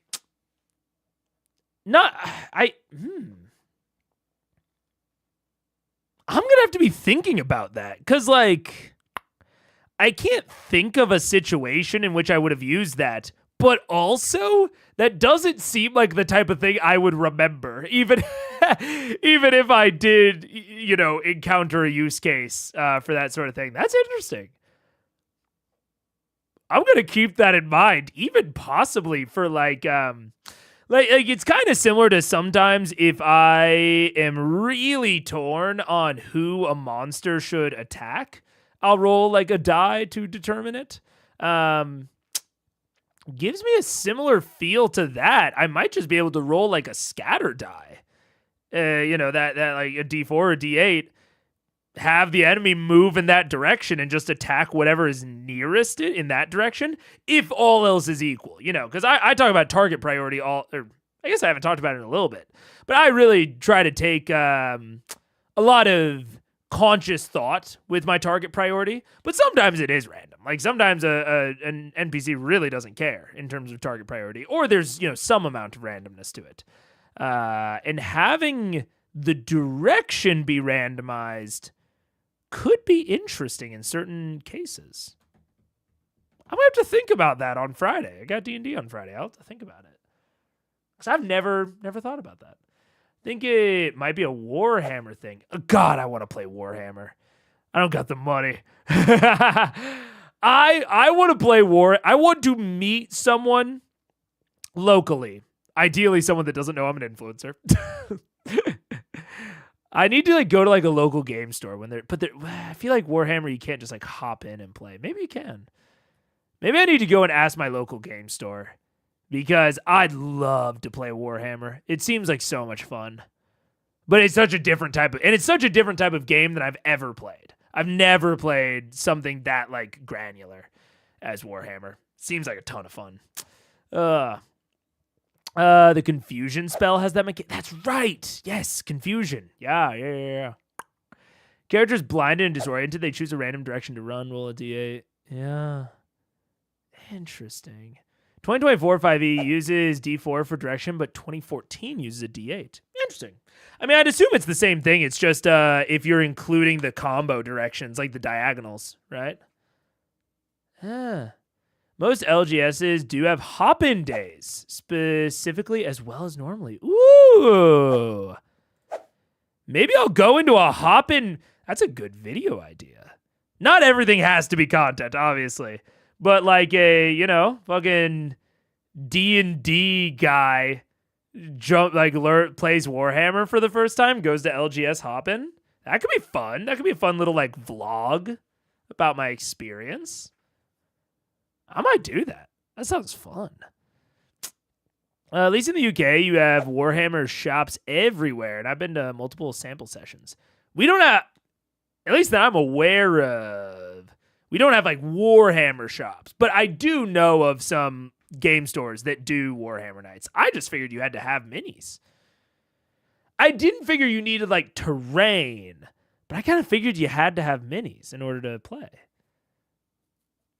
I'm going to check it out, though. The people were lovely. The price was not. Yeah, that's why I haven't, looked at it. I have fucking one Magic the Gathering deck. I have one Magic the Gathering deck that I can use for Commander Nights, and that shit was already too expensive for how much I use it. I'm not making the same mistake with Warhammer. You're the one that said you were an influencer, so yes, everything is content. Uh-oh. That's true. That's two. All right. Yeah. I'm going to write that down so I don't forget it. Because I'm worried that I will. I can feel my brain right now. It's a weird way to put it. But I can. I can feel my brain, and I feel like I'll forget it. Go to Warhammer Pop in Night. Do vlog. I am Socrates. Her body just landed at your feet. Does that mean that's an automatic death saving failure, though? Yeah, so you've already automatically suffer one failed death saving throw from the impact. Okay. Like you watch as Vex just crack onto the stonework right there. Like one of her legs kind of hanging off the side. Like off of the stonework, not off of my body. I was like, just like that, huh? No, just like that. You smack. There's no bounce to this. Might have been worse if it had. It's like Left 4 Dead physics. Yeah, kind of just crack. Yeah. All right, so that's going to end Epiphane's turn. Aaron, horrible fucking bastard. That was a Dickens novel. Is going to attempt to move away from you. Does not want to be close to you. No. I'm really a nice guy. Get the fuck over here. Yeah. Go ahead and take your attack opportunity. Reckless, great. I'm gonna give it this 29 minus 5 is 24. 24, that hits from a place. We're having a fight. Oh, sorry. Plus 5 is 5 points of necrotic, 28 plus 10 is 38. Whoever's going to dart. Enlarged. Yep. 39. Whoa. Nice. Darts off this way. And taking the impact, you see she's starting to look a little rough. Kind of pulls him aside with her longbow. She's going to go ahead and take... she's going to take 3 shots at... 3 shots? Because you're on the ground, you just saw this giant 3 impact. shots? Piece of shit. She's going to take 3. Pew, pew, pew! Sniper! Yep. She's going to go ahead and take 3 shots at... 3 shots at Scanlan. Her own face. Actually, you're part of the ground, so you're going to be harder for this. 3 shots at Keelan. Oh. That is... 28 to hit. Yeah. That is 19 to hit. Yep. You have inspiration. And 18 to hit. Does inspiration help? Okay. No, not 18, no. These things. Yeah, all 3 hit. All 3 hit, okay. So you suffer Each one of these is poisoned. Oh, yay. I need you to make a Constitution saving throw, by the way. Just one? BT dubs. Oh, 3, that's technically. right. 3. Don't forget, Scanlan, you've been getting 5 extra hit points at the start of your turn. 2. No. No, she gave No. us that also. That's First one 7. is Scanlan's 21. not. Oh, it's just the hit point max. Okay. Yeah, but Scam also Yeah, lost he it because he lost cast it. it. Right. So Oh, that's right. I was talking I got about that. Yeah, At you the know. top of my turn, so I'm actually. Wait. But she did something. But you that Pike actually has to you be. would have lost to Pike because concentration stuff when you took all the damage on Did I the roll for that? I forgot to do that because you're not used to casting. either. Roll 4 Constitution saving throws. I'm sure I lost it. No, you're gonna smoke this. You're Sure, how do I gonna- do Get this? a 20. I've Yeah, never roll a done 20. First one's natural 20. Okay, roll 3 more. Just 3 more. Natural 20. And is there any Your Constitution saving throw. Oh, the 0? Yeah, Yeah. cool. 19. Okay. Oh, wow. Yeah. Come on. 15. Wow. Okay. 16. Wow. Okay, 15. Yeah, you'll say you maintain it. Yeah! Damage on each of those, Who yeah. needs luck, bitch? Okay. Okay, first one was 21. Second one, 15. Okay. Third one, it's a natural 1. Okay. So you're poisoned. Mm-hmm. All right. So you take on all 3 hits. So the first one's going to be 17 points of damage. That's crazy. You rolled 4 sevens. 28 for the second hit. Oh. 28. Oh. 18 for the third hit. 19. 18. Yeah. 18. So there you go. Okay. Fine. She's fine. She's not fine, but she's not Not down. unconscious. So there you go. And then the Ernius ducks behind the side there to try and gain some cover off the wall. Sniper. That's going to bring us to Scanlan. Me? Yes. What happened to Percy? Pike's next. Huh? I mean, Pike is after you. So. Yeah. Oh, because I was holding my turn. Correct. So now we're up to me. Yep. Okay. Oh, great. This is fun. Okay, sure. I'll stand up out of the lava. There's a guy above me, right? The pit fiend? Yep. Wow, that's fun. Yep. Okay, sure. Wait, who's dead? Okay, I'll healing word the dead person, the Vex, the guts of it all. I will sing to her. Don't you give up? No, I won't give up. No. Let me heal you. Let me heal you. My harmony on that was. That was amazing. That's just a 4 D4 plus 6. Oh, that's so weak. Okay, you got 7 points. Hey, thanks, man. Now me and Keelan have the same amount of hit points. Hey, lucky number 7. That's right. Yeah. I will move away from the sniper fire. So this way? like where Taliesin used to be, where Percy used to be. Okay. So that's as far as you can get. Yeah, Right that's there. fine, just as long as the sniper can't get me. Sniper nothing still get you. You can't, with 25 movement, you can't get far enough away. Okay. Unless you want to use your action No, to dash. thank you. And how high he would be? Actually, I don't think you use half your movement for prone, so you can only get that far. Oh. Sorry. Is there anything I can hide behind? Currently, no. Can I hide behind Pike? Can't get that far. Jump in the lava? If you want, Nope. if you want to. Okay, and let's just say that, shit. Yep, I don't know what to do. Let's do, well, if I can't move out of the way, then I'll just try to lightning bolt the pit fiend. I mean, we're trying to kill the pit fiend, right? Yeah. Yeah. Yep. It's not gonna do shit to a pit fiend. Can you try the sphere again? Pit fiend would be 45 feet up, right? Correct. So I cannot, because I can only get 30 feet. I can, like, hop and do Is he it. looking rough? Kill ass. No, not even close. The other one is, But but she not- is. She's looking a little toned up. But she's further away. I will hold my action until the pit fiend comes in range. Okay, what are you going to do? Over to Luke's resilient sphere. Get All right. that. Once again, I think that conversation displays a lot of the more. I mean, obviously they're having some trouble with it, but I think it's tough to know, and I don't want to speculate too much on whether or not it's trouble that is fun or trouble that is not fun. So, without speculating on it, the very least, they are having to think about their decisions. You know, like, oh, she's more torn up, but she's further away. Oh, I could do this, but I don't think that'll do much to the pit fiend. He's flying. Can I duck into cover? No, don't have enough movement. Like, everything about it, they are having to think about their turn and their decisions so much more. And I think that's great. Now, I think most of the reason that this might come off slightly negative for them is I think a lot of times they are not I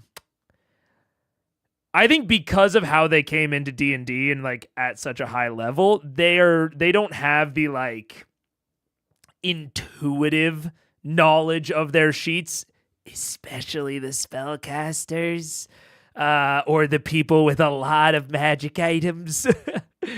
And so I think it's a little bit harder for them because if that's like, that's campaign wide, I think it's just exacerbated when they actually have to make interesting decisions. So there is something to be said there of if you're spinning up a level 20 one shot, I still think that's no excuse to make your arenas boring, but putting them more on the simple side, I think is probably a good idea. Because basically, if they're working with a ton of features that maybe they don't know by heart, or haven't had a ton of experience with, it's going to be slightly harder in a more complex battle arena and like encounter situation as a whole. I wonder what the game looks like on Ashley's end. She's basically playing Theater of the Mind. They said that, or she said earlier that they are all pixelated blobs and she cannot see the battle map at all. Oh, poor Ashley.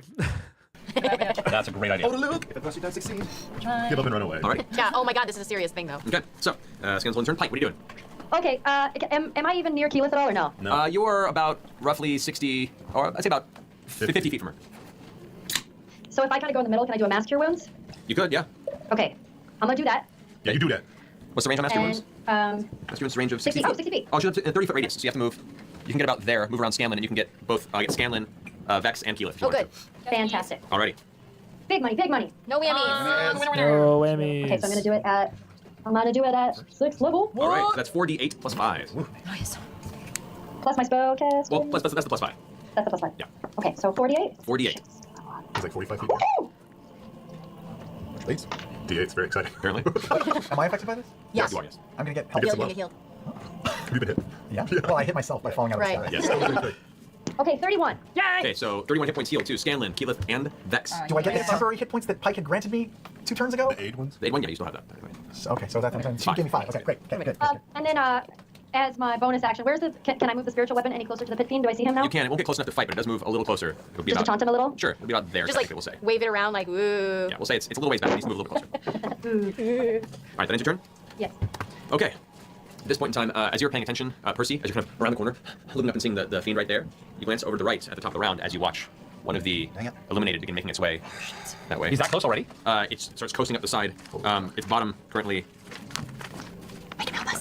Feet of, so yeah, it's like coasting through, kind of just seeing all these things going off, spells and shit. And you see it kind of cruising through the air a little bit high up, and is just arriving on the scene here, taking in the visual perspective here. And as soon as it turns on the corner, it looks at you, looks at everything happening, and its hand kind of goes for its weapon, looking at all of you surrounding it. Currently, it appears to recognize the individual up above, and you all not being from here. But I look really cool with like a fire beard. Third party. Now, most likely, I mean, from what Matt just said, it's going to side with the Pit Fiend. But there's had they prepped differently or done some different things, there's a possibility that wouldn't have happened. And broadly, I like kind of growing and shrinking combats. I like adding in a new adversary a little bit of the way through. Now, this is a pretty tough combat. This is, as an Illuminated shows up, this is getting a little tougher. So I'm starting to, but it's one Illuminated. Like, if I was Matt, right, and I'm going to guess that the Illuminated is not strong enough to the point where they need to flee. But I am going to guess that if a second Illuminated showed up, they would need to flee. I think that would be too strong. These are my guesses, not knowing the stat blocks. So, let's assume my guesses to be correct. If I'm Matt there, the first one shows up, okay, they still got a chance. But I don't just bring a second one. The next time that I want, something to join the fight, I'm narrating them 2 or 3 turns away from the location, and I'm narrating 5 of them. And I probably have a turn or 2 go where they get to experience the Illuminated's power. So they get a sense of the Illuminated's power, and they go, okay, maybe we can handle this. And then if I know that a second Illuminated would make it to where they can't handle it, I'm a little bit worried about the granular increase. Maybe they're not quite gonna get that they need to run. So you way pump up the power. You, instead of making it just a second one, one additional a couple turns later, you make it 5 additional. Something big to kind of scare them off. Because otherwise there's a chance that they don't, and then you're casually growing combat TPKs them. Oh yeah, that's I think a practical example, I would say, of like of the type of like thing that I mean when I say foreshadowing danger.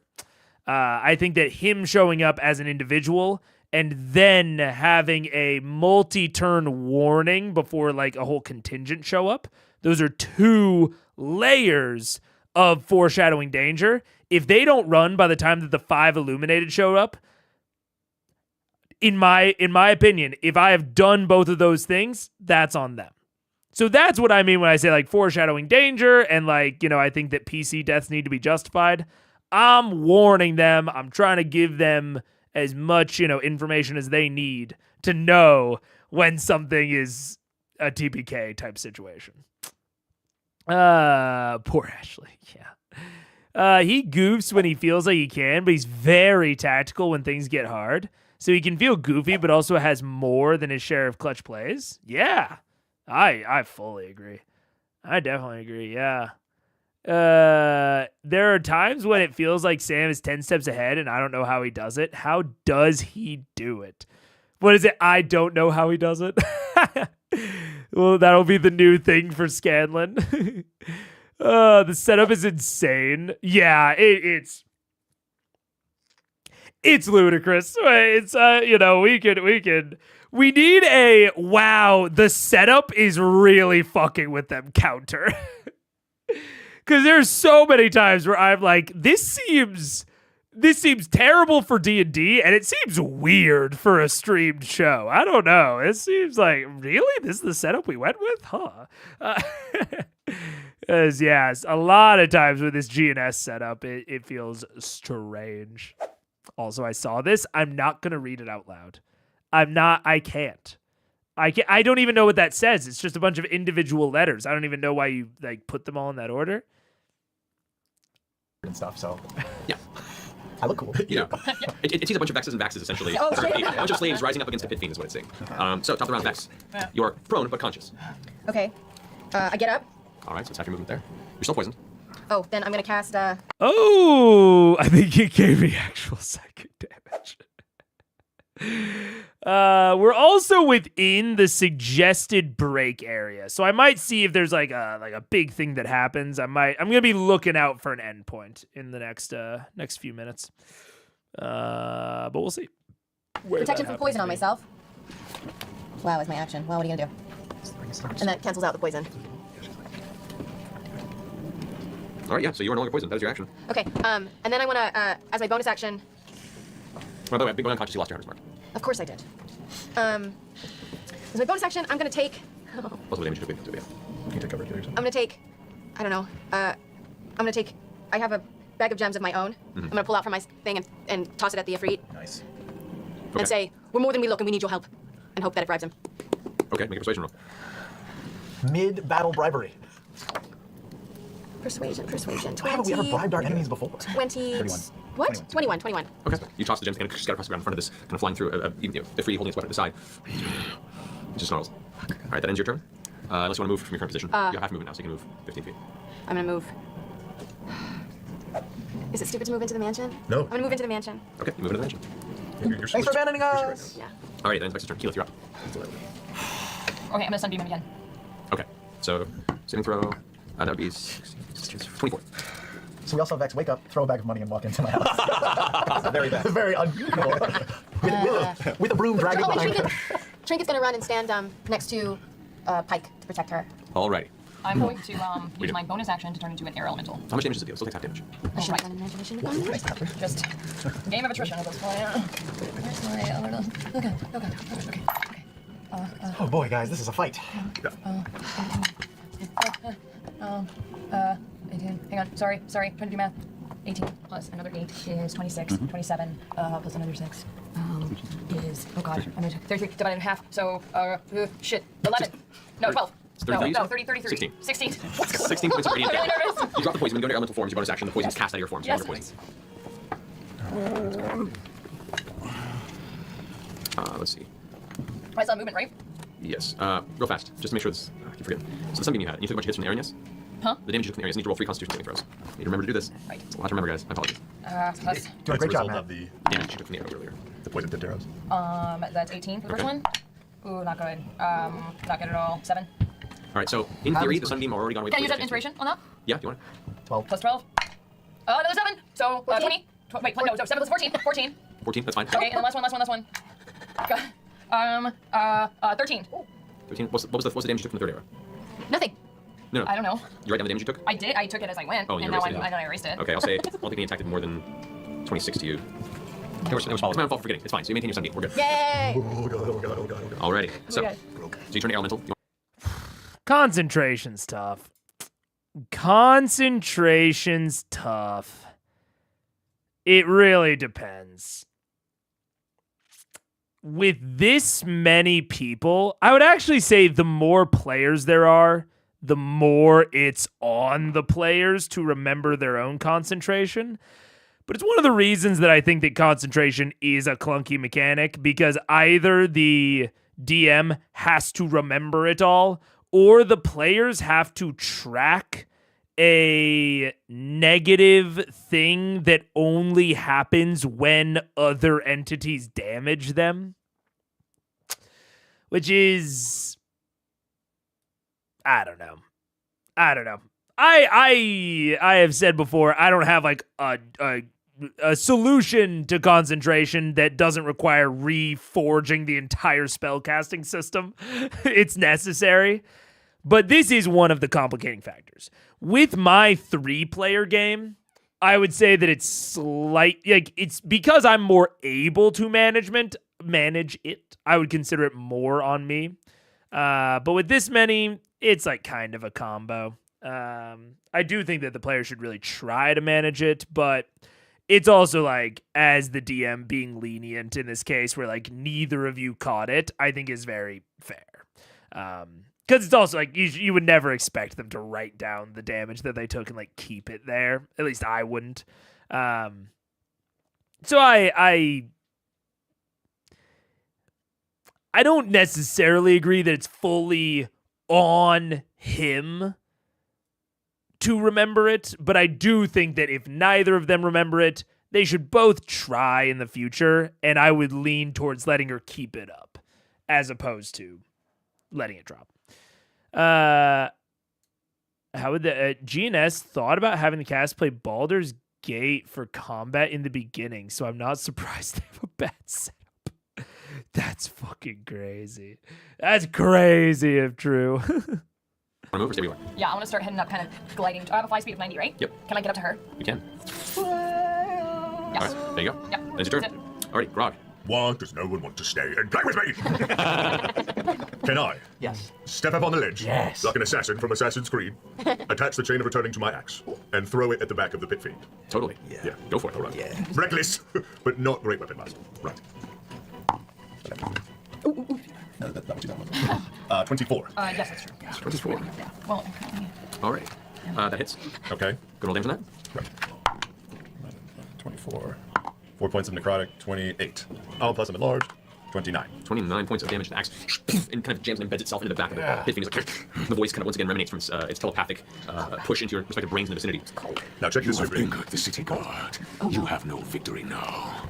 Well, I'm not going to do any good up here. I still have my movement, right? Yep. Can I'm going to try some stupid shit. Yeah, Since dude. the axe is in his back, can I Indiana Jones down to just like, just trying to get down to the ground whether you free, like, This is... I may hit the ground, but maybe it'll be slowed by the... I need you to roll an acrobatics check to land this. I understand. Either way, it's awesome. Don't You are swing heavy, the lava. and the string, the chain itself, Yeah, it's yeah. going to come loose as you come down, so roll an acrobatics check. As you... Oh, not great. 9. You swing, and you land, and you stumble, and you no. roll, and land straight into the lava. And with that, with Grog landing his lovable little butt straight into the lava, I think that's where we'll end our stream. I was waiting for a moment, and I think that Grog submerged up to his little titties in lava. I think that's my kind of moment. Oh man. Look, I'll say it. I had high expectations for episode 57, I think, because we're on 58 right now. Wait, what are we on right now? I need to 76. I'm not even close.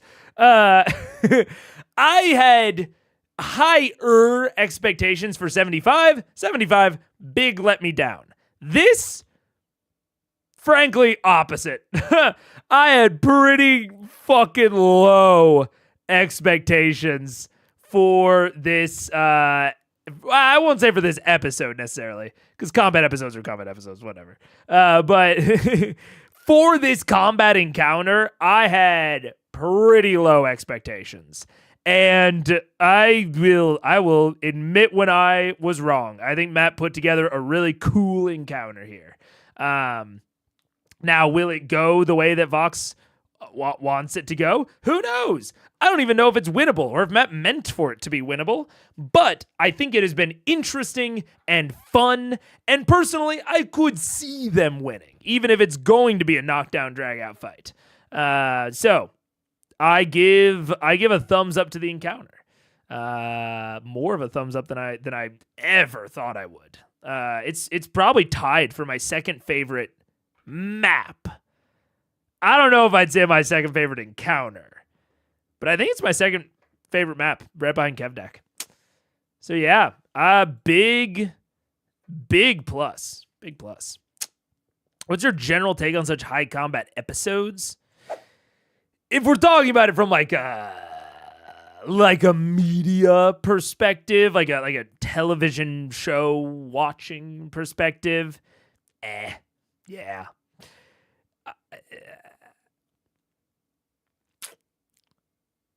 Yeah. I think there needs to be either some post-production on it or a lot more pre and mid production on it. Like, they need a producer that is like they have a producer working the cameras. They need to have either that guy or a separate producer that is like updating things as the cast goes. That's tough. Don't get me wrong. I do not envy that sort of job. Or they need to pre-produce it. And by that, I mean like better camera angles to make things like more clear. Maybe some like pre-set up scenes that are specifically like changed for the combat, like shrink down their portraits, make the battle map larger, maybe give us like some constant updates of their stats. I don't know. I mean, having watched at this point Dimension 20 with Fantasy High, their combat, I will say, this isn't like, do I think Dimension 20 is better or worse? I do think their combat is more legible, I would say. Like, it is much easier for me to understand what is going on in a Fantasy High combat than it is in a Critical Role combat. Pretty just flat.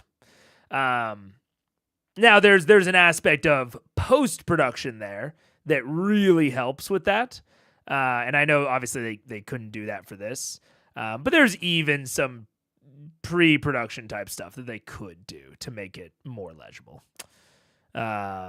So I'm a little bit less into the full combat episodes. But I do like I love maps and I love D&D battle arenas. So I like watching those get used. And I'm, catching the broad strokes of it. But it is hard to fully invest because, yeah, you're not in the sheets. You can't see the stats. So I would understand either side of the coin. Yeah. D&D combat is not really a spectator sport. It's not. I think, yeah. I think it's certainly going to be weak no matter what you do. Like, even the Fantasy High combat, episode 2's combat, I was going through a lot quicker than the story. But I was more able to understand what was going on. So I think there are ways for people that are interested to make it more legible. But there's only a certain ceiling I think you can reach when it comes to like streaming it especially. If you have like the recording and the post producing you can do, then I think you have a few more options available to you, but when it's live, it's tougher. It's tougher. Combat is really not that great because there's still greenhorns with D&D despite all the time that's passed. From what little I saw of C2 and C3, they learn how to speed up a lot of their decisions. I've heard plenty of things like that, which I like. Not only are they greenhorns to D&D, but they are playing characters that had they started in D&D, even with the same level of experience, if they had started at level 1 and not level 8, I think they would be doing so much better. Coming in at a higher level really fucks with you because like D&D is designed to get you used to your abilities, to your spells, to your features, to like the flow of combat with all of these things to make a lot of them intuitive. And they did not have that low level kind of building to make those sorts of things intuitive. So I think there's a lot of reasons that it possibly falls short a little bit. Just more full screen battle cam scenes would have helped so much. I agree with you. I fully agree with you, Jonathan Busby. Like I said, I think it would be. I don't think they could get to the level of like Dimension 20's clarity on it. But I think there are things they could have done for the production, even just in terms of switching up the digital like OBS scenes, like switching the layout of things, cutting out the cameras and putting them other places, making them smaller. I think there are things that they could have done just on the OBS layout side of things to make combat more clear for the spectators that they didn't do. But what are you going to do? That's why it took you 2 hours to actually start the combat. Yeah, I was not looking forward to it. I thought it was going to be boring as hell. But then I saw that it wasn't boring as hell. And then I was like, I want to talk about it now. Yeah. I watch way more CR, but I agree that the production side of D20 is better. Different pros and cons. Yeah, I mean, there's a huge difference between something that is that heavily post-produced. Like they have certain abilities with that you just don't have with CR and vice versa. Yeah. There's definitely, I mean, it's like my pre-recorded videos as opposed to my like live interactions. There are things that I think are really strong about dissecting 20 that aren't there in Critical Eyes and vice versa. You know, they very much have different strengths and weaknesses. But in that vein, I still think that there are things that Critical Role could have done in these days. And I have a feeling that they will in the future. I don't know. Man, call me an optimist, but I have a feeling that it will continue to get better. There are also things that CR does better, IMO. I can see that, yeah. Except Percy, who is entirely homebrewed. Well, that is true. That is true. And I will say, Taliesin seems to have a very good handle on his abilities. I will say. So, yeah, I think, I don't know. I think combat's always going to be tough in an actual play, but there are ways to mitigate the worst parts, you know. They had a lot of shows to try and promote, but only CR really took off. Yeah. There's a lot that I'm sure went on behind the scenes that we'll never know about, and probably for good reason. It's probably a lot of very normal businessy stuff that the internet would not handle well. Yeah. Otherwise, only get a few thousand views. Yeah. It seems like GNS. I don't know much about GNS, so I don't want to talk too much about it. But because you know, I'm a big outsider when it comes to GNS, and I don't care about GNS that much. So I don't want to say something for lack of delicacy or tact, and then regret it later. But with that, I think that's where I'm going to leave the stream today. We are going to have a Thursday stream. Tune in tomorrow. Me and Paige, my lovely wife. That's my wedding ring. I just realized that it's flipped, so that looks like my right hand. This is my left hand. It's the wedding ring. Anyways, me and Paige are going to be playing through Split Fiction. It's the new game. If you ever heard of like It Takes Two or A Way Out, those like exclusively 2-player co-op like puzzle games. It's the newest game by that studio. It's called Split Fiction, and it looks very fun. It comes out tomorrow, and we are going to be playing it tomorrow. After I end this stream, if all goes well on YouTube's end, who knows if it will, this stream should redirect you to the event for that tomorrow. So if you're interested, click the little notification bell, and you'll be able to see what time. You'll get a notification, and it'll be cool. So yeah, thank you guys again for joining. We will finish this on Sunday, and I will see you all at least then. Thank you again, and goodbye. Have a good day. I hate signing off. It's the thing that I'm worst at out of any